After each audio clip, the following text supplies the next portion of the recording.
Hello? Hello, hello, hello.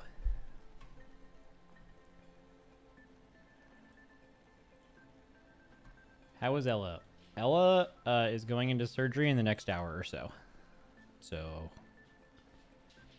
the surgeon said it's a relatively low invasive surgery, right? It's not like anything to be scared about, fingers crossed, but yeah, she goes, did she eat a sock? We don't know what she ate. She ate something and it's not moving in her intestines. They tried to like hydrate her overnight to see if it would like lubricate and move out on its own, but they said it's gonna need surgery to. We don't know what it is. Yeah, I'll tell you what I did though. Fucking, I literally, guys, I literally threw out every sock I have that is longer than like an ankle sock today. I don't care if I need long socks or something. Unfortunate. There's literally no way I'm gonna risk that again. Fuck socks. And most of them are hockey socks. So I'm just gonna learn to skate without socks on. Just straight up. Fuck it. What is it? The dog was fine after? Yeah. We don't know exactly what she ate yet, but it sounds like it's a cloth-based substance. I assume it's a huge sock. She has...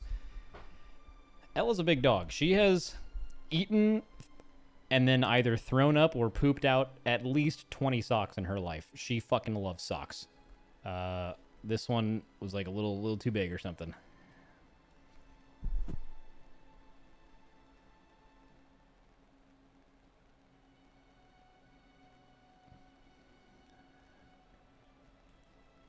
Yeah.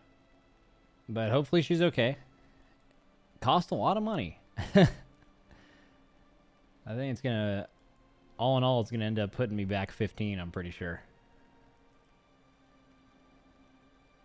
But none of that matters if Ella's okay.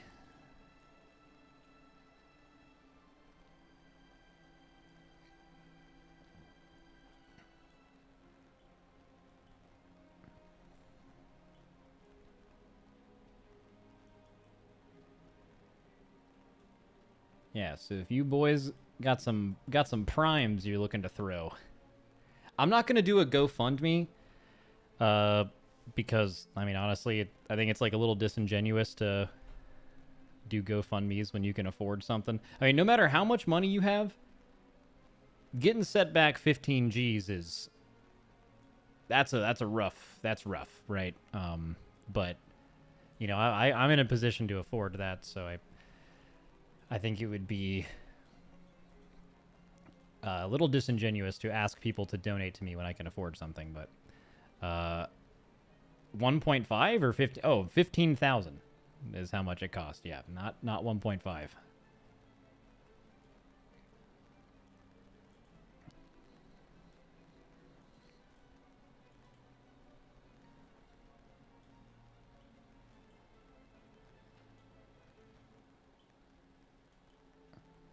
Do you have pet insurance? No, I don't. I could get pet insurance. For dogs like this, though, it doesn't really matter. Like, if your dog has to get surgery and they're this big, it's going to cost an insane amount. Like, pet insurance would cost like 300 or 400 a month to be able to cover something like this realistically.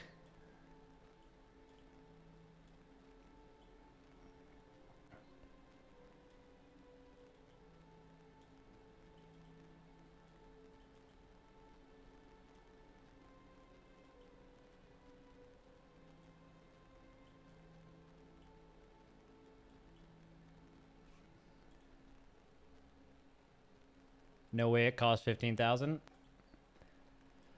It cost 4,000 to keep her overnight, and it cost 1,500 to take her to the initial vet. To get her, to see if it wasn't going to be that bad, and then once we had to transfer her for like overnight care and potential surgery, that first night there cost about 4,000.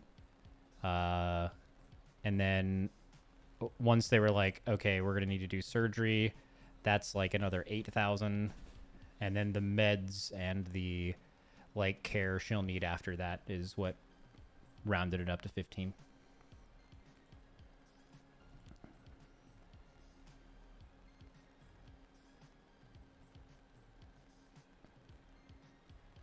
Yeah, but to be honest with you guys, it's a lot of money, but as long as she's okay, I am fine.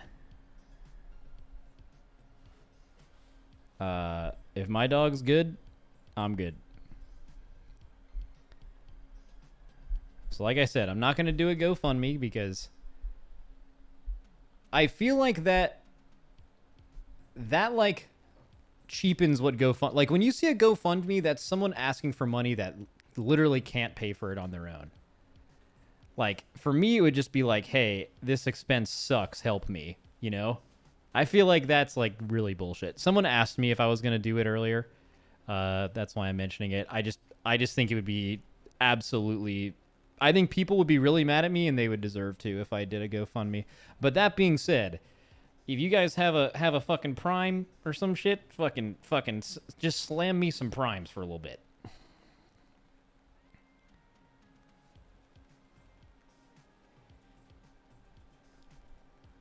Just some little twitchy peas. That's all. So nothing wrong with a little Twitch Prime. Never hurt anybody.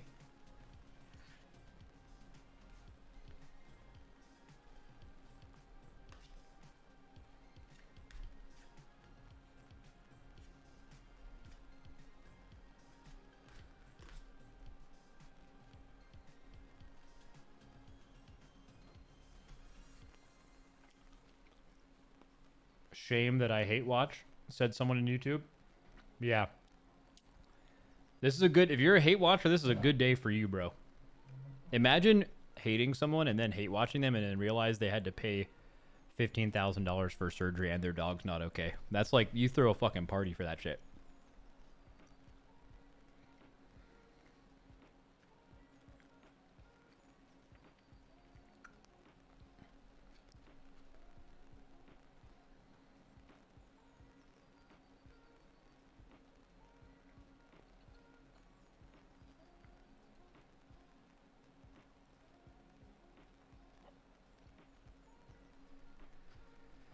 Yeah, so I'm going to be expecting a call from the surgeon here in probably another 30 minutes to an hour to let me know that she's going into surgery and to let me know anything I need to know beforehand. I already okayed it earlier today. She's just waiting in line. And then they should let me know like a little bit after that how it went. Let's get some L's in the chat, boys. Get some L's in the chat right now.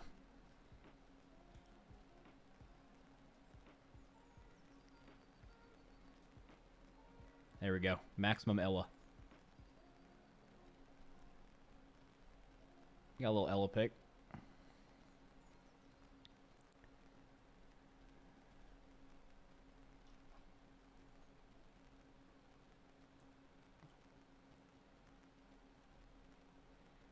Do YouTube memberships help you, or do you just need Twitchy Peas? I have no idea if you... I don't even know if I have a YouTube member. I don't even know what the fuck that means, man, what you just said, but... yeah. The reason I said Twitchy Peas is Twitchy Peas don't cost you anything. You've already... Well, I guess they kind of do. Like, I guess most people probably don't get Amazon Prime so they can Twitch Prime people. It's like an extra thing.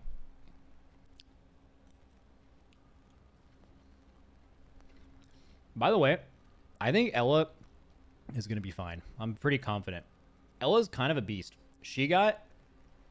I don't know if you guys know this, but when Suki and I were in France, was it last year or 2 years ago? Ella was at like a place where she was being watched. She was at like a really bougie like dog thing here in LA where they watch your dog and let them outside and play and stuff like that. Like a doggy daycare, but you could also board them there. And Ella like got out somehow, and she literally got hit by a car. Like straight up, just like fucking got hit by a car. And this was years ago, and she like she's like she wasn't even phased by it. Like she's a fucking tank. Like they like took her to the vet and everything, and like literally nothing happened. Like she was totally fine.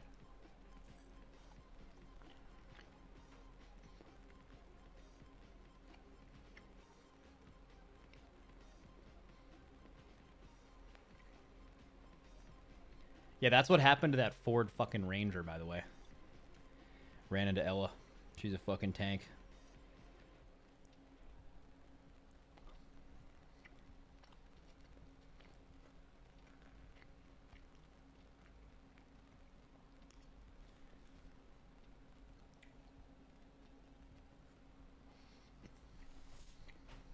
Hmm.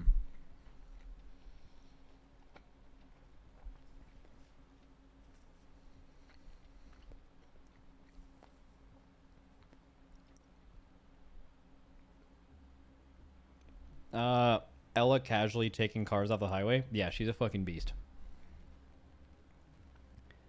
What is it? My girl and I are vet techs. Foreign body surgeries are pretty straightforward. Yeah, she has so she has a large cloth-like substance. We're assuming it's a sock. I don't know what the fuck else it would be.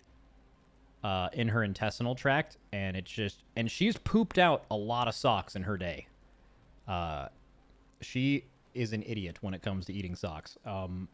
But this one just couldn't quite get through, so they're going in to get that out of her intestines.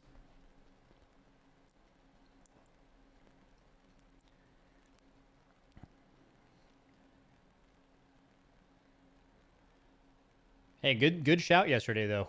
We as a stream acknowledged that Ella didn't look too good. I ended my stream instantly, took her to the vet, and that was the right move. So shout out chat.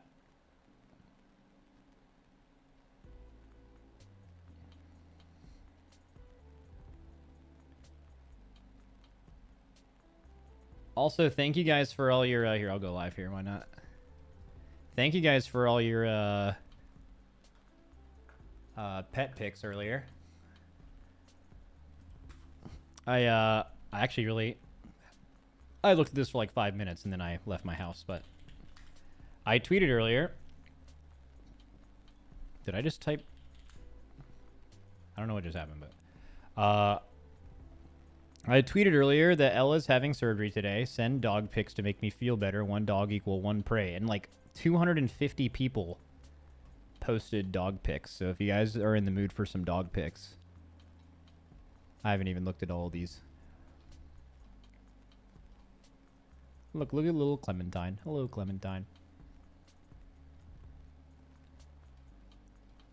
Look at Tyrion, just being a dog.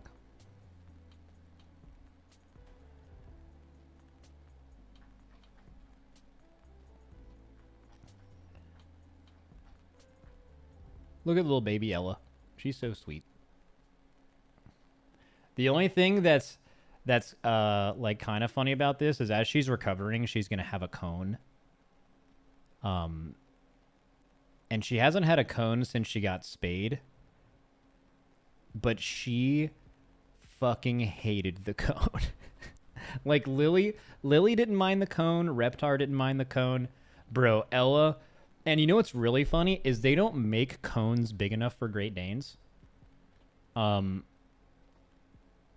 there's just not a size of cone that is made that is big enough for them.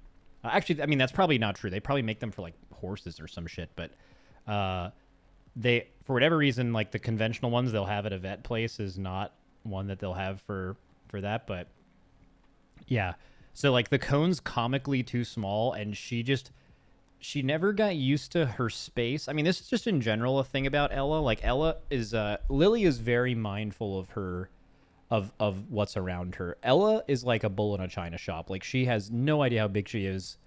When I lay down on the couch, she lays directly on top of me. Like no clue how big she is. And so therefore she had no idea how big her cone was. So like even like 2 weeks into wearing this cone, she will like walk through a door full speed and just like the cone will obviously hit both sides of the door, and then she'll just be unfazed by that and just like keep moving. It's good.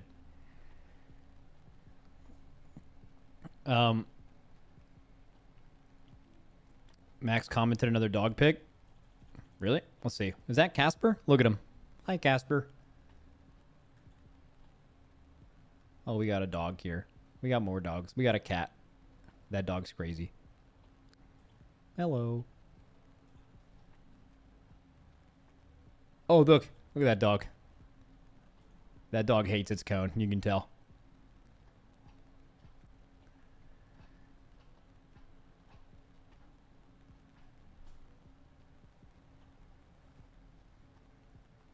Oh, by the way, I was looking into... This is super random. We're going to get into all the alpha build changes and stuff. I'm not picking up Ella until tomorrow. She's going to have her surgery in a little bit, and then they're going to call me before they start, which should be, like, honestly, any minute now or in the next half an hour. And then they'll call me when it's over, but then I don't pick her up if she's until tomorrow. So I will just be going over the alpha build today for a bit. And what else was I going to do? Oh, shit. I just had it in my head, and then I lost it.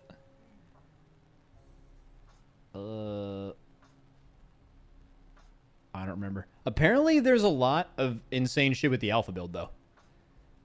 Like, I don't know. My guild Discord has been popping off for... like, since they got released.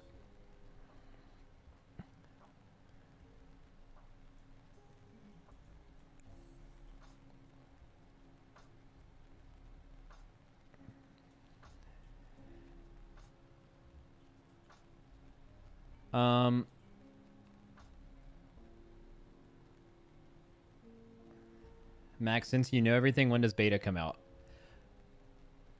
I was actually surprised beta wasn't coming out this week. I think right now is like when I think the expansion is coming out and when betas normally happen, like I would assume beta was either going to be this week or next week. So I would assume it's next week. Be surprised if it wasn't next week. But yeah, as I said in my title, bro, it's proof, man. Like, you guys always are like, well, Max is going live. There's definitely going to be a PTR build. Guys, I didn't find out there's a PTR build today until like a couple hours ago. I was like out doing some stuff. I went live yesterday to go over the build that never came out. You think it's all like a big plan? You think I'm faking it?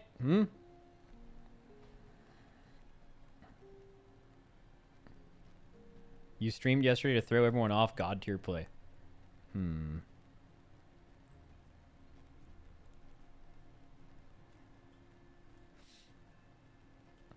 They are buffing healers like hell, and I'm afraid crazy damage in dungeons again. No, I think what they're doing is... So we talked about this the other day when they... Jack made a video about healers, and he mentioned that the health jump from Dragonflight to the War Within is like insanely massive. And the reason for that is it's to like a way you can nerf healing in the game, or how the way you can nerf the spikiness of damage and the spikiness of healing is to like just give everyone a ton more health, so there's just more room to deal with in there. And that's kind of what they did. But like what problem you run into with that, like the most obvious problem if you make no other changes, is in a 5-man setting, if your healer tries to do spot heals, it's going to heal someone for fucking like 5% of their HP, and that's ridiculous. So as far as I can tell from context, I have not read the notes yet, but it sounds like they are trying to make healer spells or healer cooldowns more powerful in a dungeon environment, and I think that's like exactly what it's targeting to do.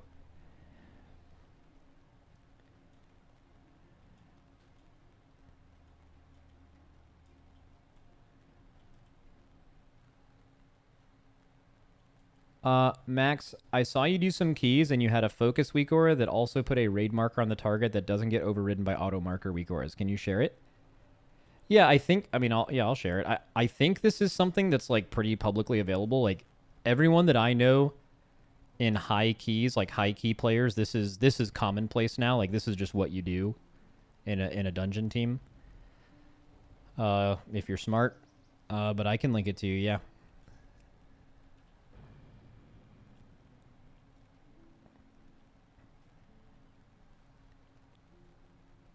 I'll show you how it works.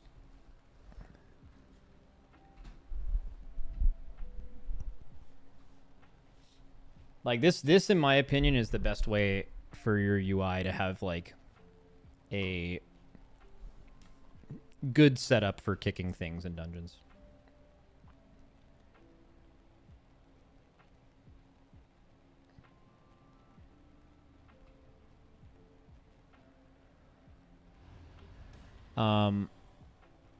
So let me find some random mob. Oh, I can't leave Valdrakken, so I might have to do this with... Oh, and I can do it on target dummies, right?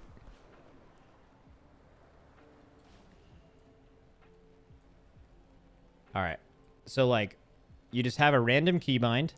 Okay, let's say this training dummy right here is going to cast the spell that I need to interrupt or whatever. All right, you press the keybind. What it will do is set it as a focus, and it will mark it with something that will not get overridden by auto markers. So basically the idea is all 5 people in your team each use this macro, but they just set the macro to a different... They set the macro to a different, like, actual target marker. Like, I'll always be X. Someone else will always be square, whatever.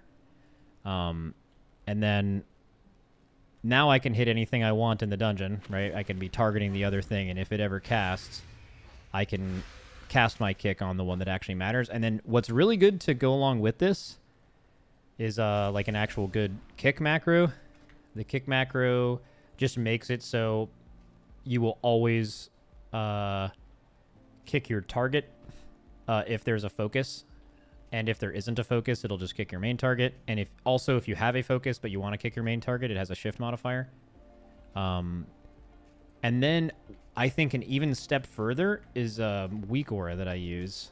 That all it does is just show the casts of my focus target like really big in the middle of my screen.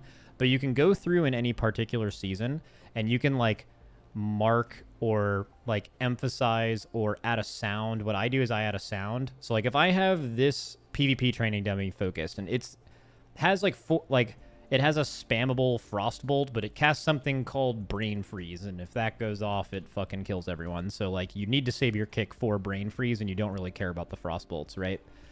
You can make it so Frostbolt still shows up on the Weak Aura, but it doesn't actually make a sound, but it makes a big sound when it casts the thing that matters. It's just another thing to take coggy load off your brain, right? You can be focusing on everything else. You don't have to actually look for anything for a kick. You just listen to a sound, and you know that's when your mob is casting the thing you want to do that. So I'll give you all 3. So here is the thing that is the mouse over thing to set your focus. Okay. That one, you want it, so 7 is X, but you can set it anything 1 through 8, and it'll be different markers. I think 1 is skull, or no, 8 is skull, 7 is X, and then like the other ones are just other random numbers. And then the focus Weak Aura is this. You just replace,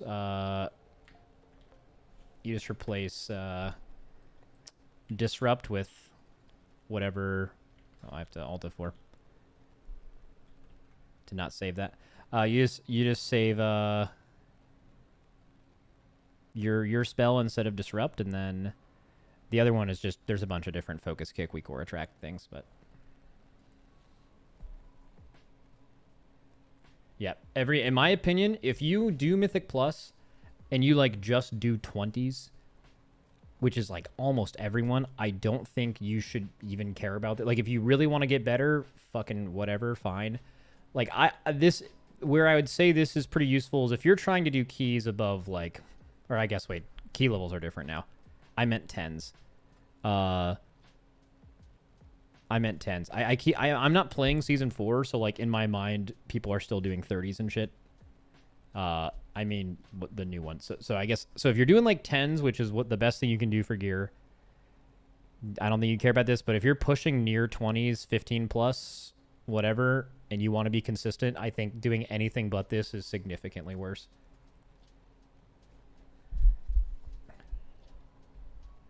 Is that really good for the game? If a dungeon is designed for people using something like this, then it sucks for non-users. I mean, before there was any focus macro kick Weak Aura things, there have been mobs that you need to kick. I mean, there's a thing in general where like maybe there's too many kicks in dungeons, which people keep bringing up, but I don't think that's a process of using this. I think a very small, I'd say less than 5% of Mythic Plusers, maybe less than 1% use anything like this. It's just an optimization. It's just helpful, especially when you're not in comms with people.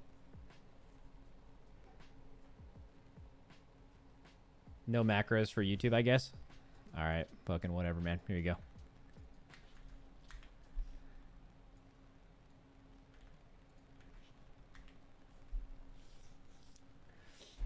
YouTube L. YouTube L.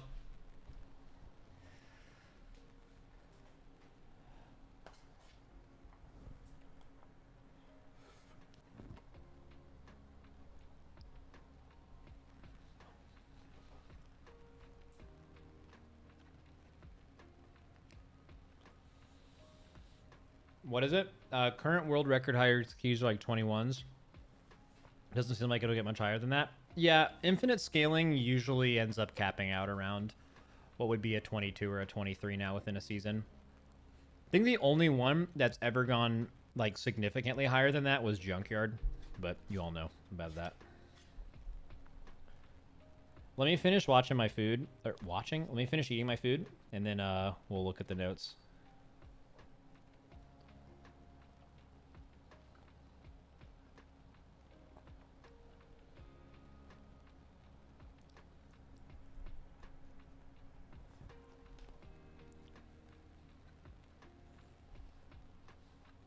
Oh, I have some good news, by the way. I went and did a skate today with one of my friends, my friend Ryan. We went and skated.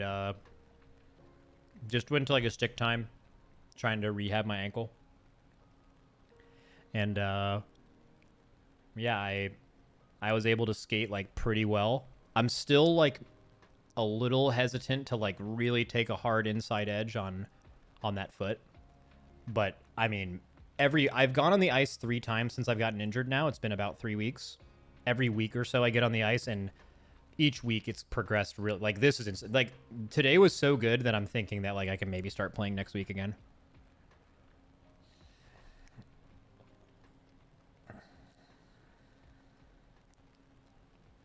Don't rush it. Yeah, I'm not looking to rush it. I go to physical therapy all the time. I'm getting good advice on it. But I could do like everything I wanted to do today.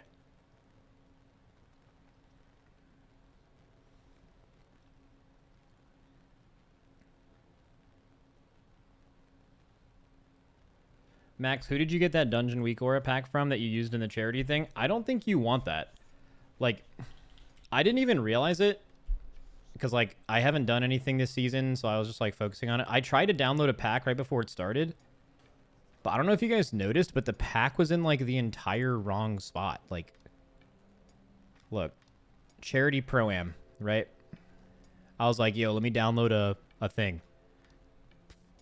The Week Aura package I put right here, which is right where all my timers are. Like, this dot thing.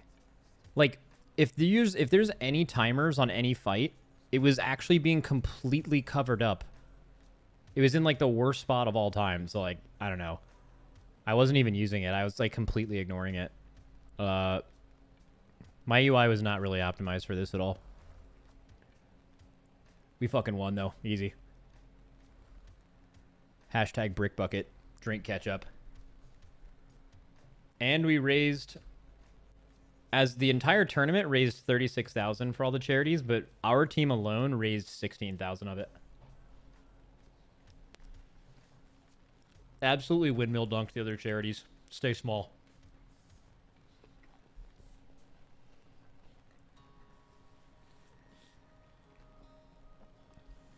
Get owned, man.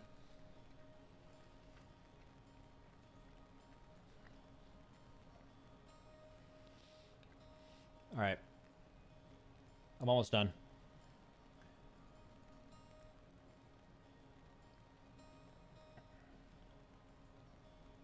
What is it? I listened to that podcast while I was traveling. I used to drink ketchup packets when I was young. You're a fucking psycho, bro. All good. All good, though.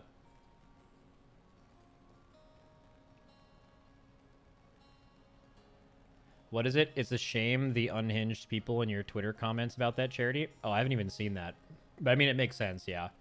I think the Trevor Project, I think its sole purpose is for suicide prevention for trans people, I think is like largely what they do. So, I mean, if you're going to talk about something like that on Twitter, you're going to get a lot of unhinged freaks that their entire purpose in life is to like talk and argue about shit like that on Twitter, so. It serves, yeah. Oh, LGBT, yeah. Youth support, yeah.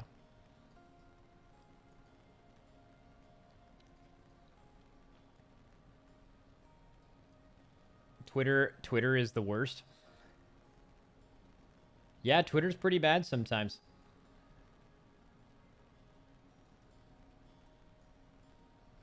It's just an America diff. Well, I mean, it's like I'm sure everywhere's fucked, but like in this country, bro, no one even feels like they're speaking to another person. They're speaking past them.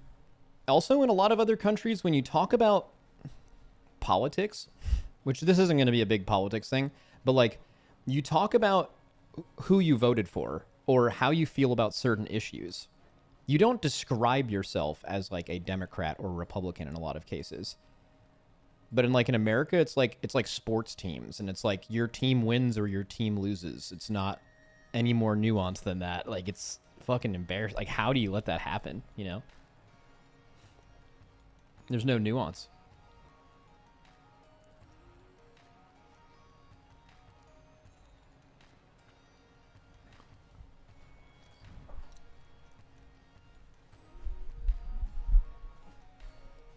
What is it? Jesus Max Raid Shadow Legends stream went. Yo, boys, after that fucking surgery bill, I might hit some shit up. Like the next time my agent's like, yo, we have this like mobile microtransaction fucking bro, I'll advertise an NFT game, man. I don't give a fuck. Like I'm gonna sell the fuck out. I'm making those 15 G's back. I'll tell you that. It's a lot of fucking money.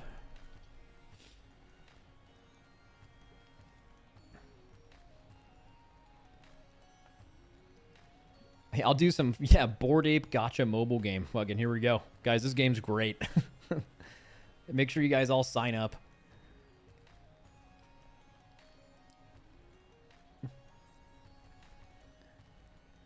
Oh yeah, do like a little pump and dump scheme, chat? Let's go. Hey guys, sign on to Birdcock Coin. Birdcock Coin's gonna go crazy. Throbbing Robin Coin. I'm gonna fucking pump that shit up and just rug pull, baby.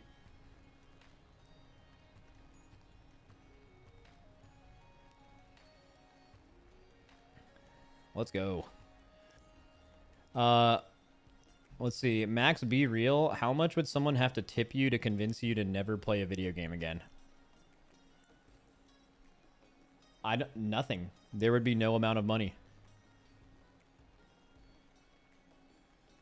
No amount of money. Like, think about it, man. Like, all of us right now, I know statistically most of you guys, oh, damn it, someone posted a goddamn bird cock. You know better than that, man. Yeah, you can post the little top of it where he's just saying hi, but yeah, like, I feel like all of us are going to be playing video games. I mean, maybe there'll be something that transcends video games. Like, think about how far technology has posted, or how far technology has come in the last, like, even 20 years, even 10, 20 years, like, bro, 60 years from now, like, what is a video game gonna be? It's gonna be some crazy, realistic, wild VR shit, you know? Like, all I'm saying is, video games, at this point, regardless of my profession, are going to be my main source of entertainment for the rest of my life, almost certainly. Or some form of it. So, like, what would someone how much money would someone have to give you to not do that? I mean, there's no amount of money, bro. Like, I mean, I live pretty comfortably right now. What, someone gives me 50 million, 100 million, a billion? Like, even $1 billion, bro, I would be so bored. My life would suck. I would have a better life now with however much I have with being able to play video games than I would with $1 billion. Easily. With no video games. Video games are that much of a part of my life. I don't know. What would you guys do? I mean, if you guys aren't super into video games, maybe you'd take a lot. But, I mean, $1 billion's a lot of money. You'd quit for like 100K? No, you fucking wouldn't. You're either like 18 years old and you don't know what money is, or you don't mean that. Or you just don't even like video games. One of the two, or one of those couple of things. 100K is fucking, dude, that's like 1 year of work for like an average job in America. No, above average job, but yeah.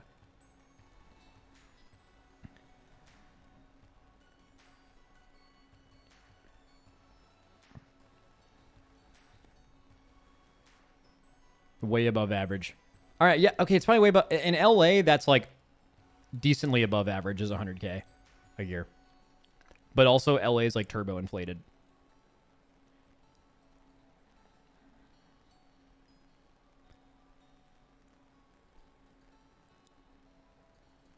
Okay, you guys can argue about that. 100K is a life changing for a lot of people. I know, but I'm saying like, if any of you like video games at all, I just think it's crazy to say you'd stop playing video games forever for $100,000.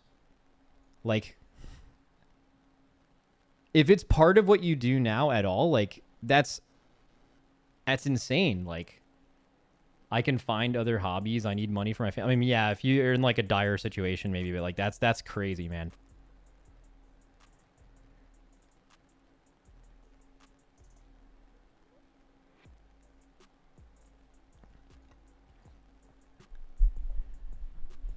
Cost of living is dependent on where you live. Yeah, for sure. Like, bro, making 100K, like where I grew up, you'd have an insanely nice apartment, or you'd have a house, and you'd have an infinite amount of spending money. And then having 100K in LA would be like, I don't even know what you'd do to figure out your housing situation. It'd be tough. And then you would have no spending money. It just massively depends on where you live.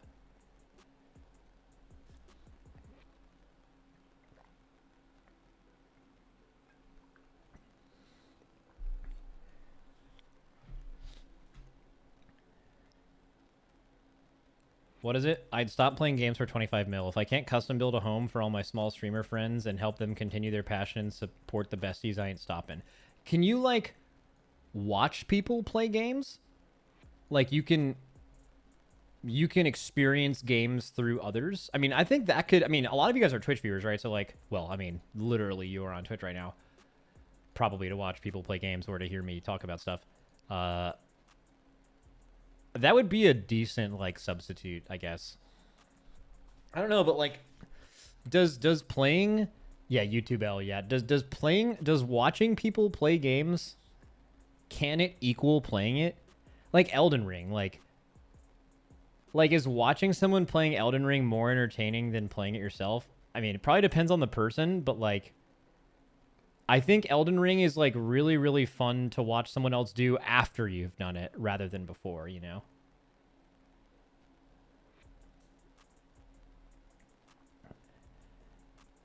Yo, by the way, before we get into the patch notes, I saw some shit about League. I don't really play League, but I've been, like, kind of following the, like, Faker skin thing. I'm trying to find... So, like...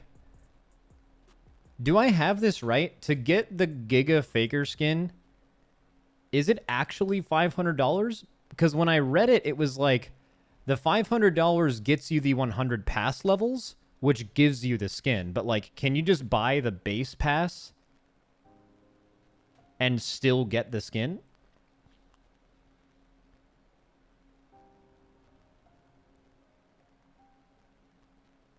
Like, can I, whatever the normal... No, you don't get the skin from the past. The entire bundle is 500, not just a skin. I guess my question is, signature skin, Ari upgrades, signature move, signature... Okay, so, like, you can still get the skin through the battle pass, but you can't get the super OP skin with the animations unless you pay $500. It's a skin that upgrades with more money. Wait, what is it? So the way it works, the immortalized version, which has the skin in it, is $250. The signature version is a souped-up version, is $500. That's fucking insane. Like, I can't believe that. Max, the best part is that Faker never used skins. That doesn't mean anything to me. Why does it matter if the person... That means nothing to me. Who cares? The fact that this costs $500 is fucking insane.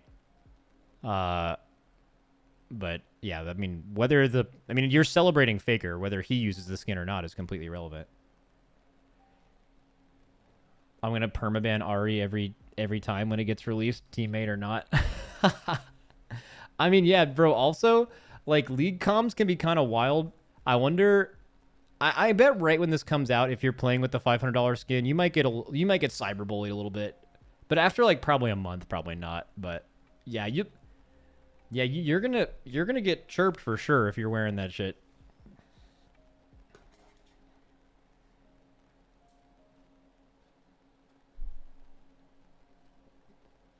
Because it makes none of these skins have any relevance to the Faker. Huh? They just use his name to make people waste money. I mean, inducting him into the Hall of Fame kind of makes sense. It's a little weird that they're inducting current players. That's like a very weird thing for Hall of Fame, especially for other sports. Like, that's just very strange. But I mean, also, if you're going to start a Hall of Fame, Faker kind of has to be the first person. So, like, I kind of get it. Right? Like, Faker is just, there's really no other situation like that. He's like not even Michael Jordan. He's like super Michael Jordan, and he's still playing, and they're starting a Hall of Fame. You can't just induct like Clyde Drexler before him. You know, you probably gotta start it off hot.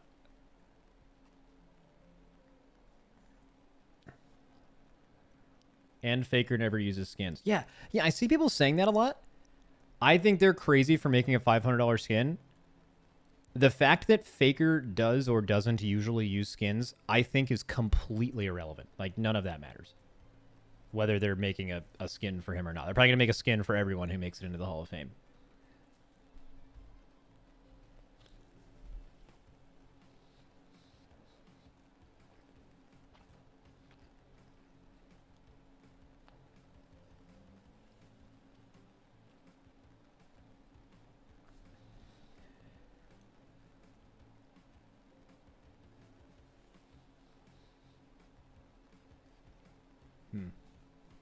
Let's see. I liked Doublelift's take on it. You don't hear that a lot. I like Doublelift, though. He's a cool guy. You know he's a WoW fan? Him and Lena came up to me at a party one time. They were fans.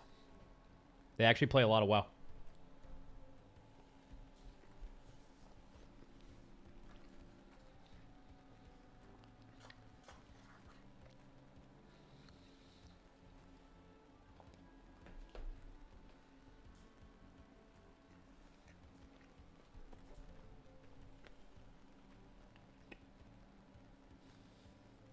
All right. Sneaky and Meteos play a lot too. Yeah, I've talked with them a lot about it before too. They raid though. Meteos is currently the #1 Feral Druid NA by IO. Oh, he's fucking gaming. That's sick. Dude, I already know so many people would read what you just typed and they're like, haha, Feral Druid. As if it's not cool that he just plays the game a lot and likes it and does pretty well. All right, let's fucking do it, chat. I was kind of hoping the surgeon would call me before I started.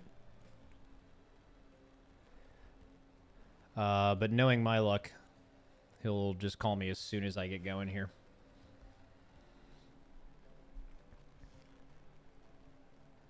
Wait, get summer ready during the June trading post. Wait, what do we got for the June trading post here?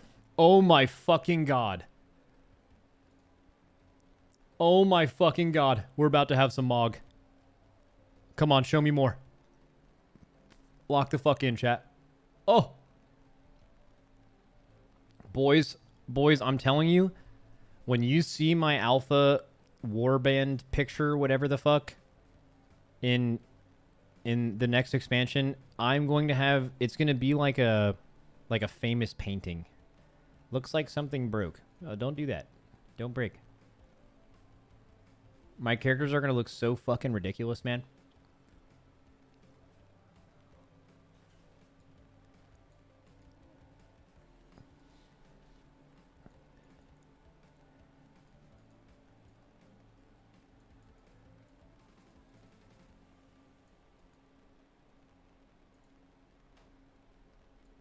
The funny thing is, Faker wouldn't even use a Super Soaker. Yeah. Yeah. I'm gonna take this fucking hat off. I can't lean my head back. I don't fucking like it.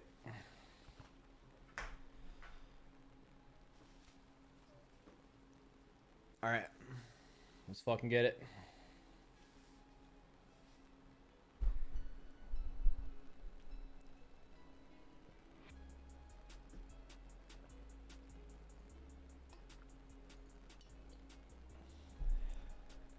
The funny thing is Faker wouldn't even read these patch notes, but we are. All right.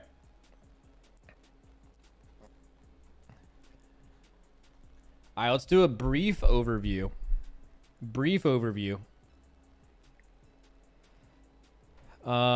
Okay. Oh, the new human racial.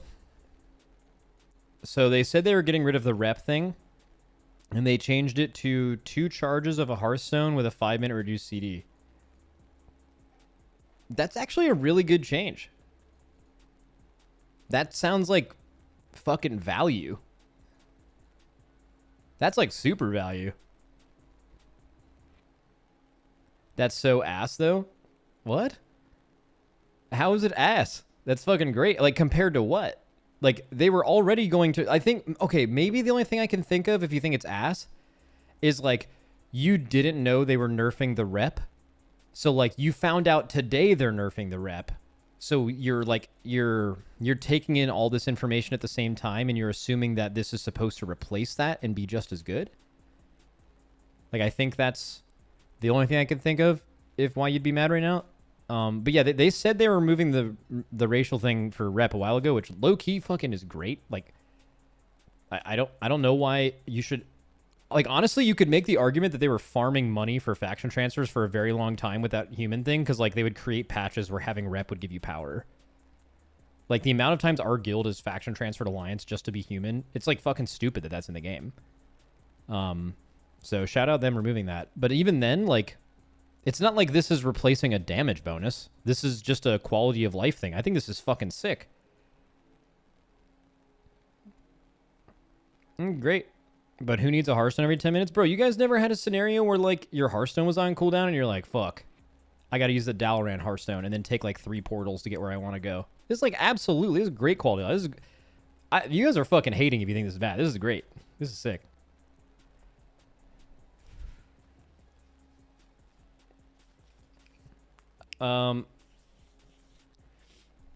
This is why Shaman wins. Dude, okay. Fucking nice raid buff, by the way. Shamans. Remember that. You guys can keep fucking hearthing back to the raid when you're not brought into for the raid comp. You can hearth back to town. Stay small. Fucking be one with the earth or whatever, brother. Get out of here. Alright. Here we go. We have more Death Knight changes. Looks like mostly hero talent tuning. And then more blood changes. Wow, so blood and bro.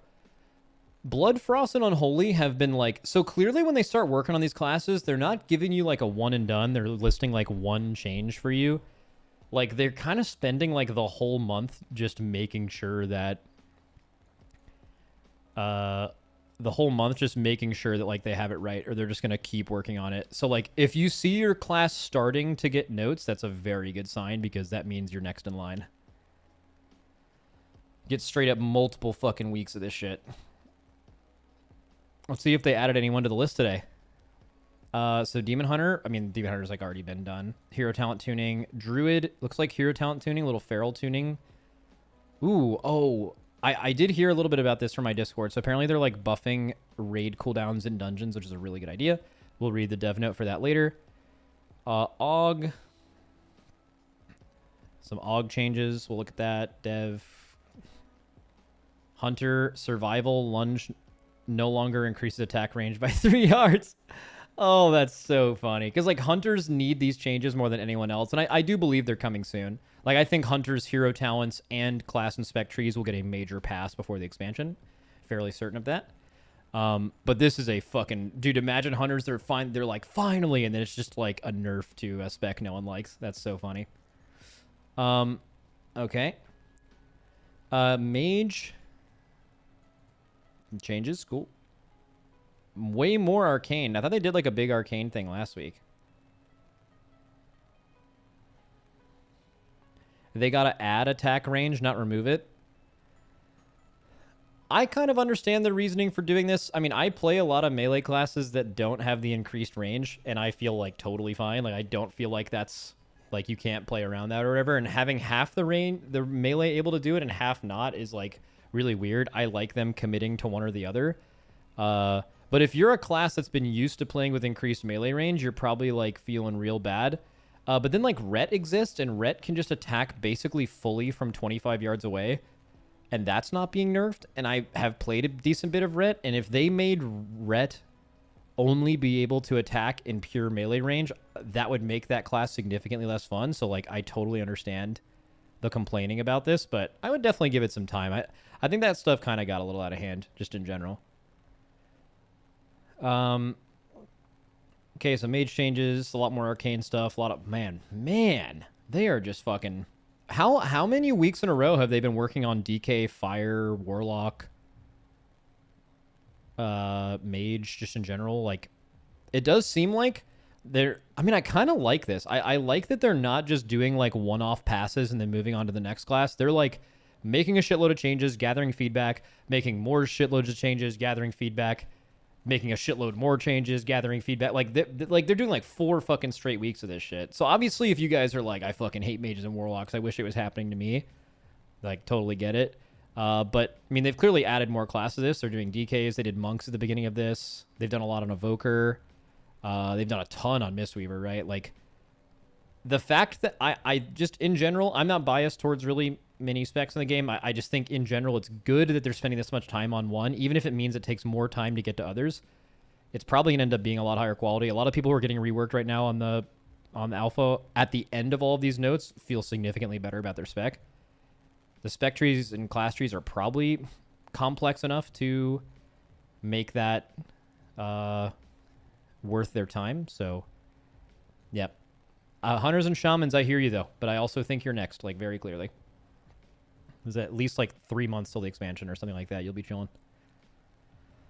Here we go. Mistweaver changes, some Windwalker stuff, Holy Paladin changes. Ooh, I see some cast stuff. That's not good. As far as I can tell, and I think there's some kind of divide between like Holy Pallies that play at a higher level versus like casual, like OG nostalgic Holy Pally from back in the day where you just like spammed one cast on the tank. It seems like most good players absolutely despise the casting element of Holy Paladin, and they want to be a melee paladin or want that to at least be tuned to be relevant and playable like a lot. Some context for that is because paladins have gone more caster-centric. The 2 paladins in the top 2 world guilds, Scarus and Dryne almost quit and literally hated his fucking life playing this shit, and Scarus did quit purely because of this. I think if you have like some of the best players of the class quitting a class due to it being that much less fun, like you're doing something not right. So I definitely, you can have caster Holy Paladin be a thing. I know there's a lot of casuals that want that, but you need to make sure the melee version's playable, or you're gonna lose a lot of the people who enjoy gameplay in this game and like Holy Paladin. It's significantly worse, it seems. Let's see. Radiant Glory's Wake of Ashes now grants. This is totally reasonable. Like, that was ridiculous. Nerfing the fuck out of Voidweaver again. Stay small, Shadow Priests. Oracle. Oh, this is the Oracle. They've further reworked Oracle, so we'll look at that again. 2 more, a new talent for Disc and Holy. Some dev notes. Dude, there's so much fucking shit this week. More dev notes. Hellcaller reductions. Giga Affliction rework, which I do have some information on. I believe THD said, and let me quote. Let me find it.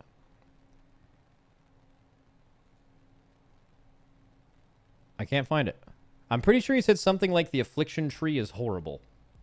So we'll look at that later. Destro has had more things moved around. Warrior has... ooh. Oh, they buffed Second Wind. That's good. Second Wind is horrible, so it is good that it is better. Colossus changes. The only Colossus change I'm trying to see is the one where it makes the size of your character significantly bigger. Let's see. PvP, and then PvP changes. Anything else at the bottom? UI? Come on, man. We need a buff and debuff overhaul. We need customizable personal resource display. And there has to be new nameplates. The nameplates are horrible. Every week, I look for that. It's got to happen. Max, look at Kalamazi's recent tweet if you want to see the absolute state of AF. Okay.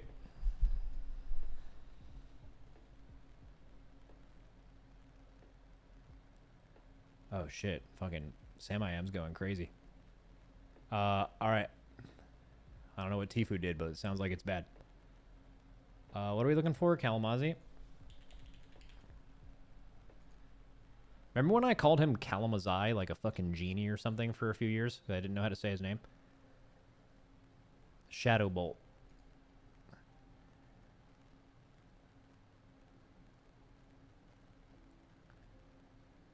Oh my god. Is that like a... So I'm assuming Shadow Bolt is their filler?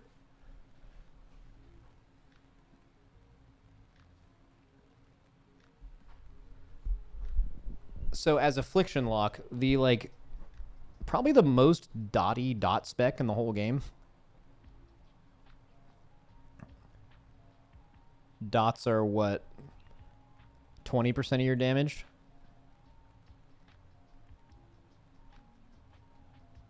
The actual ones you cast on the target are like 15. Nah, they're around 20. That's pretty brutal. Yeah, I don't know. It's weird with dots. I am a dot enjoyer. I wish dots would go back to being the focus of all the dot classes, but I do understand that the more power you put into dots, the more ridiculous and more overpowered the classes become. It's just dots. Like, if your power is like 60% in your dots or more, like it used to be, anytime you add a second target, you're just the best class in the game, and it's not close. And that's just, yeah, I don't know. They, so I get why they're doing it. It's impossible to tune, but...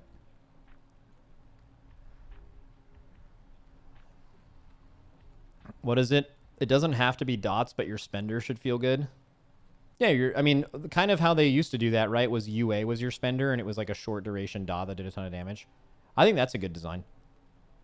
Because then you actually feel like you're spending, but it's like still in the format of a dot. But I don't think that's... Let's see. Look at his tweet below. There is no tweet below. Oh, like his previous tweet. Destruction changes are pretty solid. Affliction still has too many two-point talent nodes that need to be trimmed down, but will likely need new talents introduced to do so. Pathing is still a bit awkward, but some solid ideas. I give you no capstone Affliction. Oh, that's tragic. That is really bad. Is there a single class in the game that actually does this? Where there's not a single capstone you want? Like on live currently? Windwalker is close. Yeah, some classes it's weird though. Sometimes the capstone levels its own thing, and there's not really a capstone. Like, the capstones are not capstones. It's not like you click the capstone and like this button means more than anyone else. Like if you go to like any talent tree, right? Like, just think of like what's a good one like this? Maybe Rhett is like this. Right, it's like each one of these things, like the actual ones at the bottom aren't like for example, like this is like the capstone, right? Like where you can pick Final Reckoning or Execution Sentence. And then like this is technically the capstone, which is Final Reckoning and Execution Sentence grant 3 holy power, which is like, you know, that's not intended. Even this one, like neither of these are intended to be capstones. They're like almost choice nodes alongside of this. Like sometimes capstones are of like their power level. Like you have to spend this many points just to get to this thing, you know, kind of like Paragon boards in D4, right? I can't believe I'm making a D4 Paragon board analogy here, but we're here. Okay, this is absolutely trash. No. Give me like an actual thing. Okay, so like Here, give me a fucking Paragon board. Choose a class. Fine. Necro. All right. So, like, you get all the way through here. You spend your points, whatever. Ignoring everything here. Forget the glyphs and everything. Man, I really hope this bit pays off. Sure, Cult Leader. All right. So, like, the main power in Cult Leader is the actual legendary node of Cult Leader. Like, this is like a true capstone, right? Like, you don't spend this many nodes to get there. But, like, on a talent tree, you could spend, like, 3 or 4 that kind of have something to do with this legendary node. But, like, getting this node is everything. You're not going to spend nodes past here. Like, fuck that. Like, you designed this entire thing just to get this. Like, a lot of classes' capstone nodes don't actually feel like the thing at the end is actually what you're going for. It's like you kind of pass through that and then you augment it a bit. Some classes do it differently. Some classes absolutely have all of the power at the bottom. It's just interesting how they're different and how they play out. All right, cool. So let's actually get into this. So we've skimmed through it. Let's just take a look at some stuff here. Okay, we already talked about the human racial. I think this is awesome. This is a excellent replacement for that.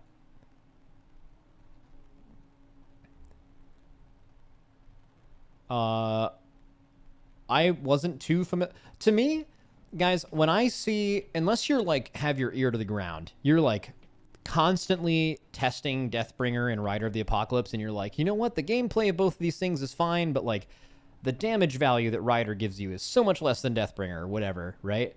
Like, I'm not. It's like I would say it's impossible for me probably to be aware of that for all 39 hero talents, right? Maybe you, if you play one class and you're super into that one class, you might follow that. To me, the tuning of all of these doesn't matter. You could buff everything by 100% and nerf it by 50% every week until like the game actually comes out or it's very close to coming out and you actually see the tuning of these, or you see a couple of like sims and like one of them is fucking horrible or whatever. None of this means anything to me. This, like, if buffing all this stuff by 100% makes Rider of the Apocalypse too good, next week it'll be nerfed by 30% or something, or 2 months from now it will, and none of us will ever play with this without any of that mattering. So who fuck, big who fucking cares on like damage increase things, unless you are like a one class Andy kind of guy, which shout out if that's you, right? But I'm just gonna probably skip all of this shit until we get much closer to the expansion, because it can just change all the time. Like, stuff like this can potentially be interesting, right? Because, like, they're potentially changing the gameplay element or the actual design of the thing. That's, so, yeah, but I also don't even know what Insight Terror even does, so. So we might look at Blood a little bit later. So we've done a huge stream so far on both Frost and Unholy. We, like, tried different builds. We actually played them on the alpha. I might actually do that with Blood later today, so I'm probably going to come back to this, but I've generally heard that these changes are like, I think the exact phrase I heard was, in Raid, Blood DK is going to be unbelievably turbo unkillable. Like, they're giving, like, their spec tree is gaining a ton of defensive power or something. So I'm interested to read more into that later. I'm probably going to do that a little bit later. All right. Okay, Frost. Your Runic power spenders have a chance to deal additionally 30% of the damage dealt over 4 seconds. I'm interested to see where they put that, because that actually sounds... Runic power spending abilities. So this only sounds good for, like, Breath, or I guess maybe Avalanche. I mean, even then, like, that's not a huge portion of your damage. Maybe it'd be good. I'm interested to see where it'd be on the tree. Unholy Festering Scythe. Every 20 festering wounds you burst empowers Festering Strike to become Festering Scythe for 20 seconds. Oh. This is fucking sick. Sweep through all enemies within 14 yards in front of you, dealing shadow damage and infecting all of them with 2 to 3 festering wounds. Bro, that is fucking nuts. That is fucking insane. Because you're gonna burst 20 festering wounds like instantly with a wound popping build in AoE. Like you will in like 2 to 3 Scourge Strikes, you will proc this. That is fucking insane. My only thought with this is with the Unholy Tree as it is right now, there's so many ways to pop runes, right? And to generate wounds, right? Like your pet Infected Claws is spawning them. You could take this node where your Death and Decay is spawning them. You could take this node where on a 45-second cooldown, you basically put like capped out Festering Wounds on every single target. You know, you're just A-Bomb is applying Festering Wound, which is like a thing you can take at the bottom after Army. Now, the pathing on this tree still could use some work, and it's really hard to get any or all of those things, right? But like, it's definitely interesting to see that they're doing more to bring that in. And with new Festermite, that's definitely really interesting. Also sounds like it'll do like pretty good damage too, which is nice because like usually when you're popping wounds as Unholy, the runic power spenders you do after that to generate, or the rune spenders you spend after that to generate more runic power to like epidemic more after you've done like you've already popped a shitload of wounds. You're kind of like not sure what to spend, right? Like Festering striking one target in the past was like kind of ass, and that's like what gives you the most. And you used to basically just like Scourge Strike in D&D to get whatever wounds you could to pop them. But like the fact that you're going to be adding them all up again, like basically you do your initial AoE as Unholy if you want to play like a wound build, right? And then like your A-Bomb maybe will be putting some out. Maybe your Pestilence will be putting some out. Maybe your Infected Claws will be putting some out. And even just by putting down your D&D, from all of that, or even half of that, without even Vile Contagion, you will probably pop the amount of wounds you would need to spawn Festering Scythe. And then you're going to instantly get all of those back, right? And I think also, didn't they add a new talent where sudden death, or was it baked in? Does sudden death pop wounds? So like if you sudden death proc Epidemic, doesn't it also pop a wound on everything?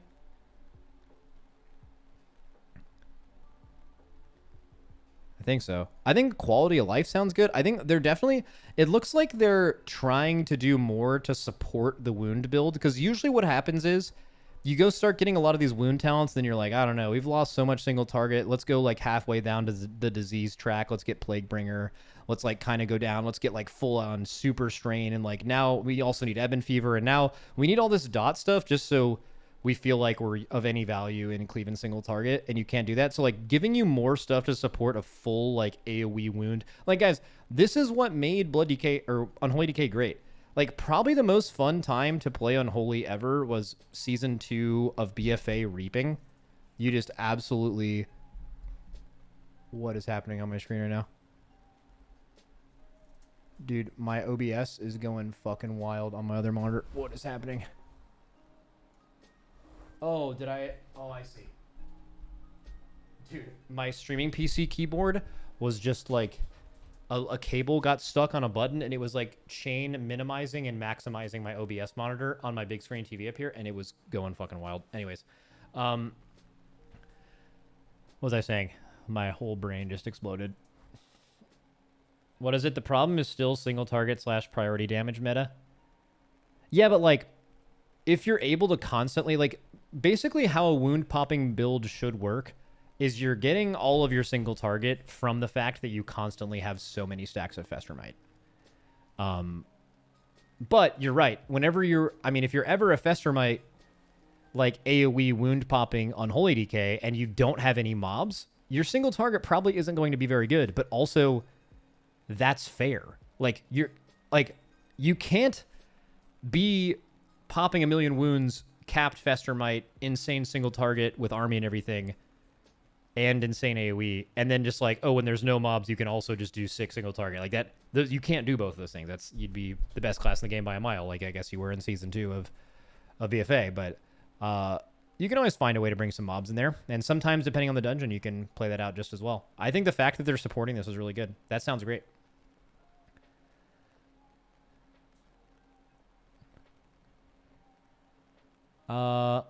Let's see.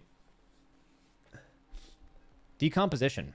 Virulent Plague has a chance to abruptly flare up dealing 100% of the damage it dealt to the target over the last 4 seconds. When this effect triggers, the duration of your active minions are increased by 1 second up to 3 seconds. 2-point talent. I'm assuming this is the thing they put at the bottom. Yeah, because this was not yet implemented last time. So it makes sense. Makes sense that this side is like more wound based and this side is more disease based, even though, kind of interesting, the disease side of the capstone tree is all on the left, but then like the disease node is on the over here. I mean, I guess it's not super hard to path through, just like a little weird. But okay, that sounds fun. Some active minions. I mean, increasing, just like having this out and probably proccing enough to like make your Magus of the Dead, for example, stay out for 3 seconds longer is going to have a lot of value. Not a fan of 2-point nodes, but they've used 2-point nodes to gate the capstone tree. Honestly, if there's any complaint about Unholy, it's that it seems like there's way too much choice and weird pathing in the middle of this tree. Like, look, it's like fucking stacked. You could take a picture of it, right? It's just this, like just that. Like, it's just a fucking stack of talents, and they're not even all 1-pointers. And there's some pathing issues there. And like you get to the capstone level and it's like 2-point time. It's just not interesting, you know? I don't know. Just something about that seems a little bit off, but either way, I like the talent. Cool. Aldrachi Reaver, Demon Hunter. I just want to see if they've done anything design-wise.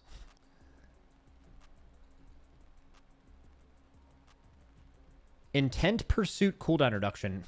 Is that the hunt?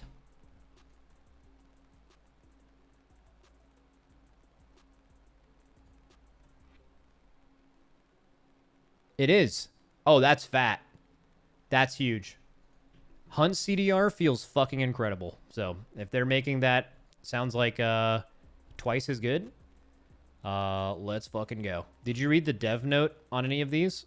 I haven't read any. There's no dev notes here. Are there dev notes like in the actual individual threads? Oh, that's fucking annoying. I guess I could open them up. That's like a lot of extra work. That's fucking sweet though. Wait, evasive action no longer extends tactical retreats fury generation periodic, and evasive action no longer resets initiative. So evasive action, by the way, is the thing right here where your vengeful retreat can be cast a second time within 3 seconds. And part of the reason I thought this was cool was that you could proc initiative twice. And I thought that you could also get the fury from that. But it sounds like neither of those will work. That's sad, but also I haven't played with it, and it's possible that the gameplay from that was actually super overwhelming and not very fun. So okay. I'm gonna ignore all of this. Massive attack. Feral, some changes. All right. Resto. We are making some changes to raid healing cooldowns in the War Within to increase their effectiveness in content with less than 20 players. This is a really good change. Our goal is to make these spells feel powerful in all forms of content, particularly smaller dungeon, PvP, or raid groups. The healing of these cooldowns will remain equal when healing 20 injured allies as they previously did, and only take into account injured allies as contributing to their splash cap. What the fuck does that mean? This will be a slight reduction in effectiveness when healing more than 20 players, but this trade-off has seemed reasonable for us as the availability and strength goes up as group sizes increase. Oh, that's interesting. That's good, though, because certain healers were way, way, way too fucking good at healing 30-mans. Like, 30-man heroic raids are, first of all, they're just an abomination. You're just, like, lagging constantly, but also, like, certain healers are always way better than others because they just, like, their specific cooldowns are just 10 times better at, like, for example, like Disc versus Holy. Like, Disc kind of caps out how good it is based on how many players you are in your raid because of how many atonements you can get out. It doesn't really change with 20 or 30 man. And Holy Salvation as a cooldown. Bro, if you guys are ever in a scenario where you are running split raids with people from the community helping you, which is like super unrelatable, just make sure you get Holy Priest Pug helpers, because all they have to do is just press salve at any point in the fight where something's dangerous, and they'll just like hard carry you. It's so broken. So I guess Tranquility, they felt kind of did that. Tranquility's initial healing is increased by 400%, and its initial heal now decreases its healing beyond 5 targets. Okay, and then its heal over time effect is no longer increased while out of a raid. Tranquility's heal over time effect is no longer increased while out of a raid environment. So still does a lot in raid. Still will do the same as and 20 men like in Mythic, intended to be the same power level, but over 20 players it'll lose a bit of value.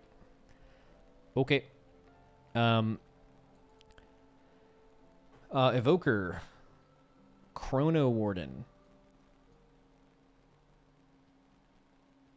Wait.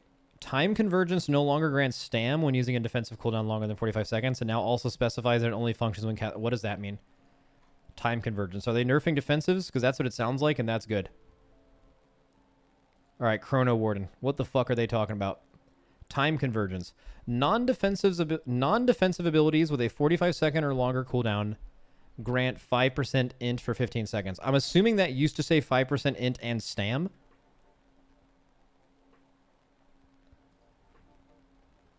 From what it sounds like here, and it sounds good that is, or defensives would give 5. Okay, so great.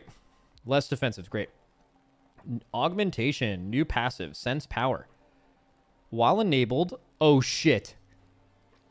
Wait, while enabled, allies with their major cooldown active will be highlighted in the game field and will display a buff icon on party and raid frames. Learned automatically, can be toggled on and off.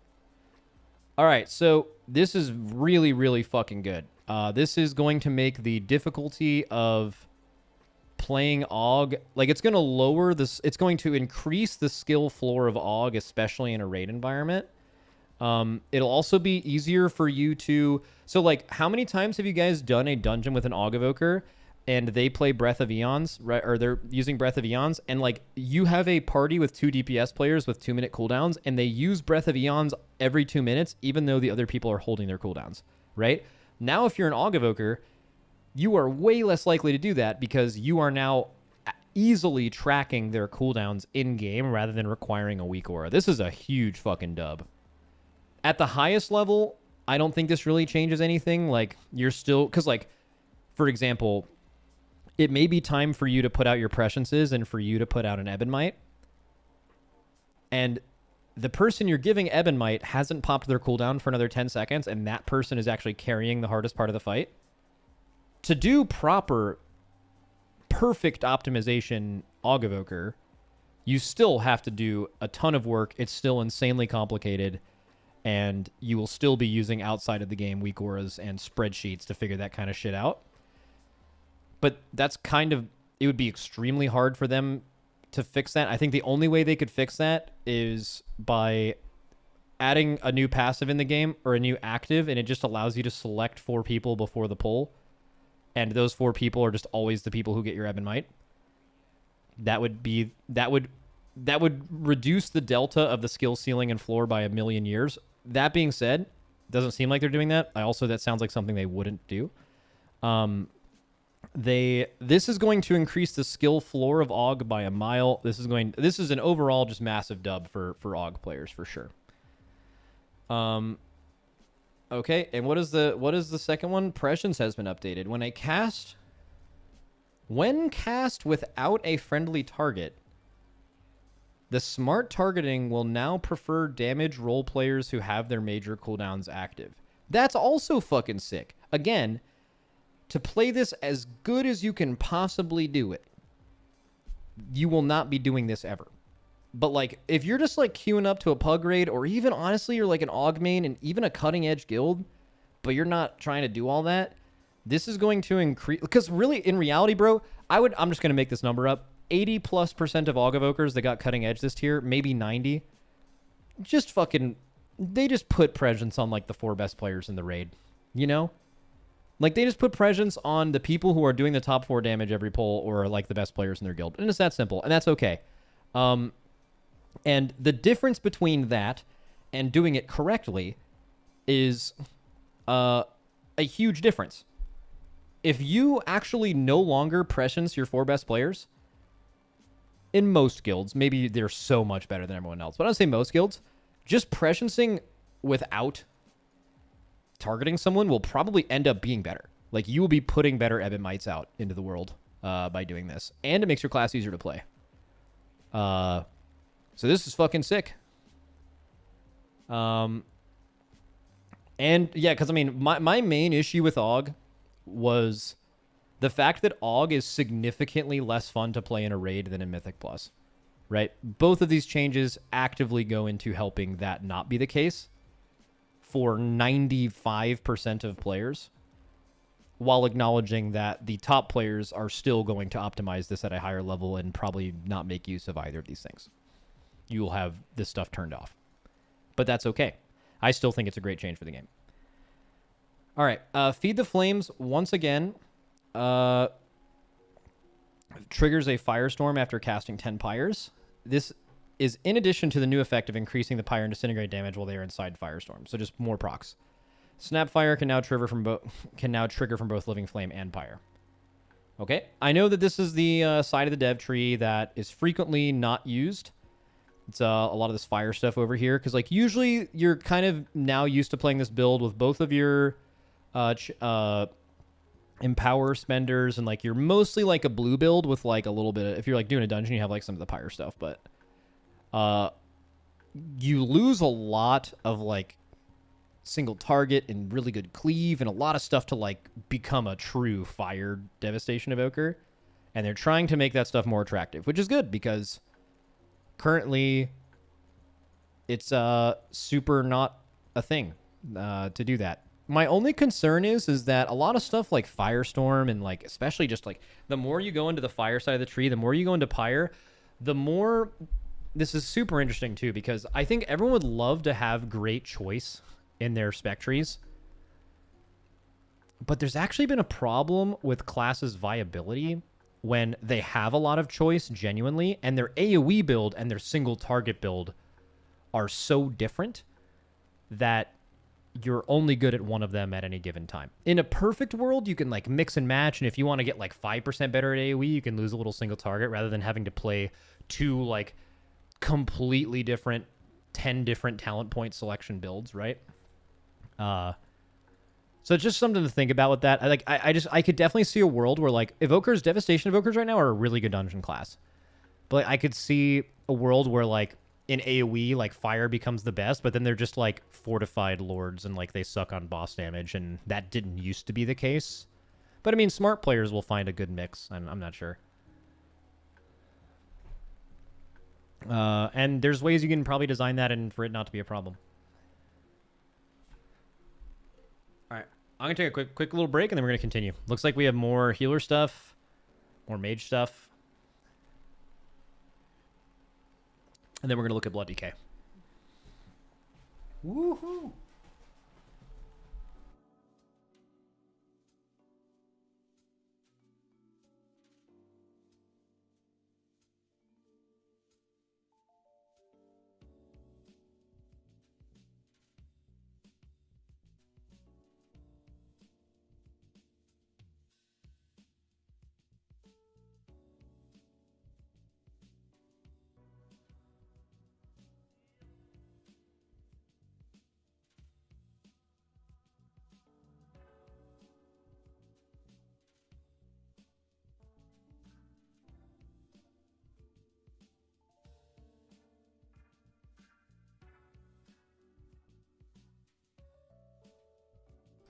What is it? Windwalker won't have that issue in the War Within. Everything is just good always at maximum. Did I love to hear that shit? I mean, that's kind of always been Windwalker's thing, but that's also always been their problem. Like melee specs that kind of do the same rotation in single target versus AoE. Like you're gonna cast Fist of Fury in single target, but it also does AoE. You're going to cast Whirling Dragon Punch on single target. It's also AoE. You're going to cast Black Oak Egg on single target. With good talents, it just kind of cleaves, right? So, like, class like that are really they're really good to play, but they're really dangerous, and they're frequently, like, undertuned because, like, if they overtune them, they're usually super insane in PvP. And, like, it's hard to make Windwalker a suitable Mythic Plus class without making it like the best one by far. Like, it hasn't been like this in a super long time, but Windwalker used to be like the best Mythic Plus class for like 4 years because of this reason. So, but yeah, they made Windwalkers play dog shit ass Serenity this season or this expansion, so they've been significantly worse. But that's gone now. Let's go. Okay. Let's keep it moving. Preservation. Dream Flight healing increased by 100% when outside of raid. The fuck is that? Is that the thing where... Isn't it a talent where you, like, deep breath, but it's just, like, a healing deep breath? But, like, it's not good in lower target counts or something?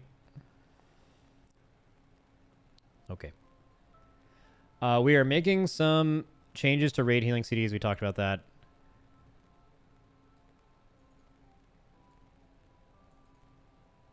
We'd also like to know that we are making an exception in the case of Dreamflight, as we feel the healing increase outside of a raid is a more appropriate tool for consistency, as otherwise the fall off of its healing would make the effectiveness inconsistent in raid scenarios. Have people used Dreamflight in raid? I think I remember that in Season 1. Do they still do that?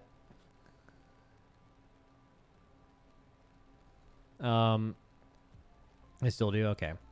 Mana cost of Emerald Blossom reduced. Flow state can now... Don't know what that means.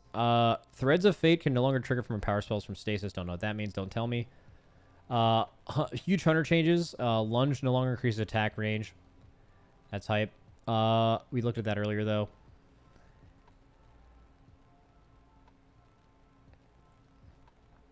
Max, I'm putting 100 onto DraftKings. Who do I take? Moneyline, Dallas Stars, or Oilers? Don't gamble.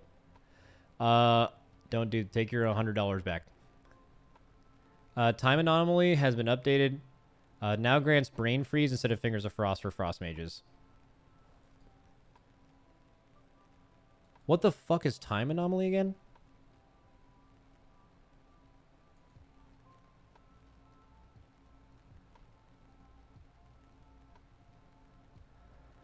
Wasn't that one of the things at the bottom? Oh yeah, at any moment you have a chance for Icy Veins to gain Icy Veins for 8 seconds, Brain Freeze, or Time Warp for 6 seconds. They just made it for Frost to just gain Brain Freeze. Everyone just takes the other one. That's kind of boring, right? Arcane Int grants you 3% int. Bro, if I'm a mage, I'm so sad that that's what I take. It would be so much cooler for it to be proper to have the first one, because that just sounds so much more fun.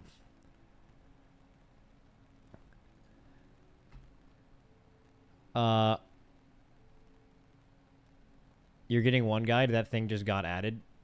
Oh, was this the one that used to be like the other option besides Double Lust?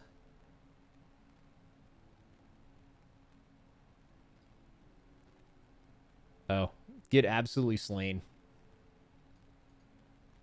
Why did they get rid of Double Lust? Is there a did Blizzard do a like a feedback thing? Balancing issue? Yeah, that makes sense. All right, did they make one today? Let's see, 5 hours ago. We have another round of changes. Okay, so they explain it here. Time Anomaly. In general, we're happy with the gameplay around Time Anomaly. We feel like the randomness it provides can create some fun and frustrating moments across polls to help add texture to the mage experience. An outlier here is for Frost Mage, which across all 3 specs has the weakest bonuses by a decent margin. We've changed Time Anomaly to now grant Brain Freeze instead of Fingers of Frost for Frost to help increase the impact this talent creates for that spec specifically. So I'm assuming a Brain Freeze proc is just better than... Oh yeah, Brain Freeze is the free flurry followed by the Fingers of Frost, right? Where Fingers of Frost is just the Ice Lance.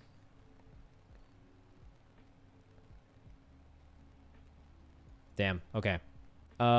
For mages who want to opt out of the randomness of Time Anomaly, we're adding a new talent, Inspired Intellect, which will provide a flat increase to your int. We'd like Inspired Intellect's tuning to hit the expected value of Time Anomaly across a reasonable amount of pulls, and we will make adjustments to get there if necessary. People who enjoy the randomness provides can expect a higher output compared to Inspired Intellect when things line up just right, but we don't want that gap to be very large.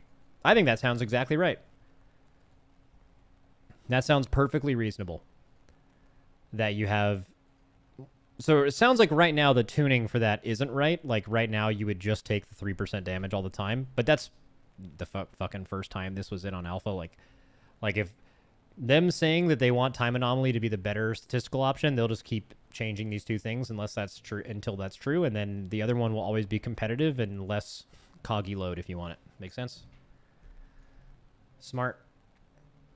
We appreciate the feedback everyone's providing towards the Mage Hero talents. We heard the complaints that Spellslinger feels a touch too passive, so we're redesigning Spellfrost teachings to better synergize with the orb aspect of the Spellslinger fantasy to add some more active gameplay. When Spellslingers get lucky, you'll be able to see a slew of orbs firing off, and they'll hit much harder in those windows. Oh, that's just fucking great. Let's just take, like... By the way, Spellslinger, the worst Mage Hero talent, is still one of the top 10 ones in the game, probably. And they're just like, you know what? Fuck, it still wasn't good enough, guys. So let's just make it better. That's hype. You'll also notice substantial adjustments to Arcane Splinter's damage in this set of changes. A bug that was fixed, preventing Spellslinger splinters from appropriately triggering and procs from benefiting from spell damage bonuses. These changes were paired with Arcane's recent change. I don't know what the fuck I'm saying, chat. I'm just saying words. I'm just going to stop reading. Yeah, okay. Charring Embers. Removing Charring Embers from Fire Spectre. We appreciate all the feedback we've gotten regarding this talent, and we agree with the community that the removal of this talent will help better align Fire Mage with our stated goals these tree updates. With the removal of Charring Embers, Fire is seeing a few replacement talents added. Yeah.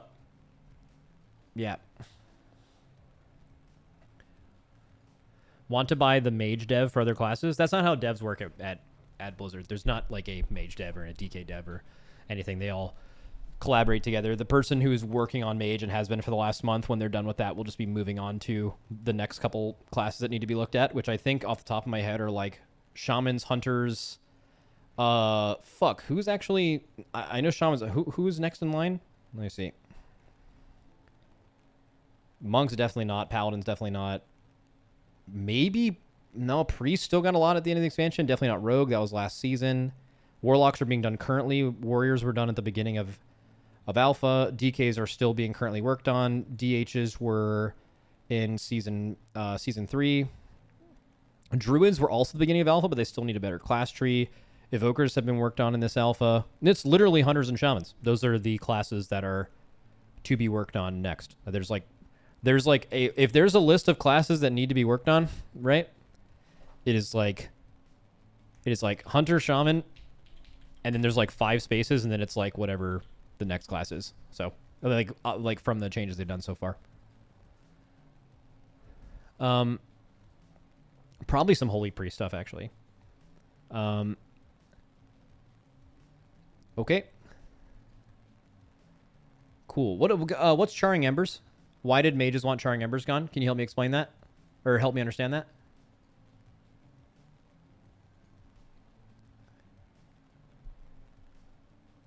It was a maintenance buff? Say less.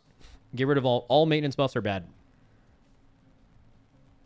Well, maintenance buffs that don't refresh themselves passively and typically are actually short duration maintenance buffs are like fucking ass.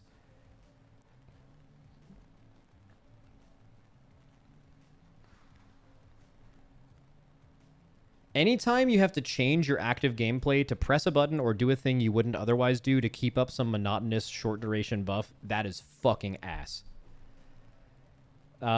Or even if it's like mostly passive, but sometimes you don't get enough procs and you lose a buff, ass. Real ass too. Okay, so let's look at the... we looked at Evoker. I want to actually... Those mage things were really fascinating. I wonder if they actually made more of those posts for some of the things I've already looked at. So we're going to look at Death Knight a little bit more later. I think we scrolled past Demon Hunter. I'm interested to see what they wrote about Demon Hunter today. Nothing. Right? Cool. All right. Let's see. What else do we look at? Max, in your Discord, in general channel, he has all of them.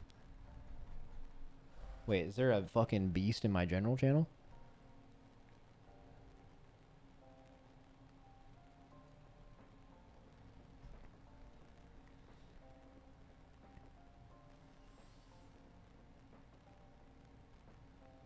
Well, we'll look at this later. Oh, wait, never mind. It has everything. Yay. Did they talk about class tree stuff here? Oh, interesting. This week is mostly a suite of effect tuning for Druid of the Claw. Several Druid of the Claw bonuses provide an uneven value, whatever. We also adjusted the defensive value that the tree gives Feral and Guardian Druids. Tank specs should generally get more defensive value than DPS specs from their shared trees, so that the tree doesn't become a lock-in choice for DPS players in hard content, and Feral Druids of the Claw were getting a lot of defensive value. That's absolutely a fact. Like, everyone wants to gain... Like, obviously, if you're looking at the game as a whole, you are smart if you're saying they should remove the total amount of defenses in the game. But if you just care about your own class, until they're actually doing that for everyone across the board, you're like, I want my class to have more defenses because I want to be more powerful. I promise you, a situation that would fucking suck is in the new expansion... You have 2 hero talent choices for your main spec. Maybe you play 2 DPS specs, and you have 3 probably different ones, right? But imagine you could only play 1 the whole expansion because its defensive node is too strong. That's fucking ass, right? So really, really, really good that they're paying attention to that. All right, Mage, we've already talked about this. Priest. We're not into Priest yet, and then they gave Warlock stuff. Okay, so let's keep reading.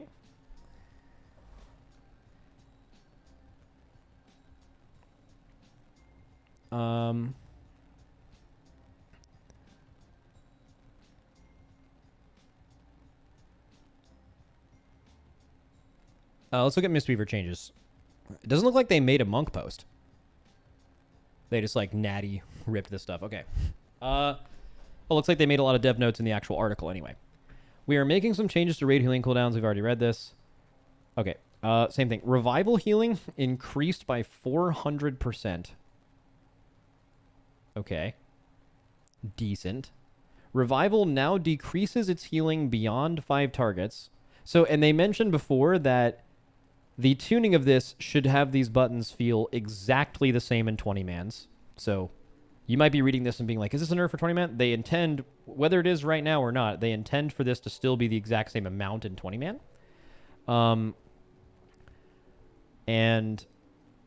But in 30-man, it will be a reduction in effectiveness, which is fine because 30-mans are fucking stupid, and cooldowns like this were way too strong in those group sizes anyway. So my only question is this: how is this going to work in a raid? If you revival, is it going to heal the 5 lowest people and give them a fucking turbo heal, and then everyone else it's reduced? Is it square root? It's probably not square root healing. It's probably like it does a lot to 5, and then like everything past 5 is a flat lower number.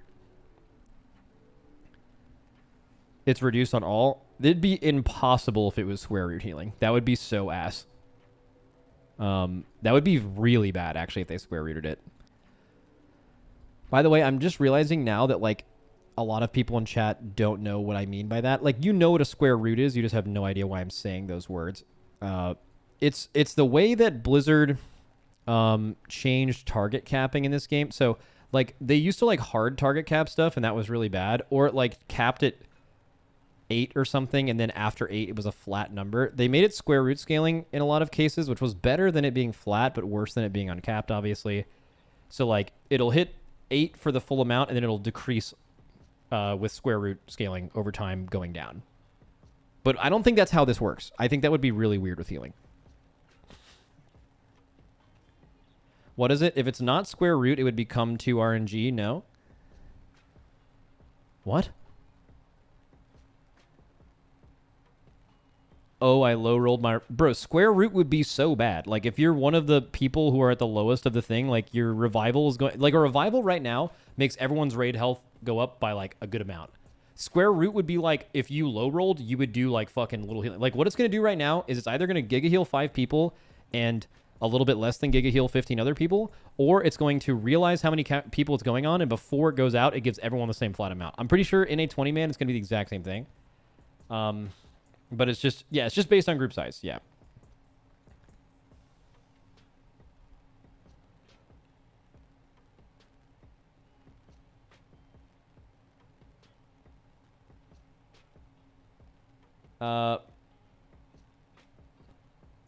What is it? 5-man, everyone is healed for 100% of the amount. 20-man, everyone is healed for 25% of the amount. But it's 400% increase, so it's the same. And in 30-man, get fucked. 30-mans are an abomination to this game. There is no one that has had more fun in a 30-man normal or heroic raid than a 20-man. It's so bad. Your computer is fucking sweating. You have bad FPS. Everything is like has like fucking input lag. It's so bad, man. But we should have 40 mans come back though. New talent, Lotus Infusion. Allies with Renewing Mist receive 15% more healing from you, and Renewing Mist duration is increased by 2 seconds. That seems great. Choice noted Chi Harmony. I don't know what the fuck Chi Harmony does, though. We'd like to offer a more passive option, focus on AoE healing against Chi Harmony. Chi Harmony, now restricting the movement of Renewing Mist for its duration, has its pros and cons, and we feel this addition opens up optionality a little more in particularly raid scenarios. That sounds sick. Chi Harmony was the thing where you would put it out and it couldn't bounce, but your healing to that target during the duration was massively increased, right? So it's more active gameplay, but I know people didn't like that it bounced, so like having a choice node there is good. Invigorating Mist no longer counts full health allies among its splash cap, but its healing has been decreased. Cool, that means something. All right. Oh my fucking god. Ability, oh my god. Abilities affected by ordered elements, Dance of Chi-Ji or Blackout Kick. So Dance of Chi-Ji is a free spinning crane kick. Blackout Kick is a free blackout kick where it usually doesn't cost anything. I guess technically how it works is you spend the chi and then it gives you it back. And ordered elements is like weapons of order, and it's now in your Storm, Earth, and Fire, where, by the way, I've only skimmed this, but I'm pretty sure I know what it's about to say. Yeah, it is. Where you have certain talents that say this, like, for every 2 chi you spend, reduce the cooldown of Serenity, Storm, Earth, and Fire by whatever. And then also the duration of Storm, Earth, and Fire is extended by 0.5 seconds for every chi you spend, right? But because you're getting these procs in your cooldowns, it's not actually counting towards Drinking Horn Cover or Spiritual Focus. It's way worse for Drinking Horn Cover, by the way, but like it makes you feel like the procs you're getting are not actually good because it's not applying itself to this thing. And the change they're making is abilities affected, all the things that make you reduce chi or they're free, they now contribute to Drinking Horn Cover, Spiritual Focus, and Heart of the Jade Serpent. Heart of the Jade Serpent is very similar. Conduit of Celestials is this thing where consuming 30 chi causes the next strike of the Windlord to do this. So this is going to make Conduit way better, and the version of this in your actual CDs is really sick. As if their full chi value is spent. So just, this is an insanely good change. Insanely good. All right. New talent, Ferociousness. Critical strike chance is increased by 2%. Okay. Very, very basic node. This effect is increased by 100%, meaning it goes, I'm assuming that means it goes to 4, whilst when the White Tiger is active. So this is, I'm assuming this is going to be in the capstone tree, right? Or it's not. This, I mean, this just makes Fury of Zwen a bit better, and it makes your cooldown window better, but it just depends on where it is. What do they call it? Ferociousness. Where are you? Oh, you're replacing that really weird auto attack talent. Also great. Just in general, I think that auto attack talent was really problematic. Maybe they moved it, but it was there's way too many things on Monk that say when this happens your damage is increased by X. There's just too many of those. Wait a goddamn second. Mark of the Crane is now learned baseline. That used to be here. And they moved the old capstone node. Oh, they moved dual threat down there. Okay, very interesting. Which kind of makes more sense for its power level. So they baked in Mark of the Crane, which totally makes sense. They gave you Crane Vortex, which is makes way more sense up this high in the tree. And dual threat has moved to Crane Vortex's previous location, and its damage has been increased to make up for the fact that it's now a capstone node. I'm a little dubious on the dual threat thing, but I don't really care because even if this is the worst shit ever, it doesn't matter because you can always path around it for free, right? Every good build, in my opinion, includes Strike of the Windlord, Thunder Fist, Gale Force, and Communion with the Wind, which means you can path down to Jadefire if you want. And every good build obviously includes Zwen, so you would never need dual threat to path to transfer the power. It's purely in a capstone position that can be fully ignored or gone through if you want to, so no issue there. Was Dance of Chi-Ji moved? No. All right, fuck yeah. Excellent monk changes. Dude, guys, if you have played a Windwalker before, ever play it in the expansion, it is the best version of Windwalker design that has ever existed, and I don't think it's close. It's fucking insane. Same thing with Ret Paladin players. Fucking insanely good. This man just casually said dubious. Did I? Wait, why did I say dubious?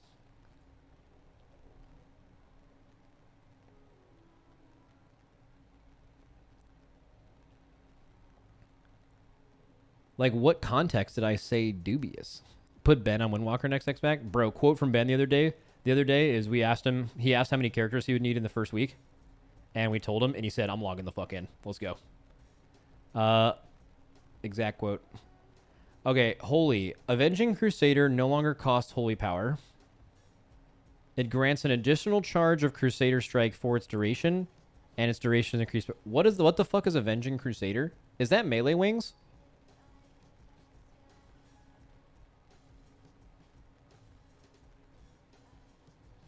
I don't believe he said that.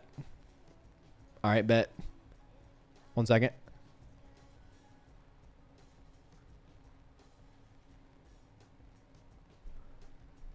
Well, okay. Well, I can't screenshot it because it shows. All right, here we go. I have to edit it. But I will not be called a fucking liar by nobody. All right, let me put this bitch in paint real quick.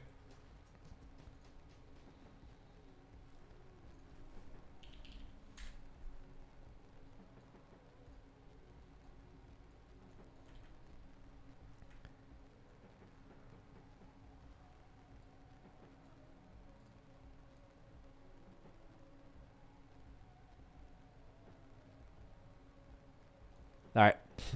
All right. We're done. Ben. If I can only make, which is X amount of characters, I'm logging the fuck in, which is a very reasonable amount of characters in the expansion. Get absolutely clapped. Get fucking sent to the Shadow Realm. Oh, it's fake now, huh? All right. All right, here we go. So melee wings no longer cost holy power, but it grants additional charge of Crusader Strike for restoration. Its duration goes by 3 seconds. Photoshopped, guys. I know you guys are like conspiracy brained, and I know when everything's happening, and I know when alpha builds are coming out. But like, if you think that if you ask me, Max, I will give you $1 million if in the next 3 minutes you Photoshop something.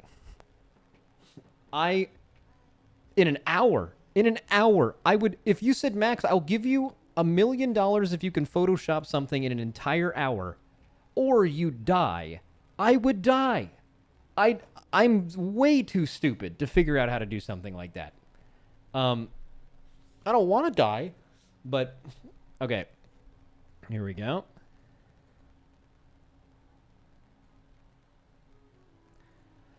Crusader's Might now additionally reduces the cooldown of Judgment. I don't know what that means. Holy Light's cast time reduced to 2 seconds. Okay, so if you're ever casting Holy Light for any reason, it'll be shorter, but also Holy Paladins don't want to cast. Infusion of Light now increases the healing of Holy Light, grants Holy Power. Oh. That's bad.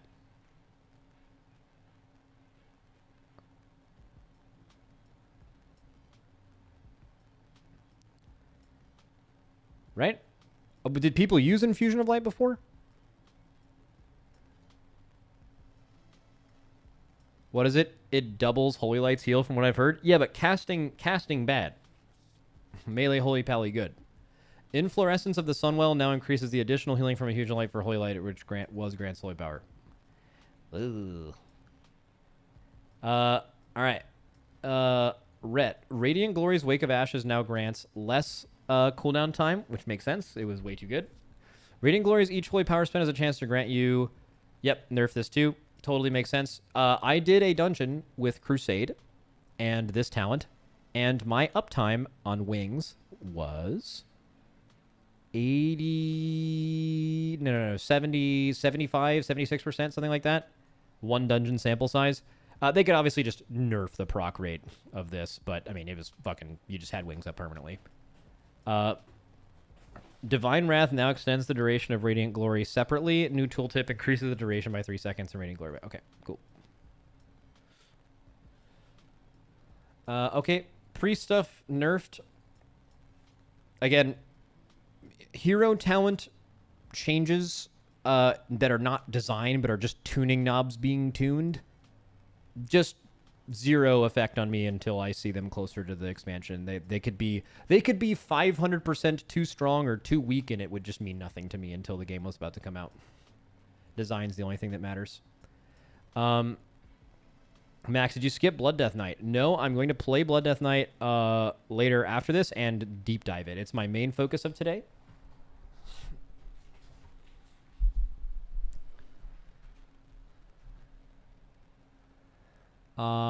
Oracle. Wait, just in general. Disc, Voidheart. Oh, this is disc specific Voidweaver stuff. Also ignoring that. Okay. So these are all... So 4 brand new talents in Oracle. Are these updated?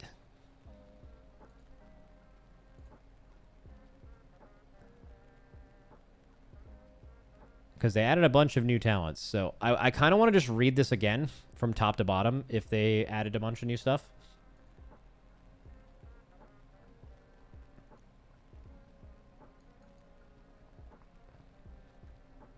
Okay, sweet. Let's read this then.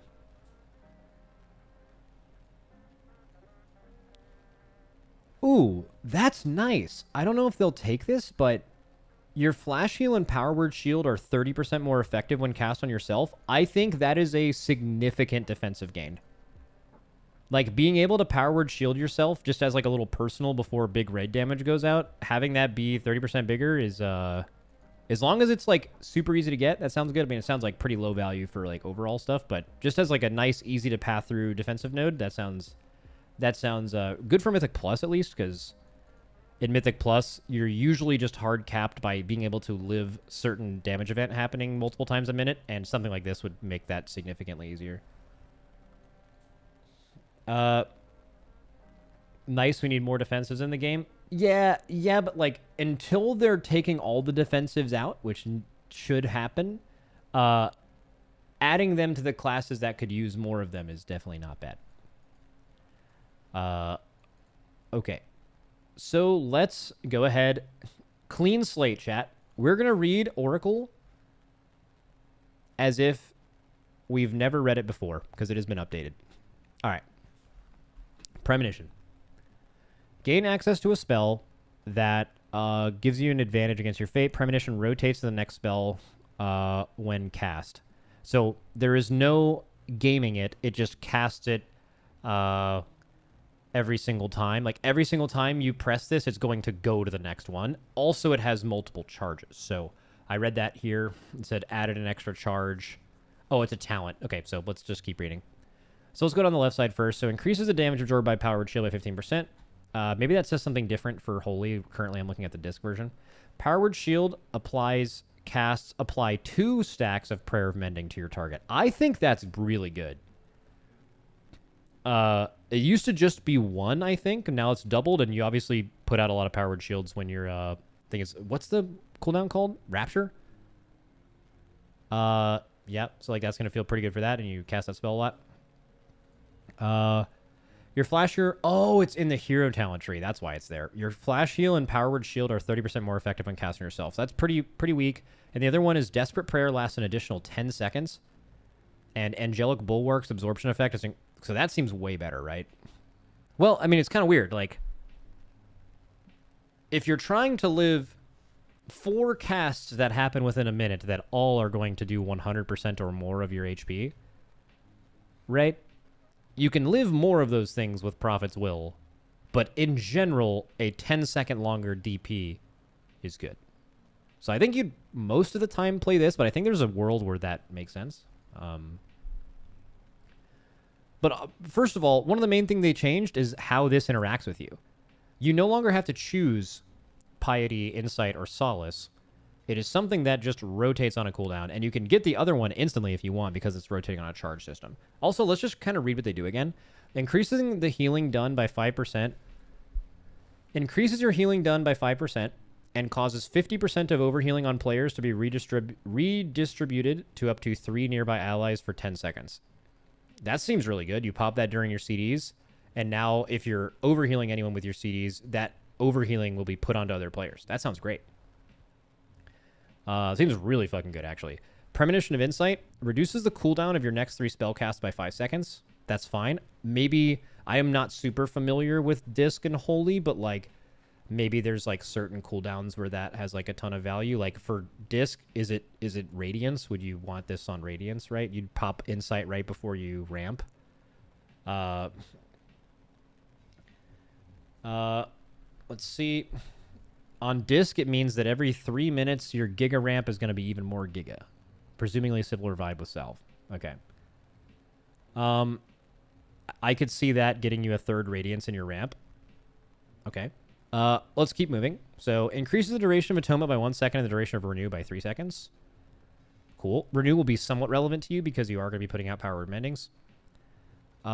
Is that what that's called?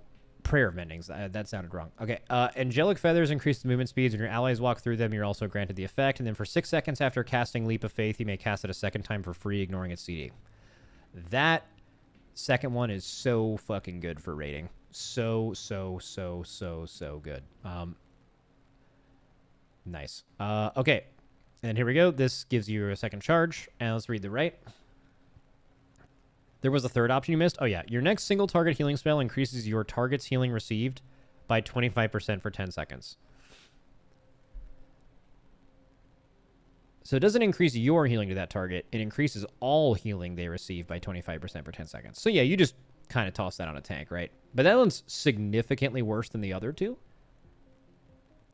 Is there a world where that's nice? Like in Mythic Plus, maybe that feels kind of good, but definitely, I would say to maybe still look at that. It still just seems way worse than the other two. But also, like, I don't know, like if there's like a healing absorb, that's like just really, I think that has more uses than you'd think. But like the other two are just better all the time. There's like multiple bosses you could think of very recently that would have been really good on, but that doesn't happen all the time, right? All right, so Premonition causes your next Power Word Radiance to be cast instant and cost 15% less mana. Think about the combo of that with like Insight, right?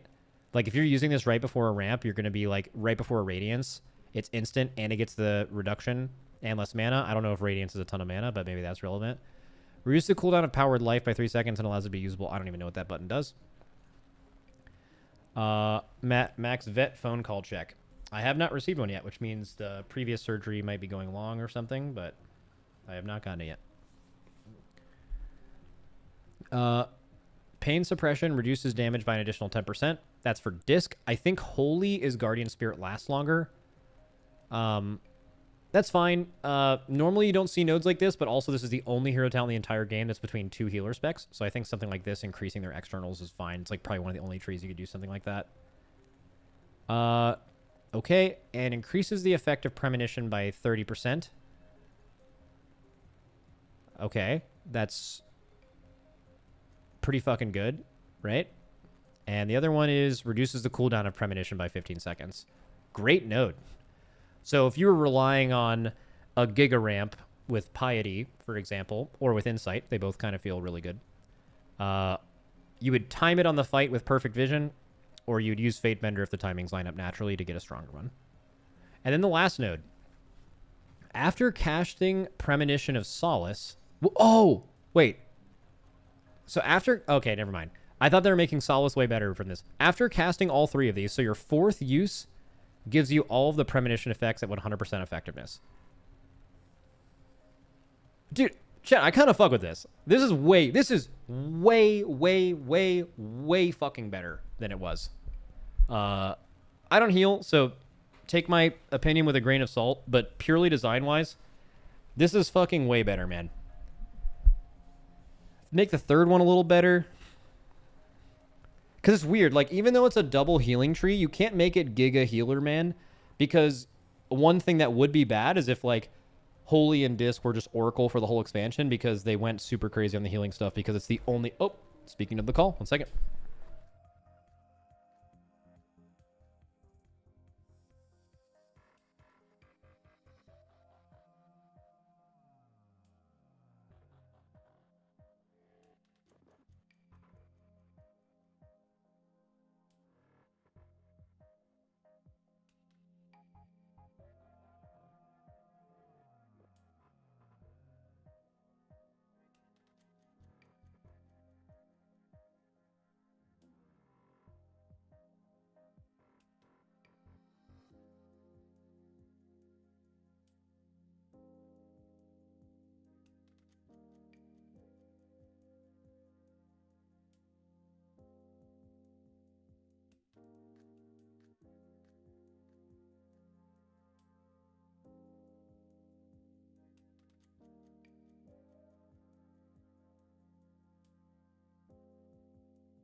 All right. I didn't learn anything from that phone call.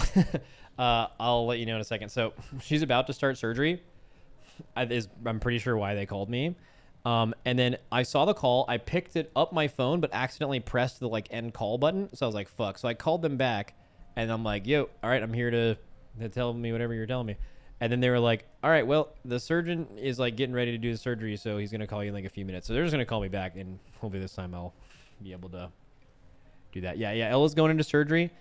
I posted about this earlier on Twitter, but my dog yesterday, I think, ate something she wasn't supposed to. It's stuck in her intestinal tract, and they're having to do surgery to remove it. According to a few vets in my chat, and also just the internet and what the surgeon told me, is this is like a pretty low lift surgery. Like they do these fucking every single day, multiple times.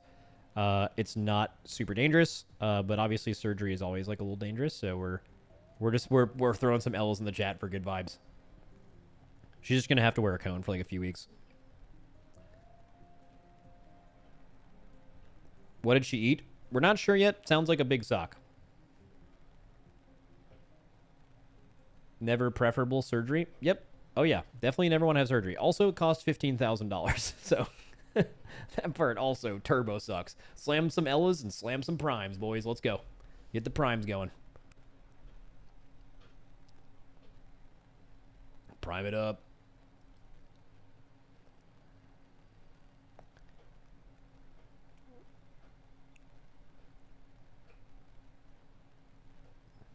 No, you don't have to gift subs, but priming is free for you.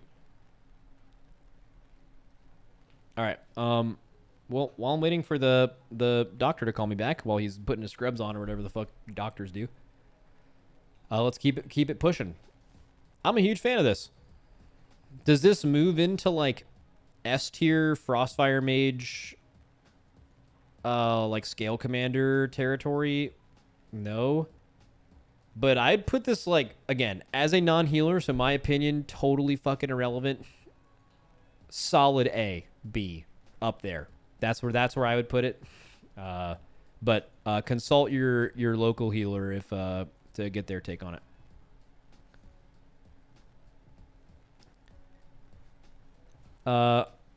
Okay, let's keep it moving.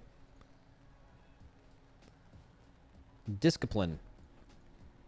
I would like Rapture to be more satisfying cooldown that flows well within the rotation. With that goal in mind, we're removing the time pressure aspect of the cooldown and increasing the impact of each powered shield so that can be used to triage damage in a more careful and interesting way. So, Rapture increases the absorption of your next 3 powered shields by 80%, and it increases by 40% in the last 8 seconds. Doesn't that stink?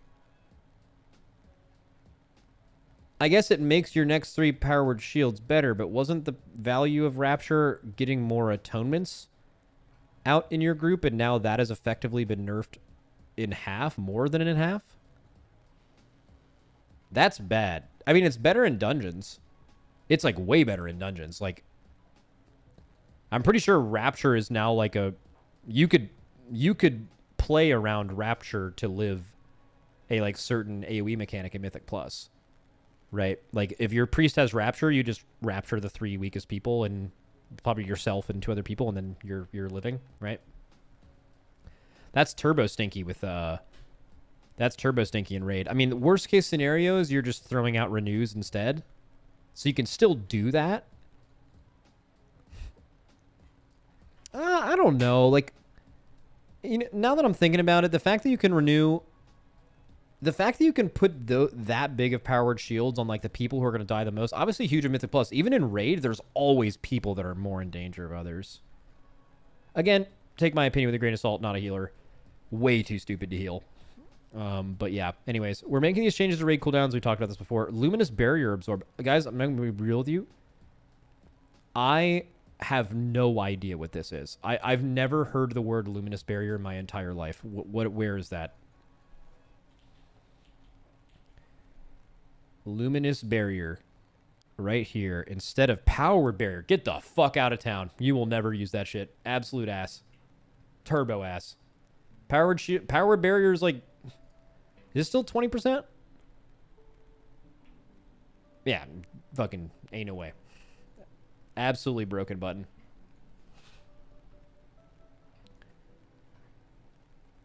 That being said, 400%'s a big number. Especially for 5-man. So forget about raids. There's literally no way Luminous Barrier would be better in raid than Powered Barrier. But actually, it is... Do you go Luminous Barrier? I feel like for the healer rank, it's pretty clutch. Right? Because, like, if you because if you use Powered Barrier, not only are you reducing the damage, which means you can do less healing, very bad, but, like, you're not even getting value for it, right? It doesn't even count.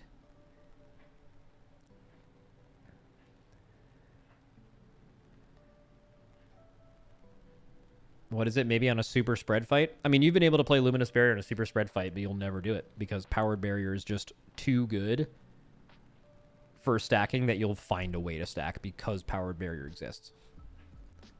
Not that's a bad thing. They shouldn't nerf it either. Devs note, we are making some changes. Yep, got it. Divine Hymn healing increased by 400%. And Divine Hymn now decreases its healing beyond 5 targets. Also, really good change. Wait, that means... Okay, Holy Paladins aren't having Salve nerfed in a 30-man raid. Holy Paladins are going to be by far the best 30-man raid healer next expansion. They're going to be fucking cracked. Because everyone else is getting their shit nerfed. Shaman Totemic. Actually, bro, I'm thinking Luminous Barrier, you might actually take this in Mythic Plus. I don't know the value of this, but I would bet that Luminous Barrier buffed by 400% in a 5-man is going to absorb more than 25% of your health than... Right? For each player, it has to. I mean, if it didn't, it would be worse than fucking Mass Barrier. And Mass Barrier is a mage thing on a lower cooldown. So, You might just play Luminous Barrier in dungeons, right? Like, because usually you're using it's like 200k at the moment, so it would be almost your full health bar in current tuning if it was buffed by 400%.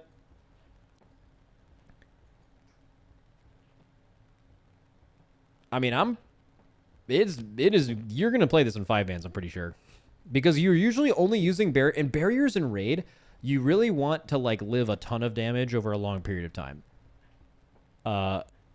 That's where barriers like unbelievably broken, right? But in Mythic Plus, barrier is often used to live a single hit, and like Luminous Barriers, fucking yeah, insane first time message in the chat, by the way, insane.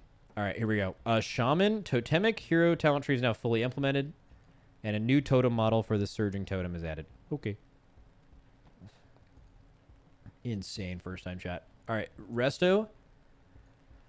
We are making some changes to raid healing cooldowns in the War Within to increase their effectiveness in content with less than 20 players, blah, blah, blah. Healing Tide Totem increased by 400% in dungeons. That's going to feel great.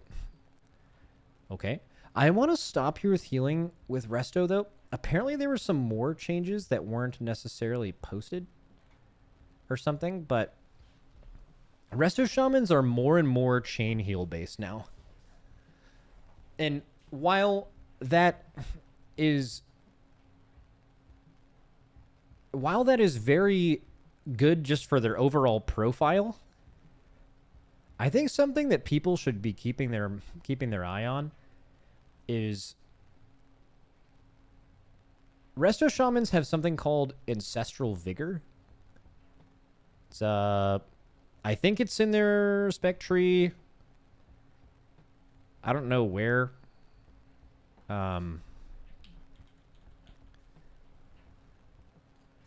Right here. Okay. Targets you heal with Healing Wave, Healing Surge, Chain Heal, or Riptide's initial heal gain gave 5% increased health for 10 seconds. This has always just kind of seemed like a... kind of like a nice touch, especially because they did so much Riptide and Healing Wave healing throughout this expansion rather than Chain Heal.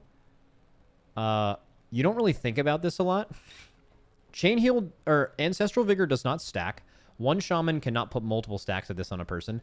And if you have a second shaman in the raid, this doesn't stack, it just refreshes.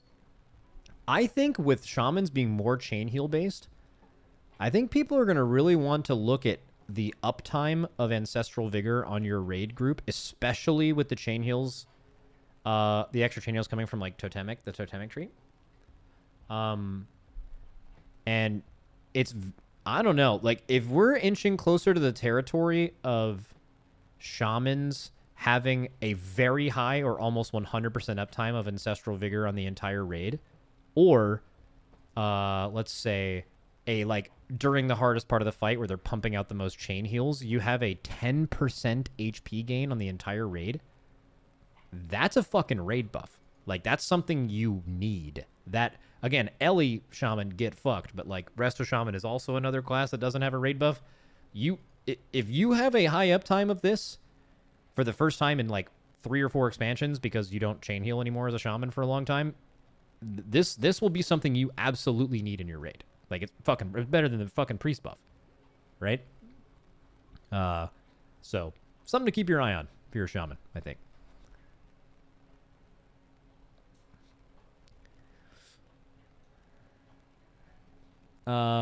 Okay. Warlock. I don't know anything about Warlock, generally speaking. They did a bunch of affliction changes. I've heard that this is still pretty problematic. I haven't heard anything about the Destra stuff. I also, again, we saw a tweet earlier from Kalamazi that showed a damage meter of him playing the new Affliction tree on Alpha, and his filler was 26% of his damage and twice as much as the next thing. So it sounds like Affliction currently in the gutter.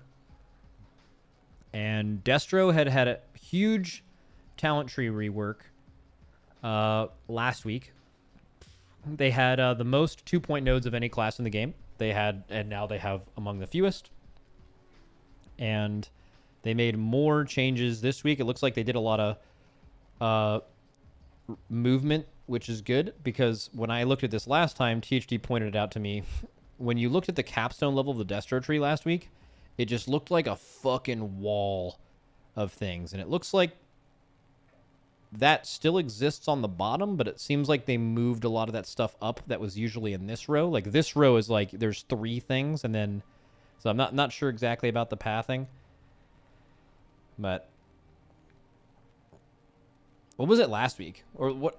Oh, it's hard to tell what it was last week. It's gonna be really hard to tell, right? Because like you can't go back in time because this beta thing's been updated, and it's different than it is on live. So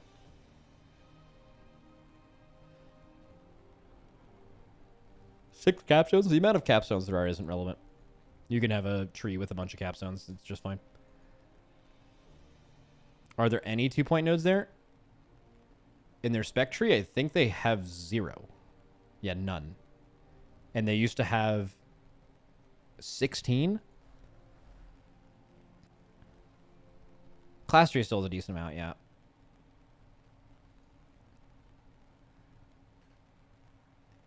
Yeah, good news is, if you guys play a class that is like next in line to get this treatment of your class and spec trees, which we talked about earlier, we actually looked through all of them and looked at the last time they were updated. It is Hunter and Shaman by a fucking mile.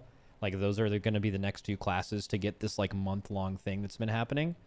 Look at your 2-point nodes that you have right now, just in your shit, and just imagine they're all 1, because they've been doing that to every fucking class, with very few exceptions. So your tree's about to pop the fuck off.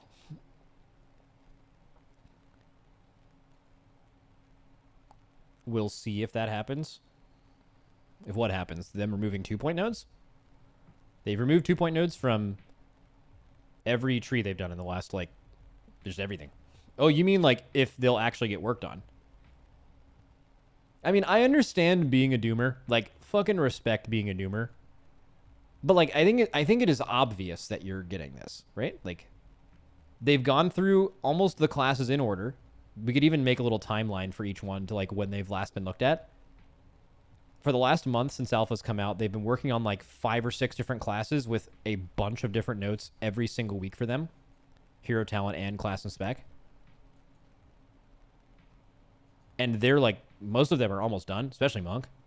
Like, why would that not happen? They have 3, there's 3 fucking months until the beta's not even out yet.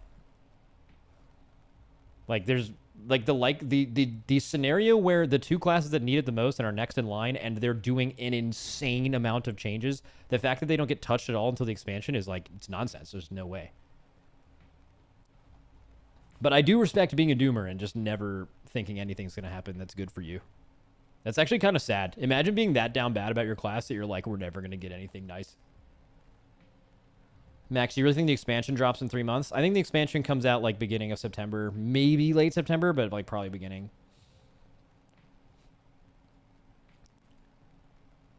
Maybe even late August. I'm a little... There are people who think it's late August. I'm not sure if it's late August.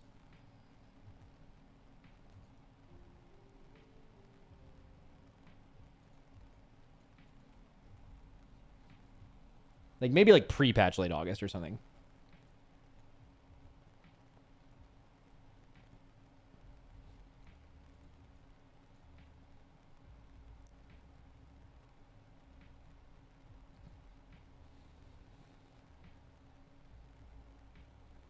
Wait, Max, where Rift is now, Infernal was last build. Where the fuck is Rift? I don't even know what... Oh, here. That was where Infernal... So they're trying to give you better movement? Yeah, Destro movement is bad. Ever since... Destro movement's been bad ever since they haven't had... what was it? Kill Jaden's Cunning? Did you guys know that Warlocks used to cast while moving forever?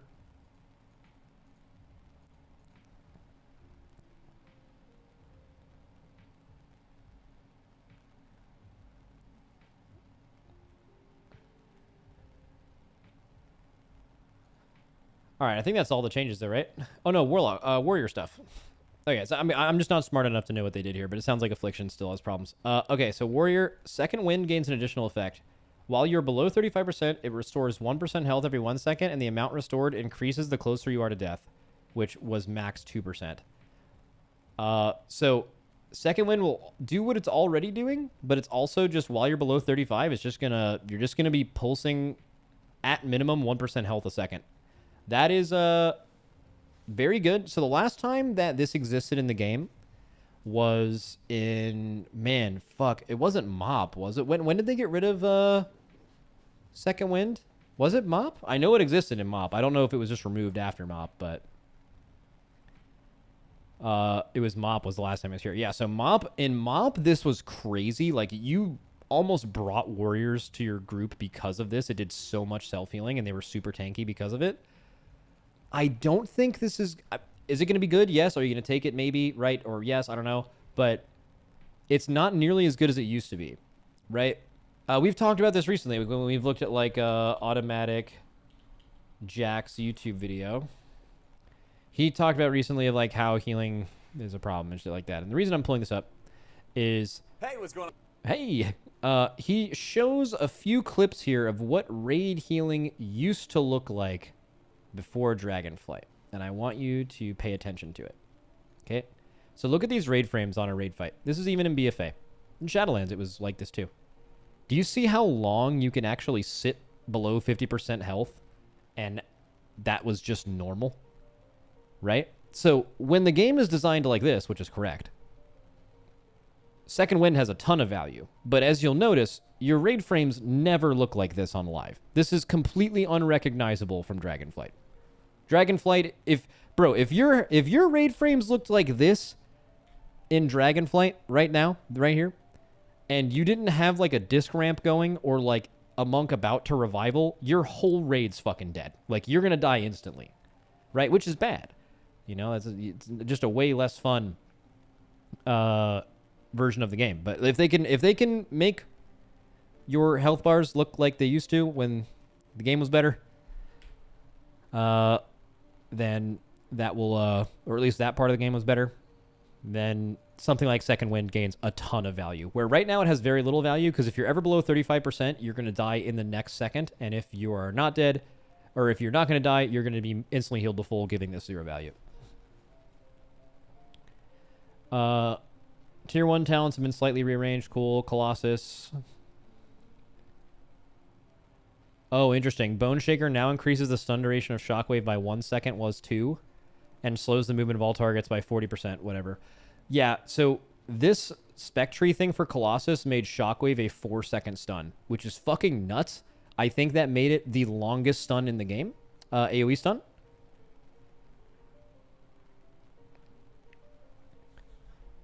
Pretty sure.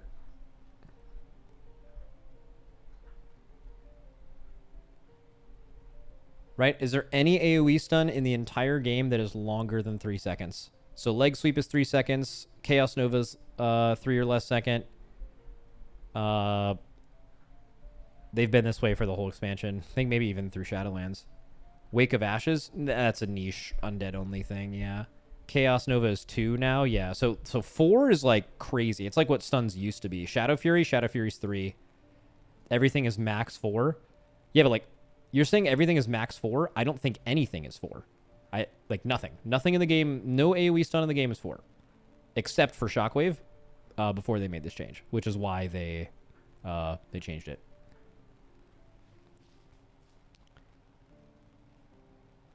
Okay. Stormbolt, that's not an AoE stun. So Relentless Pursuit's removal of movement impairing abilities can now only occur once every 30 seconds. This effect will not trigger unless you are currently affected by a movement impairing ability when you charge. Oh, that's good. A debuff is added to allow players to track 30-second limit. If there's ever going to be something that if you guys have a good UI, what you can do is you can shift right-click a debuff usually, and it makes that debuff no longer show up on your UI, and that will happen the instant I fucking see this debuff on anyone's frame. All right, Vicious Agility Charge now reduces the cooldown of Heroic Leap by 2 seconds, was 5. Yeah, it'd have been way too insane if it was 5, right? The fuck, man. Vicious Agility Charge now reduces the cooldown of Heroic Leap by 2 seconds, was 5. Oh, I already read that. Fuck. Reap the Storm. I'm fucking on repeat right now. Reap the Storm has a 20% chance to trigger from Mortal Strike or Bloodthirst. Lethal reflexes replaced with fierce follow through. Mortal strike and bloodthirst crits. Increase it. Okay, I don't know what any of this stuff means, man. I'm just saying words. Yeah. Fuck yeah. All right, and then PvP stuff. And the visual for MetaQuest has been updated. Woo! Blood decay time. They're good changes. That's what someone said in chat. These warrior ones. Which one? For Slayer or Arms? Yeah, there was a ton of fucking changes today, man.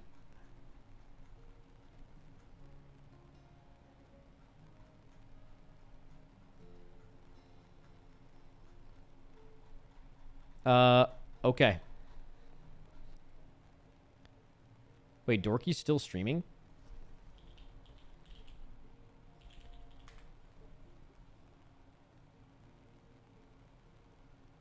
Wait.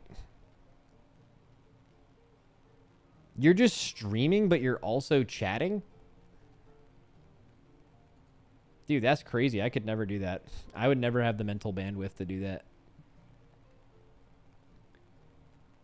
I saw him raid Growl. Did you raid someone but forget to turn your stream off? That probably makes sense for the 200 viewers too. That I've done that before. If you raid someone on Twitch but you like forget to actually hit stop streaming, like Twitch has no idea what the fuck to do, and like your stream doesn't show up on the website, but if you actually type the broadcast, you're still live. It's really weird.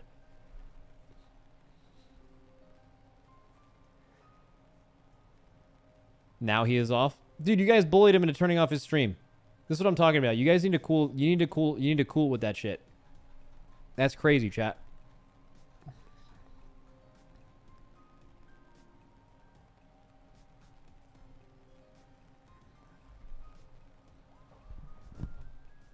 You're looking fit. Did you lose weight? Bro, I have lost so much weight since the beginning of the year now. So I guess since the last race, I probably lost 20 pounds. I've gone down like 5% body fat. I've gotten way stronger on all my main lifts, and I've gotten super fucking good at hockey.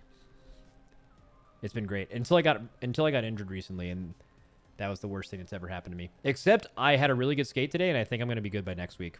But also, I'm not going to come back too early.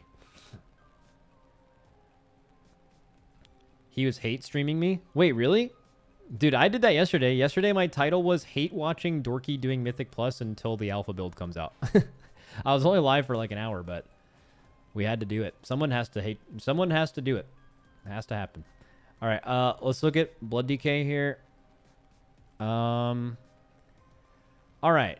Many talents have moved locations or had their pathing updated. New talent, Bone Collector. When you would pull an enemy... Oh, interesting. So you don't even actually have to pull them, meaning you could use this on a raid boss, and it would still give you the... I'm pretty sure this is to make up for the fact that Blood Decays were turbo complaining when A-Bomb's Limb got nerfed because they weren't getting the Bone Shield value from that, which was actually extremely helpful when grouping up mobs. So this is going to probably be required for Mythic Plus at least, which will also make A-Bomb's Limb required, but it's also something you'd probably always want to have anyway. But interesting. So that's their way of addressing that, I would assume. Ossified Vitriol. When you lose a Bone Shield charge, the damage of your next Marrow Rend is increased by 15%, stacking up to 75. Okay, so just your Marrow Rends do 75% more damage. Nice little single target increase. Let's see how much damage your Marrow Rend does on single target. Mirdrasil, rankings, tanks, Blood Decay on Gnarl Root, damage done. Oh, it's in Russian. Is there a translate button? Let's just be Russian. Fuck yeah, no translate. Cool. All right, let's pick someone else. I should have known. Yuma.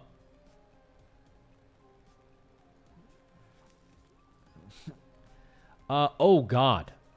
Oh my god. Okay, well the main reason it's bad is because you're just not pressing it, right? Well, I mean, it also looks like it does hilariously low damage. Your Heart Strike, which costs less runes, does triple the average damage. Okay. All right, so that talent is fine, but it sounds like there's a deeper problem to address, which is Mararen's base damage or the need to press it whatsoever. All right. Moving on. Tightening Grasp, don't know what that means, now silences enemies when they are pulled and no longer increases the damage enemies take from you when they are pulled by Gorfine's Grasp. What the fuck does Tightening Grasp mean? What does that mean, chat? The Gorfine's Grasp cooldown reduction talent? Okay, so it's the Gorfine's... let's pull up a little talent tree here. So I'm assuming it's this, right? Yeah, so Gorfine's Grasp is reduced by 30 seconds and it now also silences enemies for 3 seconds. And previously, what did it do? It previously increases the damage they take from you. Yeah, the silence is way better. Oh, I wonder if this is their way of attacking Vengeance Demon Hunter stops by giving all... That would be... I mean, I know some tanks that think this would never happen, but if what they did was just gave every tank the amount of stops that Vengeance had, they would actually like really prefer that because they like having this much control. I also know there's people that I probably don't hear opinions from often that would argue the exact opposite and say that tanks having enough responsibility as they already do is already enough and they don't want to do that. But definitely an interesting solution nonetheless.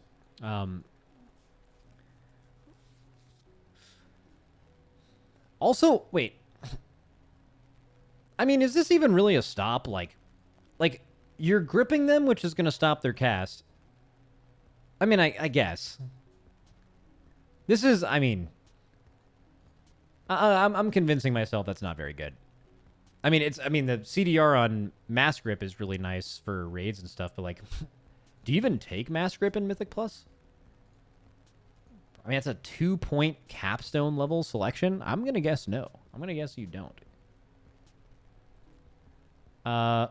But maybe that's different now because they're working your spec tree a little bit. All right. Blood Drinker now reduces the damage the enemy deals to you by 20% while channeling and for an additional 5 seconds after channeling it fully.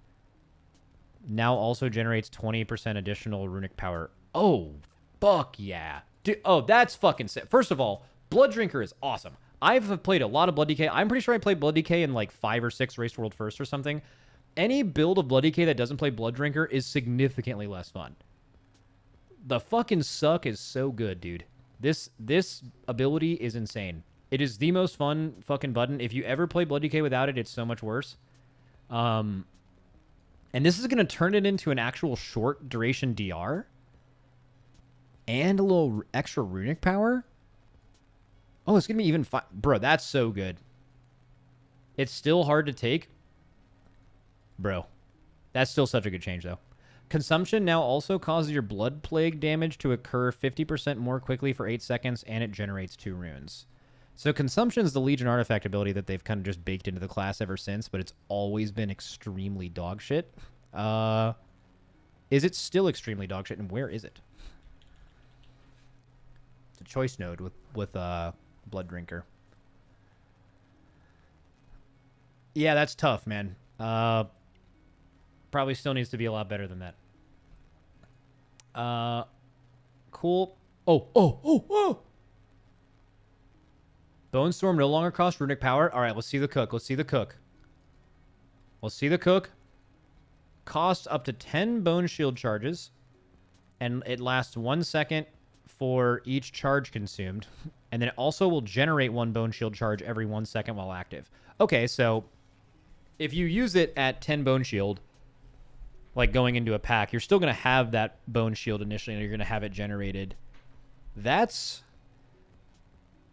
really good. I don't know if Bone Storm does enough damage to warrant that. I don't know where it is in the tree. Is it bottom left? Yeah, bottom left. It's like a pure capstone. It's also gated by a 2-point talent, which is interesting.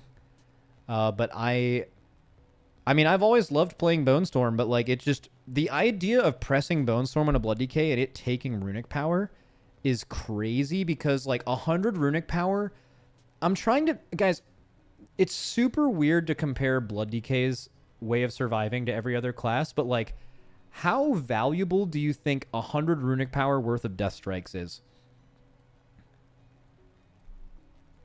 Do you think it's worth like what, like 7 shield blocks or something? like fucking, like comparing it to other active mitigation, like, I mean, it's fucking like insane, right?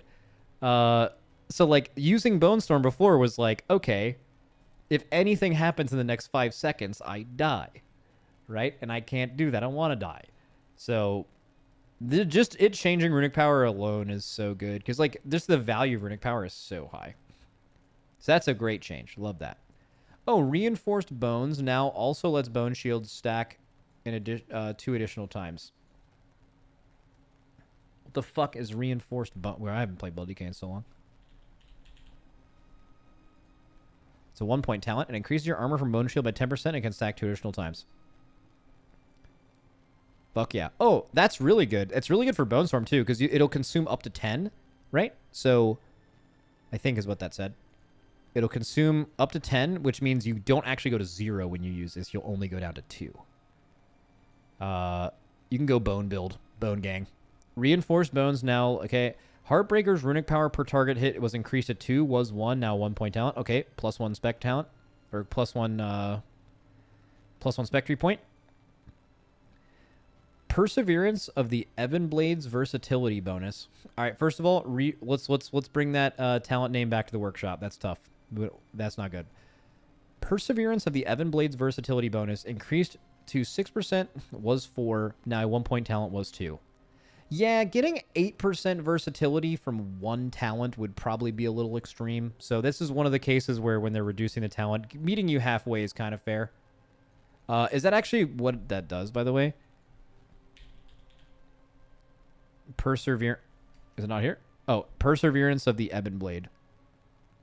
When Crimson Scourge is consumed, you gain 6% verse for 6 seconds. And now it is... Oh, same thing. You just gain... Very bad talent, never taken. All right, fuck this talent. Fuck them. Fuck them. Shattering Bone is now 1-point talent. Was 2. Lit.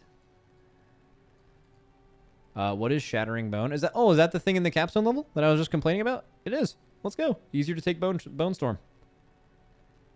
Red Thirst reduces the cooldown of Vamp Blood by 2 seconds. Was 1. And it's now 1-point talent. Okay, full value plus 1 spec point. Love that. This stuff doesn't matter.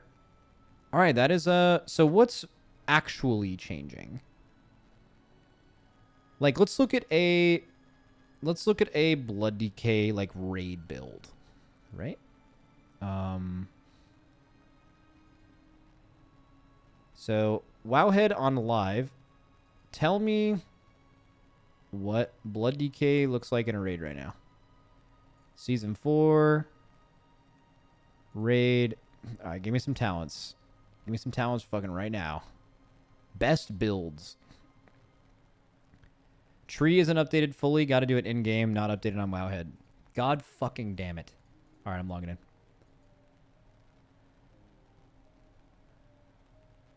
Max, you have to go to the alpha. Guys, I get it, all right? Hey, Toasted, you fucking hear me, dude? I see you got a Prime gaming thing. Throw a fucking Prime in here right now. I need that Prime. I paid $15,000 today. Prime it up. Hey, Max, you got to go alpha? Thanks, man. Okay, let's log in Horse Lady. No? Okay, well, I can't respond to that. I have no comeback.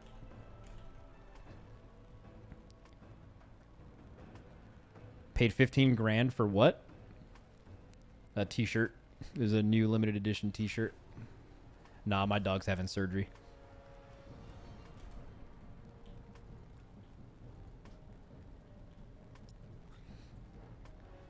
I was ordered a Prime. Yep, fucking slam that shit. Okay, so let's look at a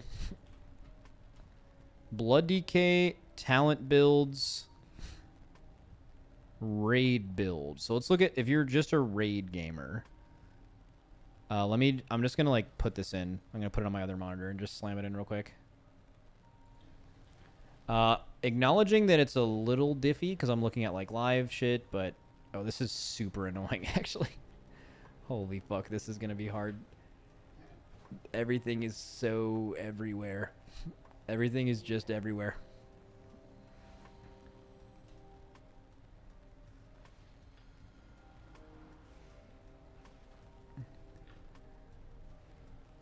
You're not even blood? Yeah, I was looking at the class tree. Good shout, though.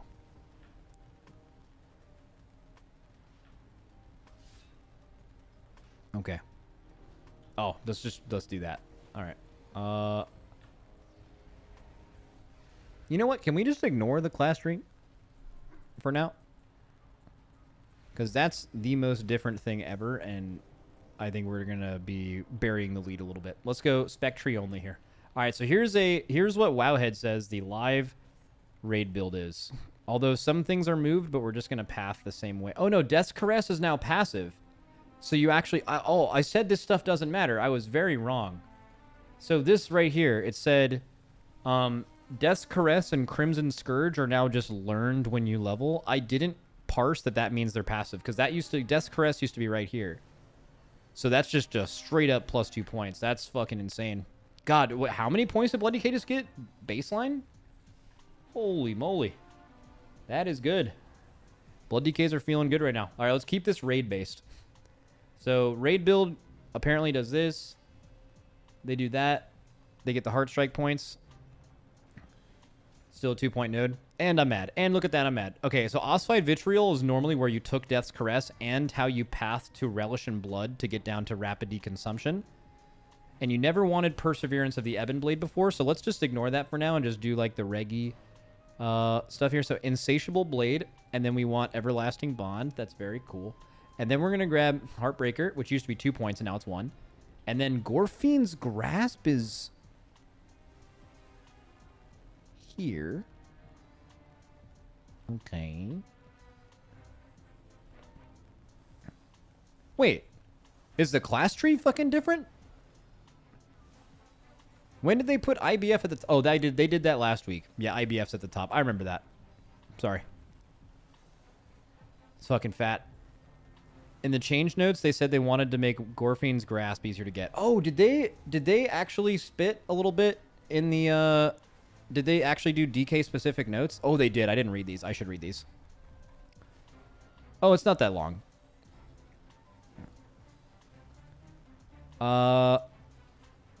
We have updates to Blood and new talents for the not yet implemented shit for Frost and Hoy. Looks like Blood still has some not yet implemented shit. Actually, like quite a few. Okay, our focus for the Blood updates is heavily focused on the tree layout. Updating existing talents to have more synergy with Blood's kit, reducing the amount of 2-point talents, and moving a couple talents baseline, like these two things. One major pain point we've heard expressed with Blood is how much friction there is to get Gorfine's Grasp in the content where you need it. That's a fact. I think it was like... Gorfine's Grasp should be something that you actually, like, in quotes, need for Mythic Plus. Like, in every other tree in the game, you would be like... Actually, it's funny. Vengeance Demon Hunters do this exact same thing. Except you just definitely should have grip at Mythic Plus. And if you say that you shouldn't, you're probably wrong. But you, like... You just can't do it as DK for whatever. Like, you just lose too much power, which is a big problem. In response, we've updated the tree to have Gorfines in a much more accessible location. While we generally like the accessibility it has in the new tree, we've been testing it internally and have realized that its new location has made it a bit difficult to avoid in scenarios where you might need the AoE grip. We'll update the pathing again to make sure it's accessible, but a bit more optional. Okay, so this isn't the final thing. The other big point is how many talents you have to buy in to have a functioning baseline as a tank. We have the combination of the reduced 2-point nodes. I mean... Maybe you still have this, but plus 4 points is massive usually. So let's see where that ends up after I pat this. So I'm trying to just get the raid build you guys have on live right now, but it's kind of hard because things are in a slightly different spot. So you don't even take Rune Tap currently. Okay, but like Rune Tap is kind of the only... So if we don't want Gorfine's Grasp, you just kind of get Rune Tap because you still want improved Bone Shield, right? Like you just... 10% haste is 100% necessary, and you either have to take Gorfines or this. So let's assume you're not Gorfinesing. Let's say you're taking this instead because you still want that haste. You never click Rune Tap, though. Okay, well, I mean, there's probably a world where you can click Rune Tap, right? Maybe you're just so tanky that you'd never need it, which is a good problem to have. But, all right, fuck it. Let's do that. Let's just get Gorfines for free, then. Let's ignore the second node for now. And then currently what Blood gets is they get Bloodworms, Coagulopathy, Rapid Decomposition, and Relish in Blood. So to get all of those things, we would have to get the new Ossified Vitriol. Okay. So let's just slam that real quick. And then the question is, do we want 6% verse when we can... Isn't Crimson Scourge when you use your free Death and Decay that procs? I'm going to be so happy if I got that right. Yeah? Let's fucking go. Fuck everybody in here. All right, here we go. Relish in Blood. When Crimson Scourge is active, your next Death and Decay heals you. Is Relish in Blood even good? Why the fuck did you take Relish in Blood before exactly? Oh, you needed to get Rapid Decomposition, I guess? This shit's fucking ass. This shit's extreme ass. I mean, I guess you still kind of have to. Yeah, okay. Okay, and now you get Rapid Decomp, and then you need 2 more points to move on. Before you skipped Voracious and you skipped Blood Drinker. Wait, but now that's at the bottom. Interesting. But we can spend these last 2 points and we can get Coagulopathy and Bloody Worms. We can get them both. Is that what you guys want to do for raid, or do you guys want to fuck with like Voracious or like Reinforced Bones?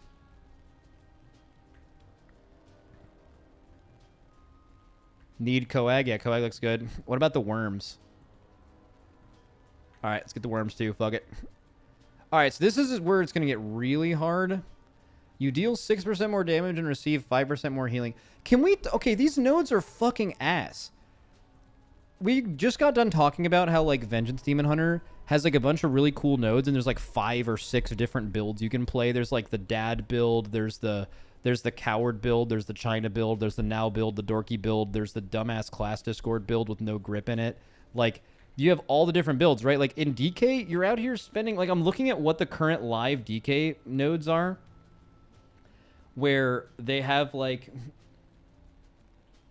Like you're picking stuff like this. Like why... You deal 6% more damage when you're standing in your D&D. Like fucking what is this thing doing on this tree?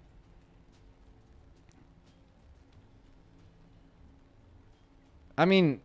Like, oh man, sorry guys, I can't ever take Gorfine's Grasp or like any of these other cool nodes, or like improved Vamp Blood or any. I can't take any of this stuff because like I have to take some passive damage shit. Like I feel like Vengeance is like so much more interesting than that. Look at the left nodes. What, like in the capstone, like Blood Tap, Leeching Strike, Heart Strike heals you for 0.5% for each enemy hit while affected by Blood Plague. Ass. Rune Tap looks like it's lost its way. Blood Tap. Not great. The AMS heal? Where's the AMS heal?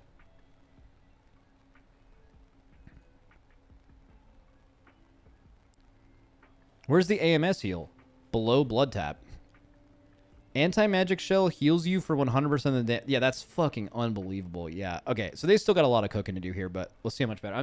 Let's still just try to do what the raid build tried to do. So before you put 1 point in Red Thirst, which now is just one point... is all you can spend, and it gives you the value of the old 2 points, which is very nice. After Vampiric Blood expires, Umbilicus Eternal... I'm not reading this or selecting it because of its name. That's absolutely absurd. Okay, so they have Ironheart, which you normally could path from directly from Sanguine Ground. But you would now have to get 2 of these... Okay, so super hard to tell where this tree is going right now because... There's major capstone things that aren't even, like, listed, so.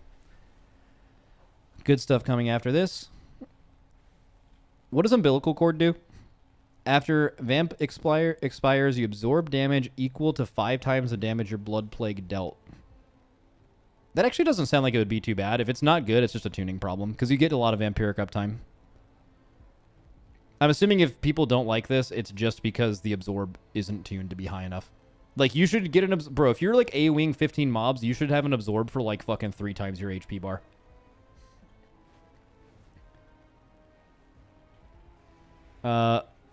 So, that thing's just not good enough. Cool. What else did you get? It looks like you took Tombstone.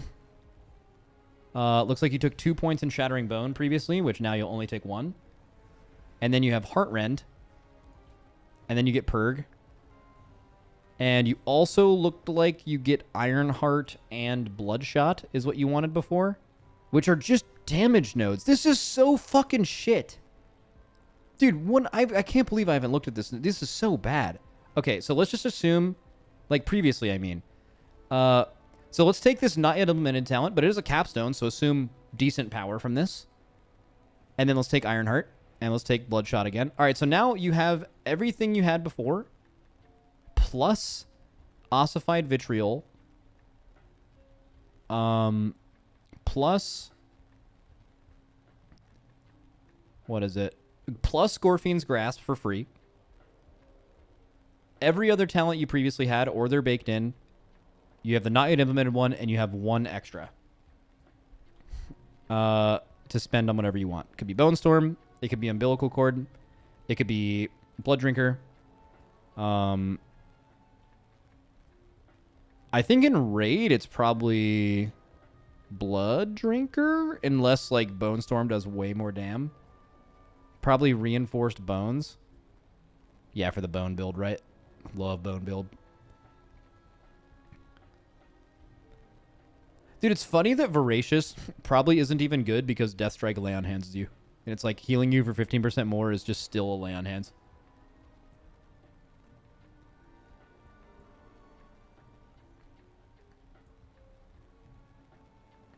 What is it? For Sand Lane, you probably want Umbilical and the improved Vampiric Blood Tech. Oh, yeah, let's see how this affects the hero talents here.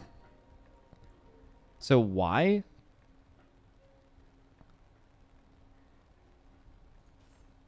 While you're in your D&D, Essence of the Blood Queen, Vampiric Strike heals you for maximum health. Oh, so what? I mean, you're just going to be Vampiric Striking more, right? Which is technically Heart Strike, so you're going to, what, just get more value out of Red Thirst? You're going to have more uptime on Vamp Blood?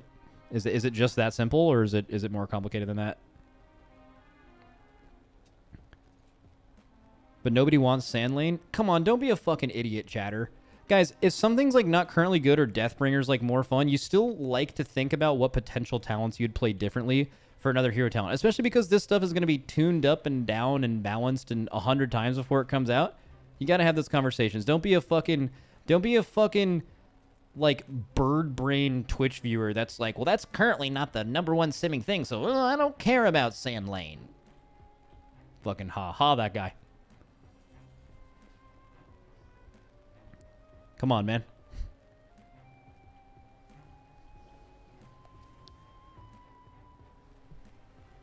All right.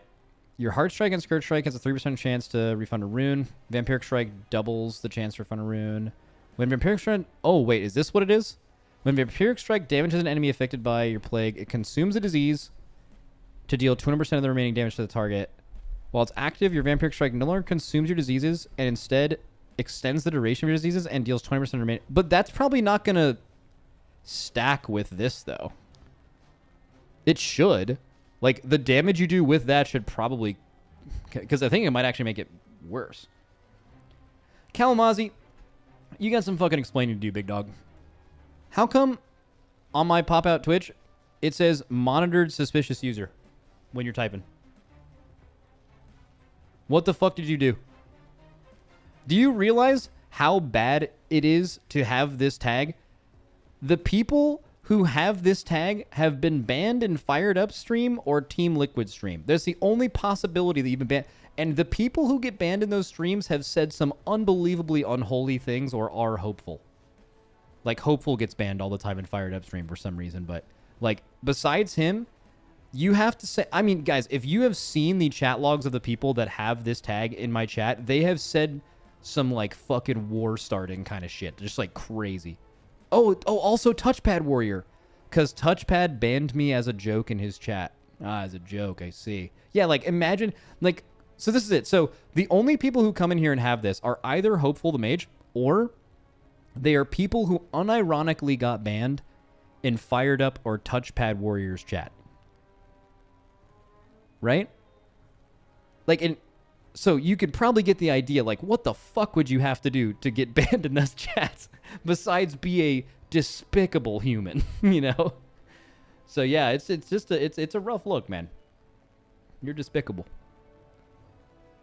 Well, I am a warlock. Yeah, that's a fact. Wait, what makes Deathbringer so fun again?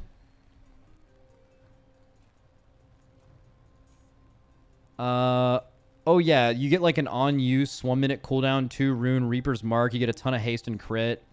Oh, it does the big old scythe fucking animation. Yo, I want to do that. I want to do that. Hard doing that. Hard doing that. Hard doing that. I want to be a big scythe.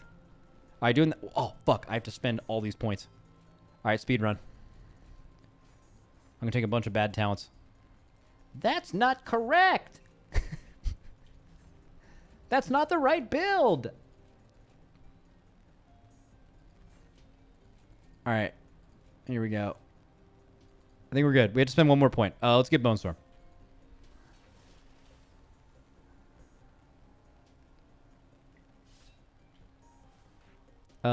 Okay. Fuck. Is it not on my bar? Okay, Reaper's Mark. Go on my bar. Right here. Number 8. It's number 8. All right. So let's blast this fucking training dummy. Give this guy the heat. Wait, how do you go Scythe mode? After it explodes, your next 2 Marowrens cost 1 room and summon 2 Scythes to strike your enemies. All right. Huge vibes. Coming up. AMZing over there. That guy was never expecting that. Using that. Wait, what happened to that one talent that gave you all of the bone shield charges when you're gripping stuff? I never saw that. I don't see where that is.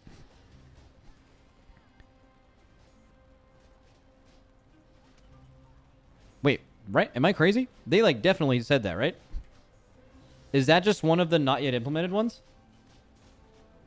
Tombstone? No. No, they had a new one. It's to fix Gorfine's, not Gorfine's Grasp. Well, I guess technically Gorfine's Grasp.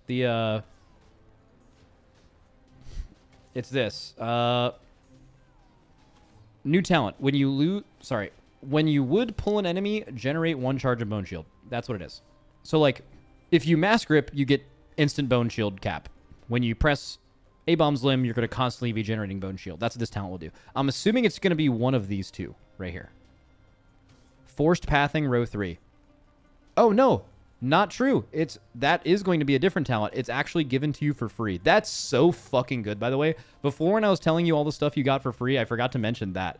I feel like that's insane. A-Bomb Limb already generates Bone Shield? No, it doesn't. They nerfed that. They removed the, like, generating Bone Shield, giving you procs on Frost and Unholy to make it less of, like, a damage node and more of a utility node. And then Blood Decays were like, this is bad. And they were right. And then so they added it to the spec tree for free. DK noob friendly talent. Bro, you fucking psycho. You could walk into a pack, Bone Storm, get rid of all of your Bone Shield, and then Mass Grip first global to have capped Bone Shield. That's fucking dope. That's insane. And you're also reducing those mobs' damage to you initially as well. I also feel like you get one shot if you did that. I feel like if you were to walk into a pack as Blood Decay and just Mass Grip on your body, you're just definitely instantly dead. But okay, all good. If you'd survive, that'd be sick. I mean, you'd have Bone Storm rolling, which would obviously heal you a lot, but... Use the Scythe? Oh, shit, you're sorry. You're sorry? You're right. Let me do that. You're sorry, buddy. Okay, let's get this Marowren going. All right, so now I use Reaper's Mark, which does something. And then when it is done doing that thing, after it explodes. Did it explode yet? All right, anyways, we're going to Marowren. Oh, you see the scythe? Look at the scythe. Look at the scythes. Holy shit.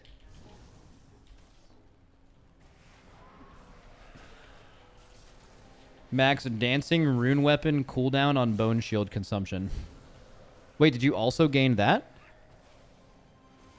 Oh, I see. I mean, okay. Insatiable Blade already existed. You're just saying that because there's faster ways to spend bone shields now and more ways to generate them, you are also just passively reducing the cooldown of your dancing rune weapon. That's sick. Okay. Oh, yeah. Quick shout, chat. There's another monitored suspicious user in chat. You guys see him? Look at this fucking weirdo in chat. At the bottom. Holy fuck. Look at that.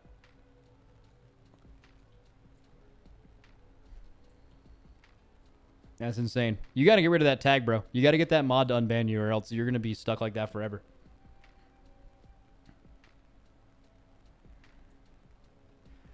What is it? You'll have like perma dancing rune weapon and bone build? What the? Okay, what the fuck is bone build? You guys can't just keep saying bone build and like that's a... Like, what would you take? Or you would take What, reinforced bones? You would take like exactly one more talent that has the word bone in it. That's not fucking bone build.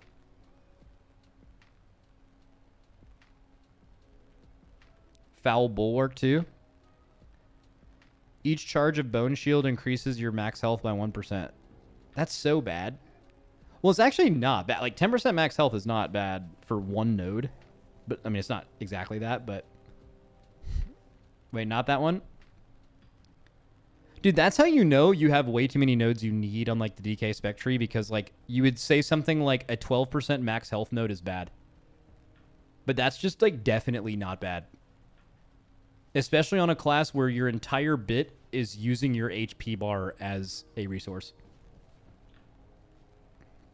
Arrange action bars in a bone shape. Dude, you guys remember my gun UI? This is a really, really old reference.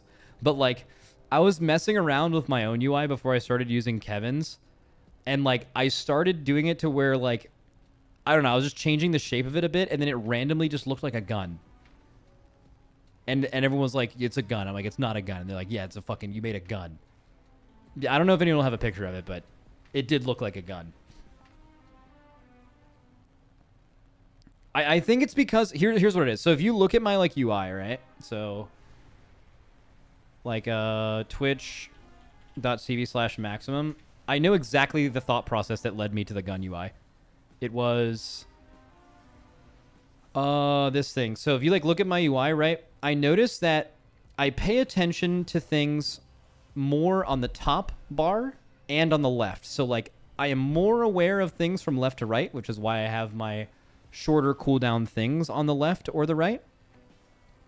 And then I'm also, whenever I had my old UI, I had multiple rows. I also had more available on the top.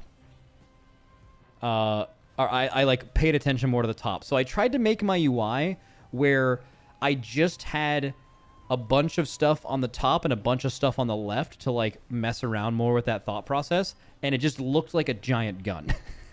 And it was really fucking stupid. And it did not work out. It was, do not try this, but...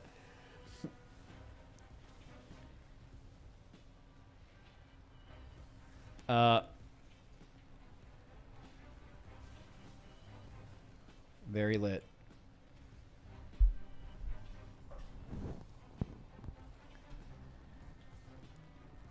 All right.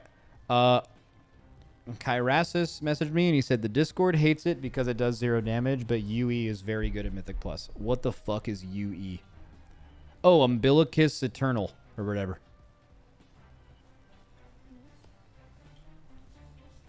I mean, like I said, if this is bad, it's only because the number is too low. Because the idea of gaining an absorb that's absolutely insane for one talent point is really good. You could also use it to enter a new pack, right? Like if you used Vamp Blood near the end, you could go to the next one and you would just have like a big old fucking absorb. And like Blood DK's biggest issue defensively, right, is living the initial grouping, right? It's like getting going. Like once you get going, you're chilling. But also, who fucking knows? The Discord hates everything and loves everything all at once. I don't get it. Yeah, I don't know. Class Discords are weird. Happens though. I mean, specifically tank class Discords have always been a little bit more problematic because, like, at least with DPS, there's like a mathematical answer to the right thing to do a lot of the times. With tanks, it's more feely crafty. You cannot solve tank defensiveness with math. In fact, I remember when people tried to do this and it was so fucking funny and always wrong. It requires a bit of practical, and even like the class and spec trees, like there are decisions you make. Look at the Vengeance class tree, right? Or the Vengeance spec tree. Like, there's a bunch of different builds because there's actually options. Like a tank can have a utility node in their spec tree and they're like, oh, that's an interesting choice. If you were to have that in a DPS tree, it would be like the end of the world, right? So usually issues with tank stuff is like they focus on things. The class discords for tanks, I assume, would just focus things on things that can be solved by math, right? Which is damage, right? How much damage can you do? Oh, well, you're not going to die anyway. How much damage are you doing? And it's like, is it possible to live without the defensive talents? Yes. Okay, well, then we do that and we just take the offensive ones because we can at least quantify how much value that's being added, right? Where, like, you can't really mathematically figure out how consistently you'll live with maybe a defensive node on your tree somewhere, right? Because it depends on the player. But typically, the people who are taking advice from class discords, especially tanks, are probably not very good players, I would assume. Because a lot of tanks have fun, kind of... The feely craftiness of tank and exactly what you're supposed to do in a patch, and people coming up with their own builds is really fun. So, like, why would you want to listen to some fucking geek tell you what build to play, right? So, I would imagine they go through a lot of that problem-solving process on their own and try different stuff and think how much more they'd often survive. Like, even when you're doing TGP and MDI or whatever, you're going to have, like, different builds sometimes for different dungeons.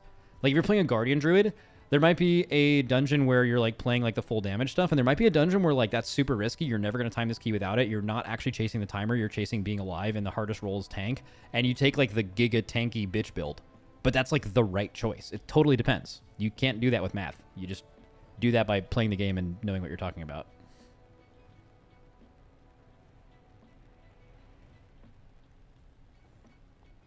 I just listen to Dorky. Yeah, I mean, if you're trying to like be someone who's not trying to figure out your own shit for tank, which, you know, it's fair. A lot of people are like that. I would just say that I think for DPS players, class discords are usually a great resource. I think for tank players, you should find a tank that plays a lot of different tanks, and you like them. You think they have good takes. They think like you, and they play at a decently high level to where you can just kind of use their ideas, bounce them off your own ideas.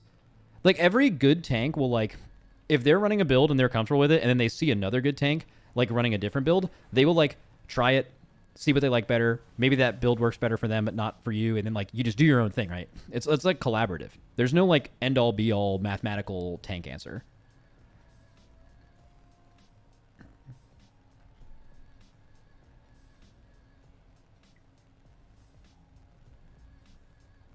Has he given his take on Totemic Shaman? Yeah, just like, I don't know, just cast Totem Slap or Earth Throw or whatever. Just do it.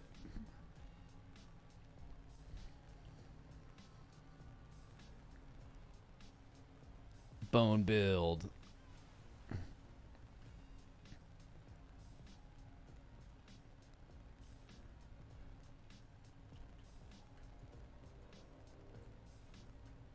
Do you think a ranger tank can ever be a thing?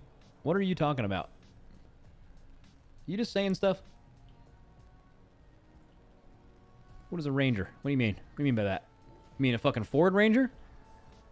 I need a new one of those. My old one is fucking destroyed from the hurricane or whatever. A ranged tank? I mean, didn't they do that in Season of Discovery?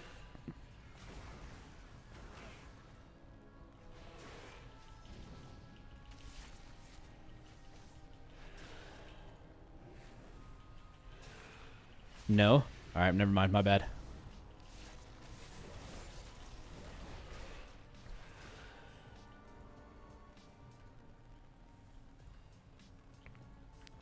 I thought they made, like, dumbass warlocks or something tank.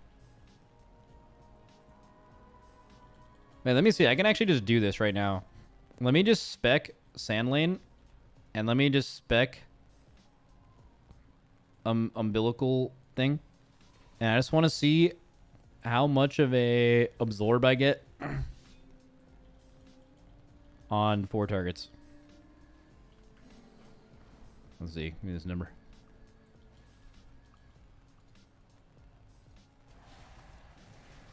Oh, Blizzard. I can't press buttons until I reload. That is hype.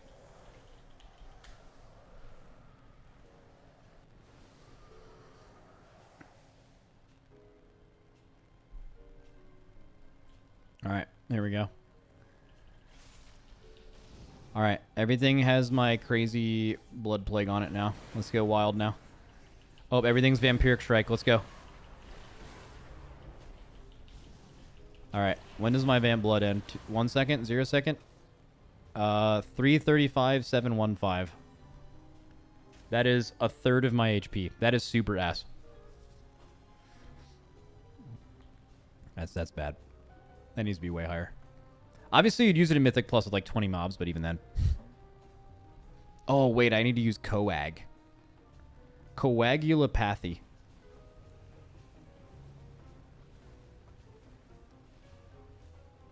Oh, that would make it 150% bigger? Just from that alone? What is it? It's way better in Mythic Plus. You can get like 3 to 4 million shields. That's pretty hype. The thing is like, I guess it depends on what content you're tanking. I would imagine the higher key you go, the better something like this gets. For sure. Because, you know, big shields and shit. The shield is capped at max HP. Is that true? That's a problem all in itself. Because the idea of Blood DK getting a shield for more than a big portion of their health bar is fine. Like, it's not at max HP. All right, they just made that up. God, I love just fucking lying, man. Let's go. Wait, let me look at Monk. I want to play Monk with the new... I want to see how long of a Drinking Horn cover I can do.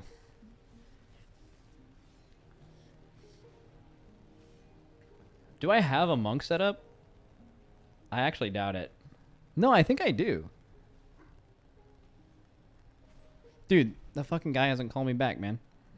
The fuck? It's an hour ago.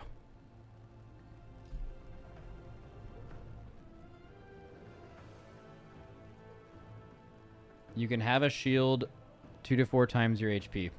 That's good. I like that. Why is that bad?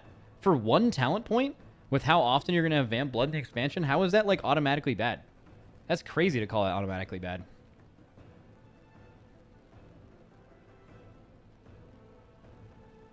Sounds great. For one talent point, that's fucking solid. Let's see. Is Bricked bad setup or Punch Kick Guy? I think I played Punch Kick Guy a bit. He might be like a little bit old. I think he might have been made a long time ago, and I don't think he works anymore. The game gets really mad when you play characters that are just a little... Oh yeah, his binds are all fucked. Okay, it's probably whatever the newest version is. Bricked bad the most recent Monk I played.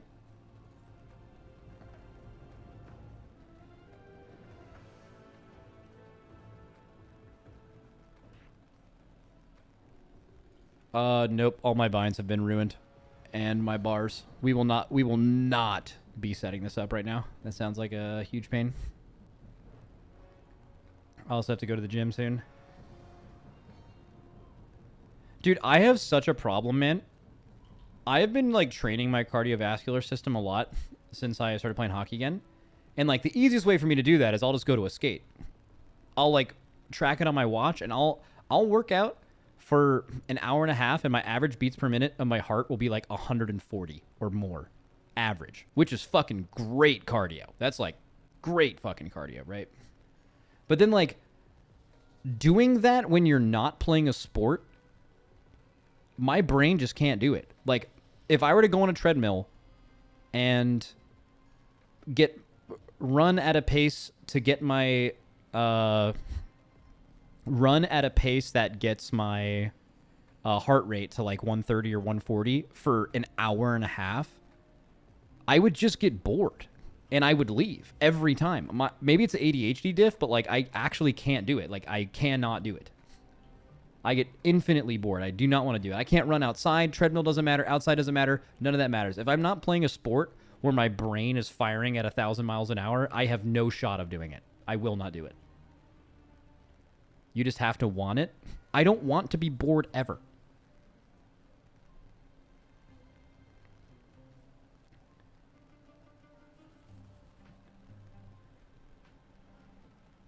I don't want to do that. Right? Lifting's easy because you can focus on strength gains.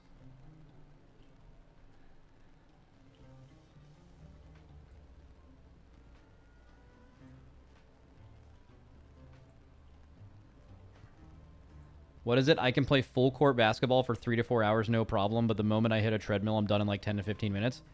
Yeah, I know. It's like the stimulation just isn't there. Honestly, it's probably just a living in the current world bit. Like you're so used to like everything entertaining you can open your phone and be endlessly entertained that like back in the day when our parents like only thing they could do was like play with dirt and like kick around rocks and shit, right, for fun. Like doing long runs for cardiovascular exercise was fine because everything else in your life was fucking boring too. So it didn't even matter. All you could do was kick rocks and stuff. So like now Now you just need so much more stimulation than before.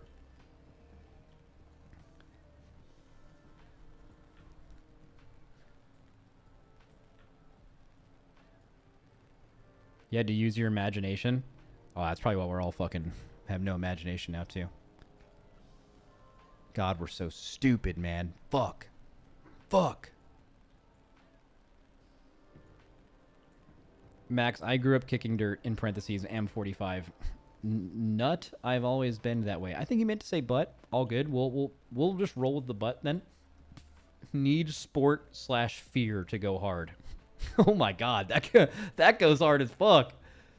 You fucking motivate yourself with fear? Like, what do? You like hop on the treadmill and you're like, if I don't run 5 miles, I'm dead. Or something. That's fucking insane. That is metal as fuck, man.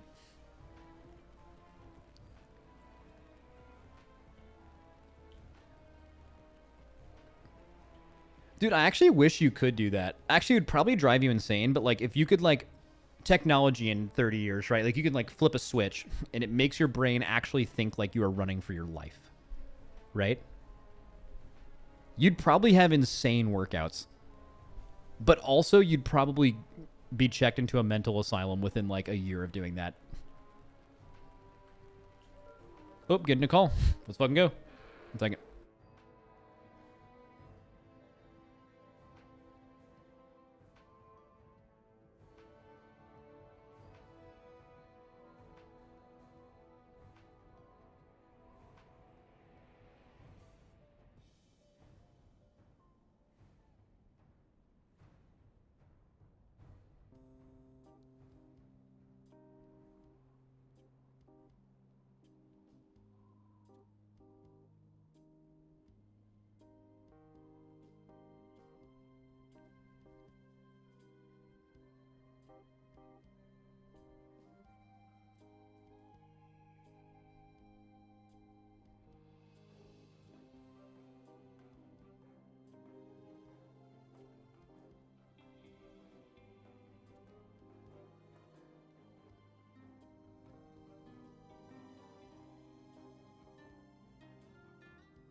All right, good news. Good news, everybody.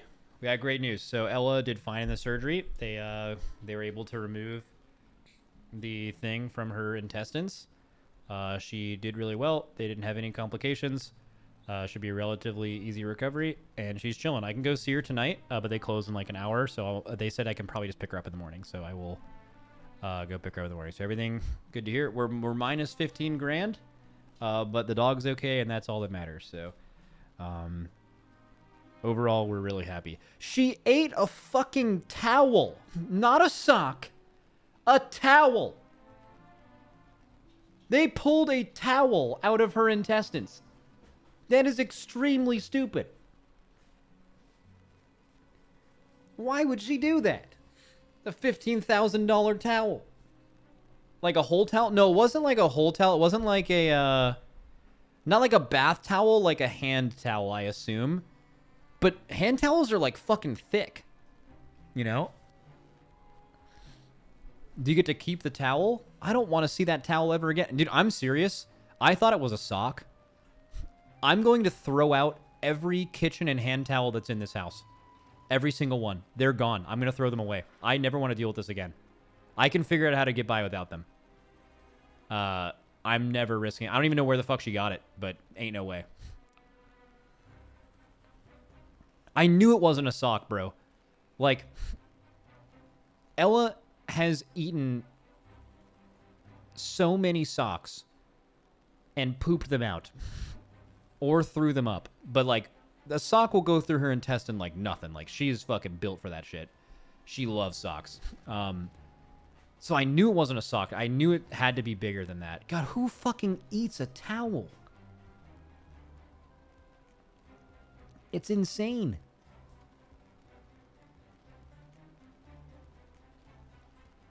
Yeah, but she's okay, though, which is good. Surgery went great. So Max is a happy boy. So today ended up being pretty happy. If you can forget the fact that I lost $15,000 today, okay? So let's throw that to the side. Lost 15 grand, not great. Okay, so that's not there. All right, so what else happened today is my dog ended up being okay, and I was very scared that she would not be okay. And I went skating since I hurt my ankle. And I was able to do 95% of what I could normally do on the ice, which means that I am reasonably close to the end of my recovery. Still going to play it safe, but it was like a very positive experience. So, 5% missing? What the fuck? Okay, yeah, but like the... yeah, I will. What is it? Why don't you have pet insurance when living in the U.S.? I mean, to be honest with you, I thought I did have pet insurance. I got it like a year and 3 months ago, and it just like expired.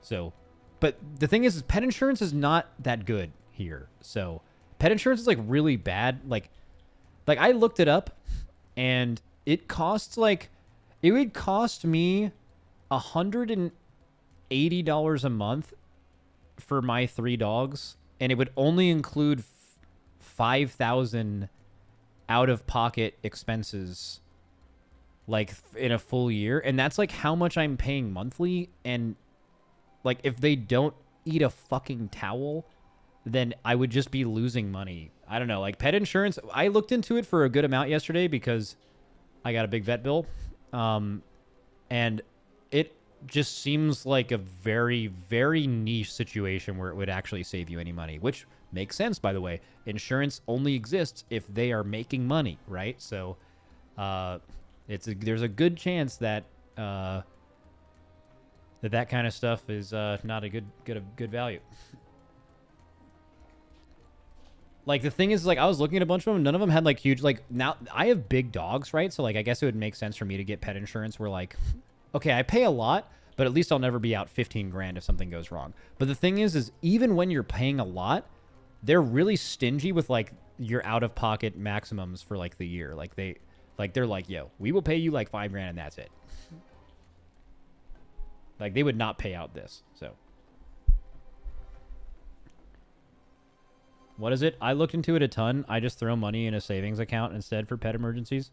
Yeah, I have no idea where all my money is, but like I think a decent amount of it is in investments and shit like that. But I have one. So Moneyman made me do like one account that has like 50,000 in it. I think that's just for like, this is your emergency fund. This is if everything comes down crashing and burning. I'm a content creator, so I guess if I get like canceled or something, and then you can like live for a few months before you die and figure some shit out. And then I just keep everything in like a couple of different checking accounts. I think.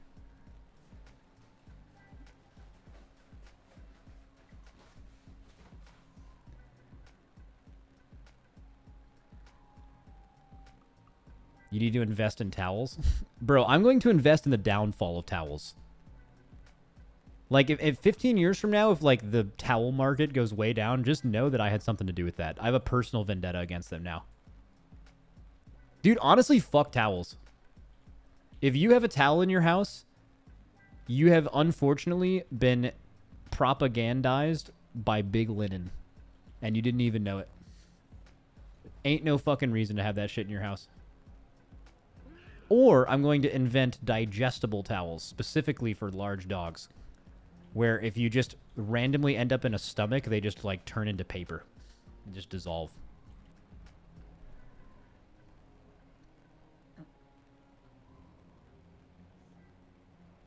Yeah, also known as just paper towels. That's what paper towels do. But but we're just going to move past that. So it's like a more bougie paper towel. Dude, look at this in chat. I can already tell that Big Linen has all of you in their clutches. It's unfortunate. It's unfortunate it happened to people in my chat.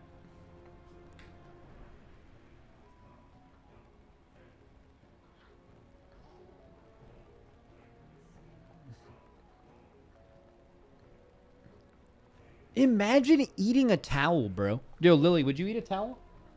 She's eating her own ass right now, so probably. Hey, none of that. Hey. Actually, she's probably just coping because Ella's not here right now. I was gonna get mad at her, but don't you dare fucking lick me. Ain't no. I just saw what you. No fucking shot, Lily. I'll pet you though. Yeah, you're sweet. Don't. Hey, no fucking way.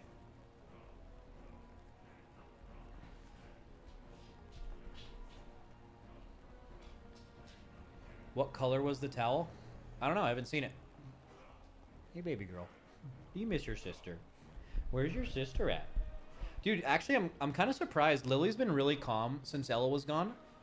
Ella's been out of the house for like a full day now. I guess like a day and a half. Lily usually does not... she gets a little anxiety when she's split up from Ella. They're litter mates, right? Like they came from the same litter. And... you know, so dogs like that, usually when they spend their whole lives together, they're like super attached. But she, the last time Ella had to go somewhere, Lily was kind of freaked out, but she's been, maybe because she has a little little Reptar. Is Reptar keeping you? Come here, Reptar, come on. Oh, he's so big, and he's a Reptar. Oh my God. Oh, he's the biggest boy. Oh, he's so big, and he's so sweet. Oh, he's a Reptar. Hi, buddy. Oh, yeah. What about Reptar? No, Reptar's chill. Reptar is very bonded with Lily. I have 2 cages at home for when I leave. Actually, I usually just leave them in my backyard when I leave. But I have like a couple of cages for them if I like am gone and I can't leave them outside. It's too hot or something.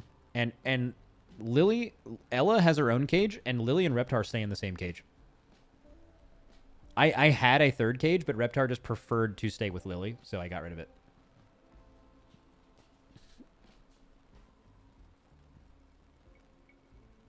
I think Lily thinks she's Reptar's mom, also. Do you think you're Reptar's mom? Also, they play a lot.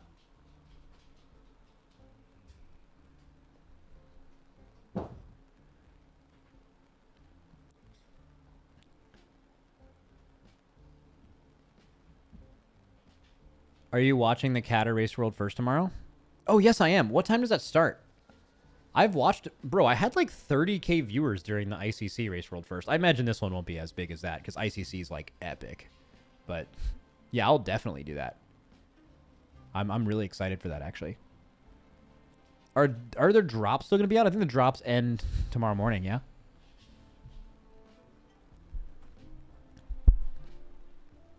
Firelands will be the fun one. Oh yeah. I mean, tomorrow will definitely be fun because you don't know what dungeon, what raid they're gonna start in. Tomorrow is a raid with I think 12 bosses, maybe more, and they're split up between 3 different instances. So I'm interested to see what raids they actually decide to do first. Yeah, also, yeah, I don't have a choice to not stream tomorrow, guys. I have to make this money back somehow. I don't know how I'm going to do it. Subathon, maybe? Maybe an OnlyFans? We're going to figure it out.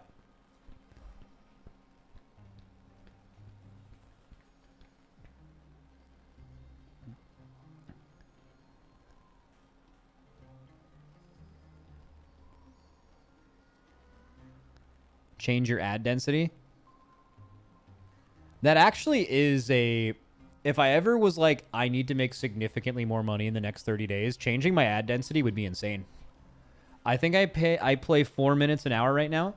If I were to change that to 8 minutes an hour, which a lot of you guys who watch ads on the stream don't have Twitch Turbo, a suitable ad blocker or whatever. I know you exist because you're like, ads, like the whole fucking stream every time they happen. But like, if I were to just double my ad density, I would easily make the money that I spent on the surgery. But also, on Twitch, you don't want to do that because changing your ad density... Dude, you will lose viewers by playing more ads. Just straight up. Like, watching ads fucking sucks. Like, if you had twice the amount of ads that you got now and you watch ads, like, you'd probably leave, right?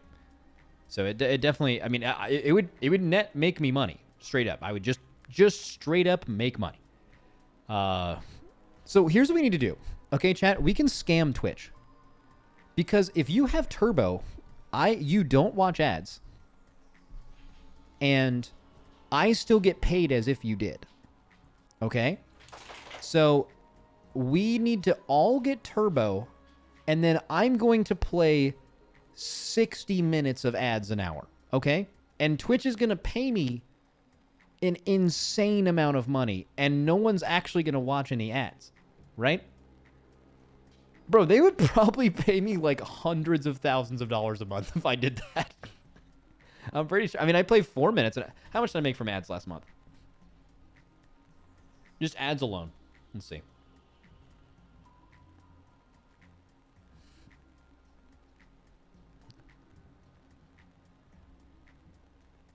In the last 30 days, I made $18,000 from ads at 4 minutes an hour. Chat. Okay, here's the deal. We all buy Turbo. I pay for all of your Turbos. Okay? I pay for all of your Turbos, and then I crank the ads up to there's only ads. Like, if you tune into my stream, you only see ads. Infinite money hack. Does that actually add up? Bro, that might add up.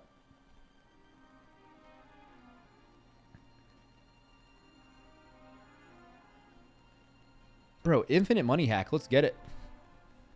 How many viewers do I have right now?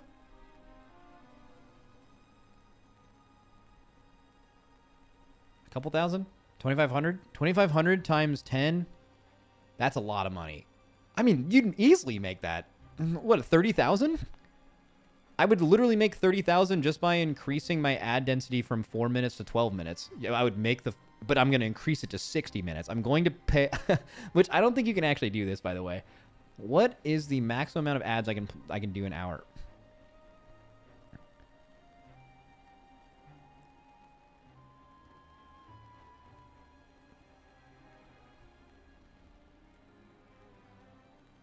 YouTube wins again. YouTube W? What do you mean? Fuck YouTube. Guys, you guys are making me... Actually, wait. I didn't even... How much money did I make from YouTube ad revenue last month? Let's see. genuinely have no idea. Let's find out.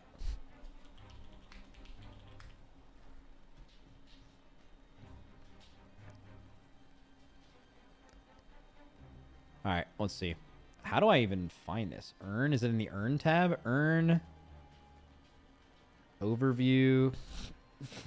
I have no idea how to check this. I've never looked at how much money I've made on YouTube. I have no idea. All I know is Franck makes half of what I make on YouTube. And there was a paycheck to him one month that was enough for someone in my management to be like, hey, did you mean to pay Franck this much money? That actually happened. But that's just from the YouTube videos. I've never seen... I've never actually seen... Franck knows? Oh, Franck definitely knows, bro. You think he's fucking telling me, though?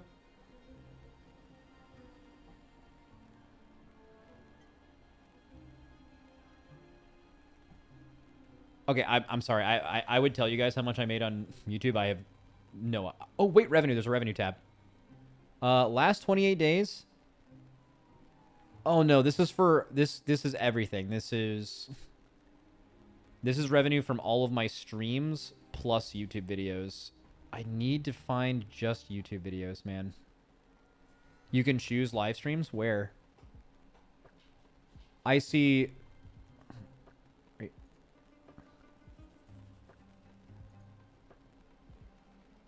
Nah. Go to content.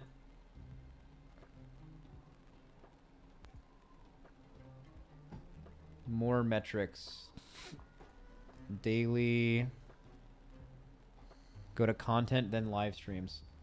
I wish I could just pull this on stream. I don't, Wait, this is actually not showing my live streams. This is only showing my videos, I think.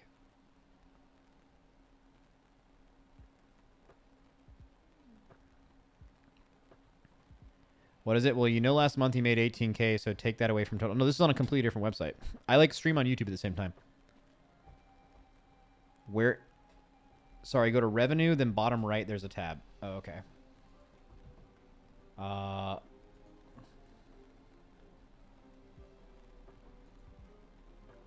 Bottom right. Oh, I'm in the most insanely wrong spot. Revenue, and then content performance, videos. It says videos. Oh, live. There's a live thing. Okay, so ad revenue from YouTube, last 30 days, 6K. Last 30 days from YouTube, live. So that's pretty, honestly, that's kind of good. Because I get like way less viewers on there too. Like hell less viewers. Dude, that's fucking sick. Okay, I feel less bad about this surgery now. I didn't even know that was happening. I just fucking proc random new income right now. At least in my brain. That's hype. Hi, Lily.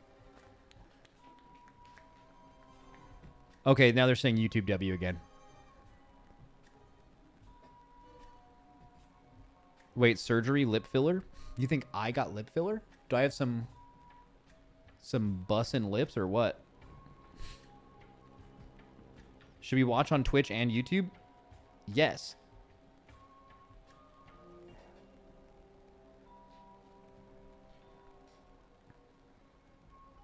Use the YouTube money to buy us turbo and implement the scheme. I'm thinking about doing the scheme, bro. The thing is whenever you make really good ad money when like your viewer count goes way up, bro, too. But I'd be buying for them to get turbo just to watch the stream for one day. Then that's not worth it. We're going to have to figure out this scheme. You can't announce the scheme on the platform you're scheming on. Bro, they're never going to watch this shit. Do you see how much this dog likes getting pet?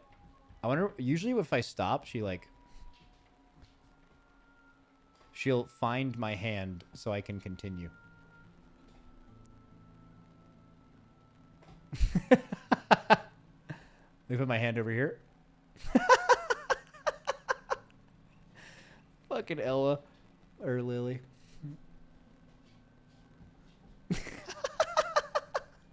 She's fucking hovering her head wherever my hand goes.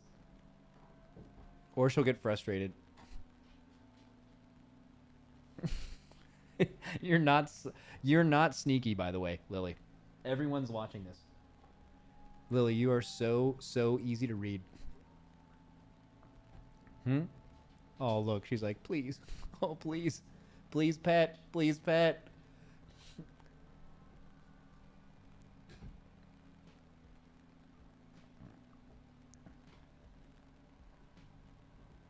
She's such an anxious dog. She's not anxious ever.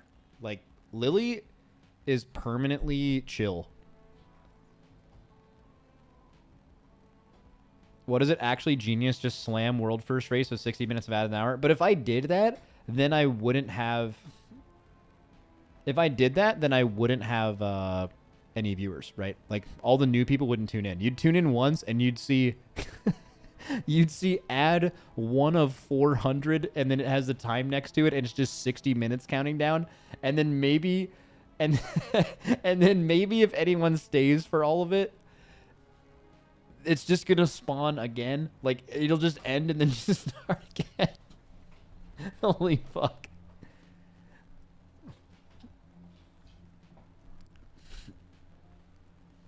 Would you even get sponsor deals if you had more ads in general? You'd still get sponsor deals because they probably wouldn't know about our scheme.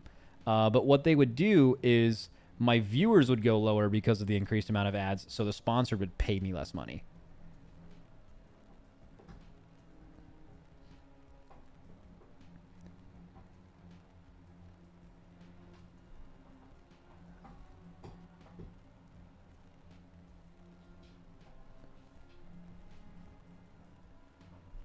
What is it?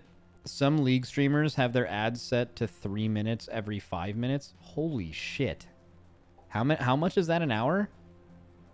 That's insane, by the way. That is fucking crazy. I mean, the thing is it kind of makes sense. So, honestly, if I wanted to get away from it, or get away with it, what I could do every single stream is when I'm done streaming and I literally left my computer, but I just left my stream on for 8 hours and I just had the ads playing on cooldown, I would maintain probably 1,000 viewers because I think 1,000 Europeans are asleep with my stream still on right now. So if you're asking why league streamers do that, if you do really long streams, I think you end up farming...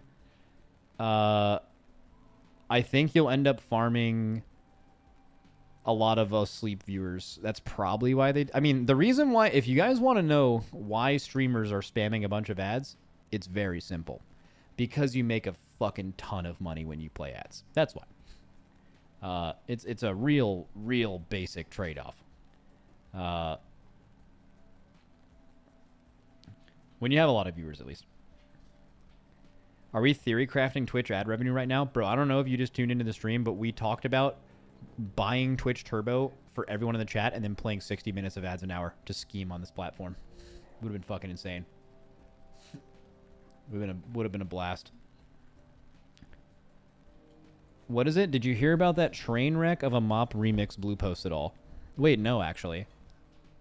It's so funny. This Mop Remix thing, I think... Even though it's been really problematic, it's still really good. Like, I think all the rewards and the design of it is really nice. Obviously, it sounds like a lot of it has gone wrong and stuff. But I think overall positive still. But I haven't seen the post. Where would I look? Is this, what, this thing? Is it the hotfixes or the post?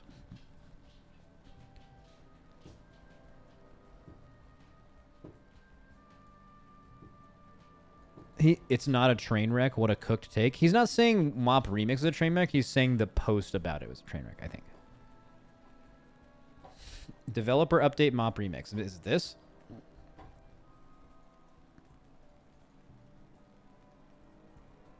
It's this. Okay. Let's see. Oh, dude. Ella's going to be in her cone. Hello, Time Runners. As we approach the end of the second week, we'd like to take a moment to talk about some very recent updates we made and look for... Lily, are you fucking kidding? Look forward to the next 11 weeks this will be available. We've now made several changes to address some issues we've seen, especially around max level content such as these. Our goal here is to address the sudden increase in enemy power at level 70 for group content and to make the transition to higher difficulty raids smoother. Makes sense? Heroic scenario, heroic dungeon, normal raids increase in power more slowly. When first reaching 70, players will continue to be challenged on max level content, but that increase in difficulty now should be noticeably lessened. That's good. Heroic and mythic raids have been adjusted, so there's a smoother transition between them. Before these changes, there was a stark difference in the power of each raid. Now players should experience a smoother transition that feels like a natural progression instead of a huge step. Sounds good. I mean, this is also after the, like, frog farming nerf, right? Which apparently what some people were saying was you could have not farmed a single frog and gotten nerfed. Like, you could have just been someone who was really ahead and did a bunch of content and they like, nerfed your cloak. Okay. Or at least that's what people were saying initially. I don't know if that's actually true. Oftentimes, when people say stuff like that, they're actually lying because they're mad that their cloak got nerfed. That is also a thing. Like, it'll happen in WoW where, like, a bunch of bans go out and people are like, dude, they misbanned so many people, like me and my friend. And then, like, a week later, it's obvious that all of those people actually did that thing. The cloak nerf is barely relevant. Okay. It's the gear that matters. Sweet. Cloak is nothing compared to max gear. Weapons have, like, 20k main stat. It's just the thing is it's so expensive. Yeah, the problem is gear upgrades cost bronze, and all of the collectibles that everyone wants from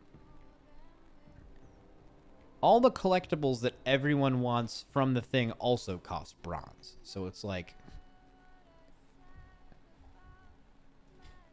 your character just feels weak, you know? Do any of you guys have the Astral Piss Serpent yet, by the way?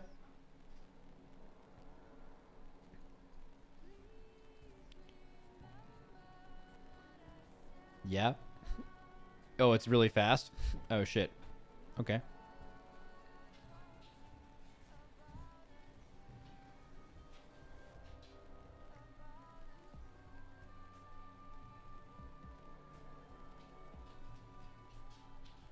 I can't believe they actually named it that. The Astral Piss Serpent. I thought that would just be a bit in the stream, but they actually just named it that. Fucking wild. We outline all of our recent... Okay, I didn't even get through. With the recent hotfixes in place, there's still a significant increase in difficulty of Heroic Throne. WoW Remix is designed to provide players who wish to take on the toughest challenges the means to do so by upgrading their gear and collecting additional threads. Looking forward, we want to know that we do not plan to change the bronze cost of upgrading gear. We've already seen players make the decision to upgrade items so that they can comfortably take on heroic raids and hopefully earn large amounts of bronze available from them. The gains in power that come with increasing your item levels are exponential, not linear, and we don't want anyone to second guess their decision to become much more powerful. Interesting. So I'm not super familiar with like the trade-off between like how much more bronze you can farm because you chose to upgrade your gear. What is it? I'm going to yell, but refusing to make a meaningfully positive change for the masses to protect the investment of a few is insanity. Oh, so basically what you're saying is you would have to be a lunatic to have spent bronze to upgrade your gear because of the cost. So everyone wasn't doing it. And so because they're like, some people did it. So we're just not going to reduce it. Yeah, it's pretty tough.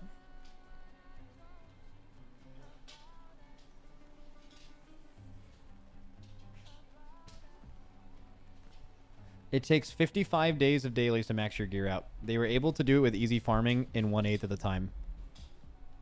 Well, no one was able to... As far as I know, no one has maxed out their gear, right? Like, that's just not a thing.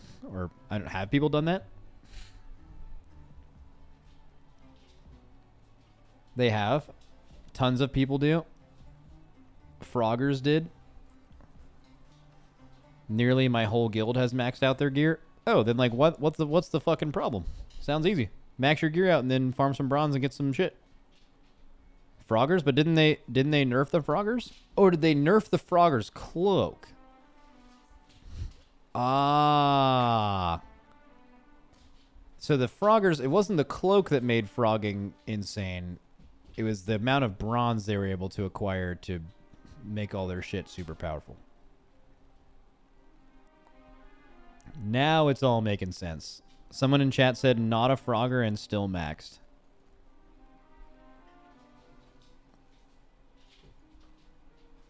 What is it? People have tricked themselves into thinking that the threads people got from farming 18 hours of frogs was what made them powerful. I see. I farmed an hour of frogs and I'm still maxed. I farmed an hour of frogs and I'm still maxed post-nerf. So it doesn't sound that hard to get maxed out, right? But people just want it because other people got it from the frog farming.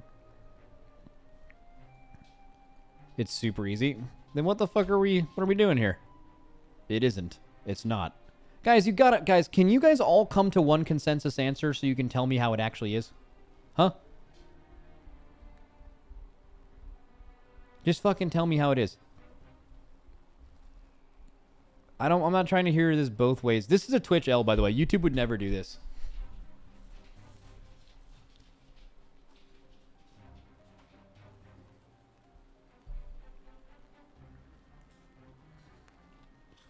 Play WoW Remix. I already did. I beat it on PTR.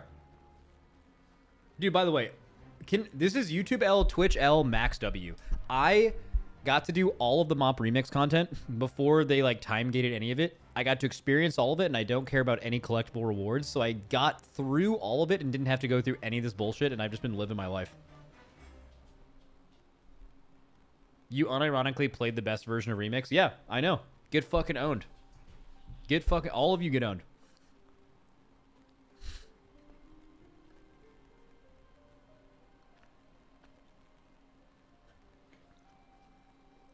God, you know how vindicated I feel for this?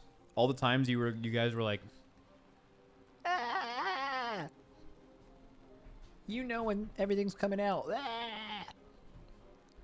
Get fucked. Fuck you.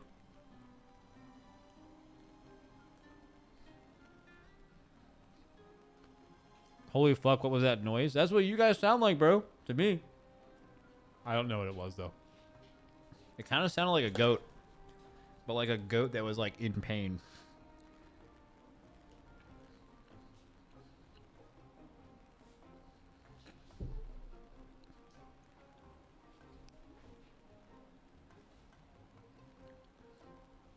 Let me try to hit a goat noise real quick. Wait, do I even remember how to do this? That was pretty fucking good. That's a solid goat noise. Pretty sure.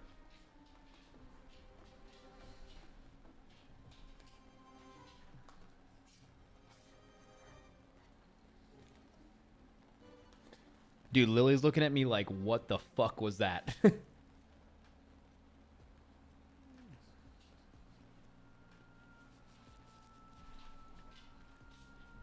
So season 4 is popping off, I see. Bro, season 4 was like... I don't know if they did anything wrong, really, but like... It's just crazy how... They released season 4 and then just like everything else that season 4 would have competed with at the exact same time. Like season 4 came out and then they did Mop Remix, Diablo 4 season, which is actually really good. Like Diablo 4 season is fucking insane. And then it's also Kata. So like everything that would potentially compete with, by the way, not even a real season, like a throwaway no new content season. Crazy. They killed season 4 for WoW Remix. Well, I mean, it's probably still good that it exists, though, right? Like, for example, what would be better? Having Mop Remix, Kata, and Diablo 4 season, but just there's no season 4. It's just Gigalong season 3. Or, season 4 is still a positive, right, that it exists. But it's, yeah, it is funny. If you, if you do Mythic Plus, I bet the group finder might be a little cooked.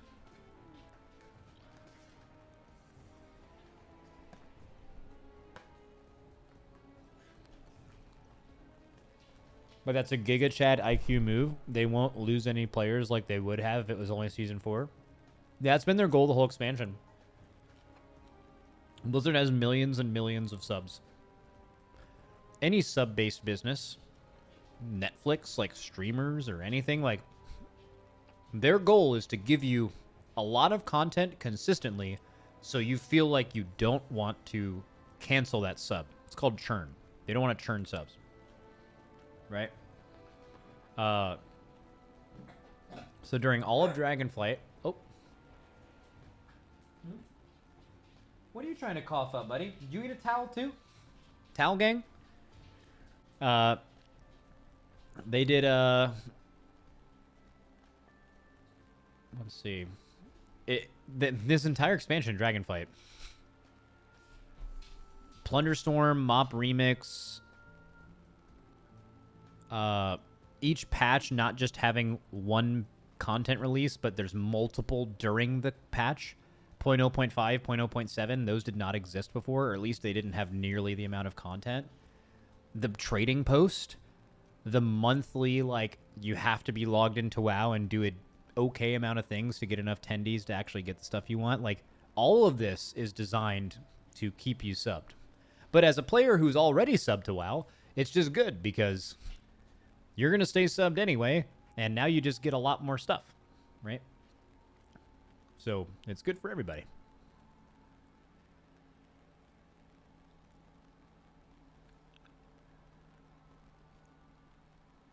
Like, honestly, the only time you've probably been happier if you're a WoW is my main content all year kind of person, which has pretty much never been me. But if that's you, the only time you've been happier than now is like when AP was in the game. Most of you guys hear AP and you shudder out of fear. You're like, ugh, and you don't like it. But people who play WoW players, people who like are relying on WoW to entertain themselves for the entire year, which is kind of borderline psycho behavior if anyone does that with any game. But there's a lot of WoW players like that. Those people loved AP because they felt like they were going to log into WoW every day anyway. So now it's like, okay, well, now I can at least gain some power. They fucking loved it, right? And then everyone else, which most players, are like, this fucking sucks, right? Which is why you still hear people sing like, I wish I wanted AP. They're just telling you that they only play WoW and nothing else, basically. But I'm like that. I mean, I play WoW for like 3 weeks, sometimes a couple months for a season. But even then, like a good season for me, I'm going to get 2 to 3 months out of WoW at the most. That's it. And then 3 months of just every other good game that's come out in that time. And that's great. I fucking love that. That doesn't make me hate WoW. I enjoy WoW for the time. I'm all about efficiency, man. If I can sub to a game that gets me for a couple months, multiple times a year, let's fucking go.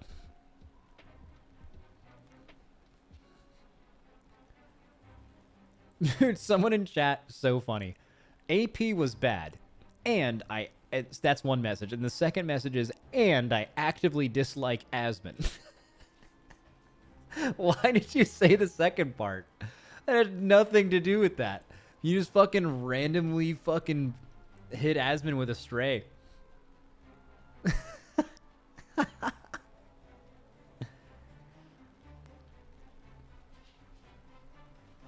Oh, someone earlier said Asmon or AP wasn't that bad. Asmon just told people it was bad, and then you responded with AP was bad. Okay, but I didn't read that first one, so I thought you just said that for no reason, and I was like, wow, that is crazy hater shit. To just, like, fucking toss that in there.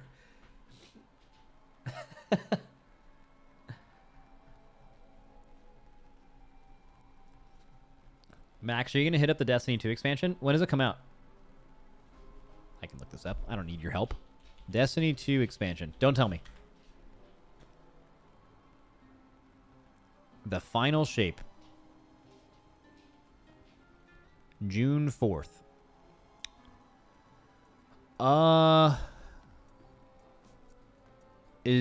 When is Shroud's birthday? Because that's right around then. And he would be on my Destiny 2 team. When does the raid come out? That's all I care about. The 7th? I mean, I'm down to play if we can get the squad together. Me, Ben, Lip, Shroud, Skadoodle, either TJ or Matt or both. But if we can't get the squad together, I'm not going to do it. Shroud said he doesn't want to play, then yeah, I don't know. I would only want to do it with the gang.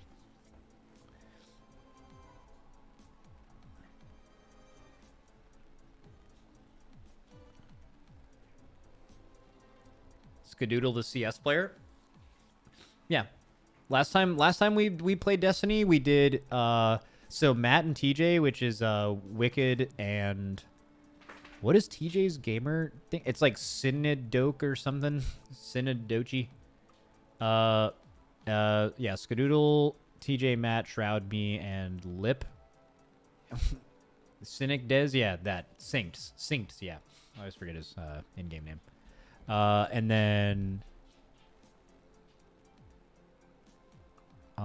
and Lip and Ben. Yeah. Or I think it was maybe just Lip. Did Ben play? I'm pretty sure Ben. Oh no, I think Ben backed out at the last second, but he said he wanted to do it if we did it again.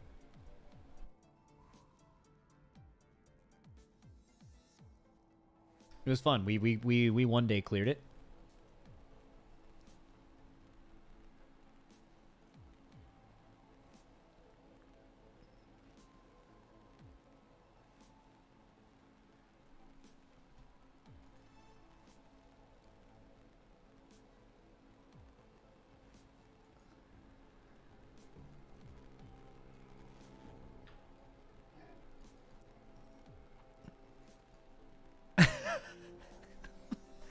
Okay, I'm gonna dip from stream, but I want to leave you guys with an insanely funny fucking thing in Twitch chat. Someone said the next Destiny expansion name was spoiled. Destiny 2, Destiny's Child. Which is funny on its own. But then he wrote in the next comment, I also hate Aspen. Dude, some of you guys are so fucking funny, man. That is so good. Oh, shit.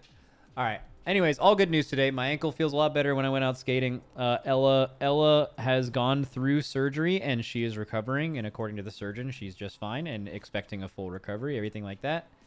And also, that guy hates Asmon. So, let's go. Shout out. I'll be live tomorrow to stream the classic Race to World First. So, make sure you show up for that. And or don't, right? And also remember to get turbo for the scheme.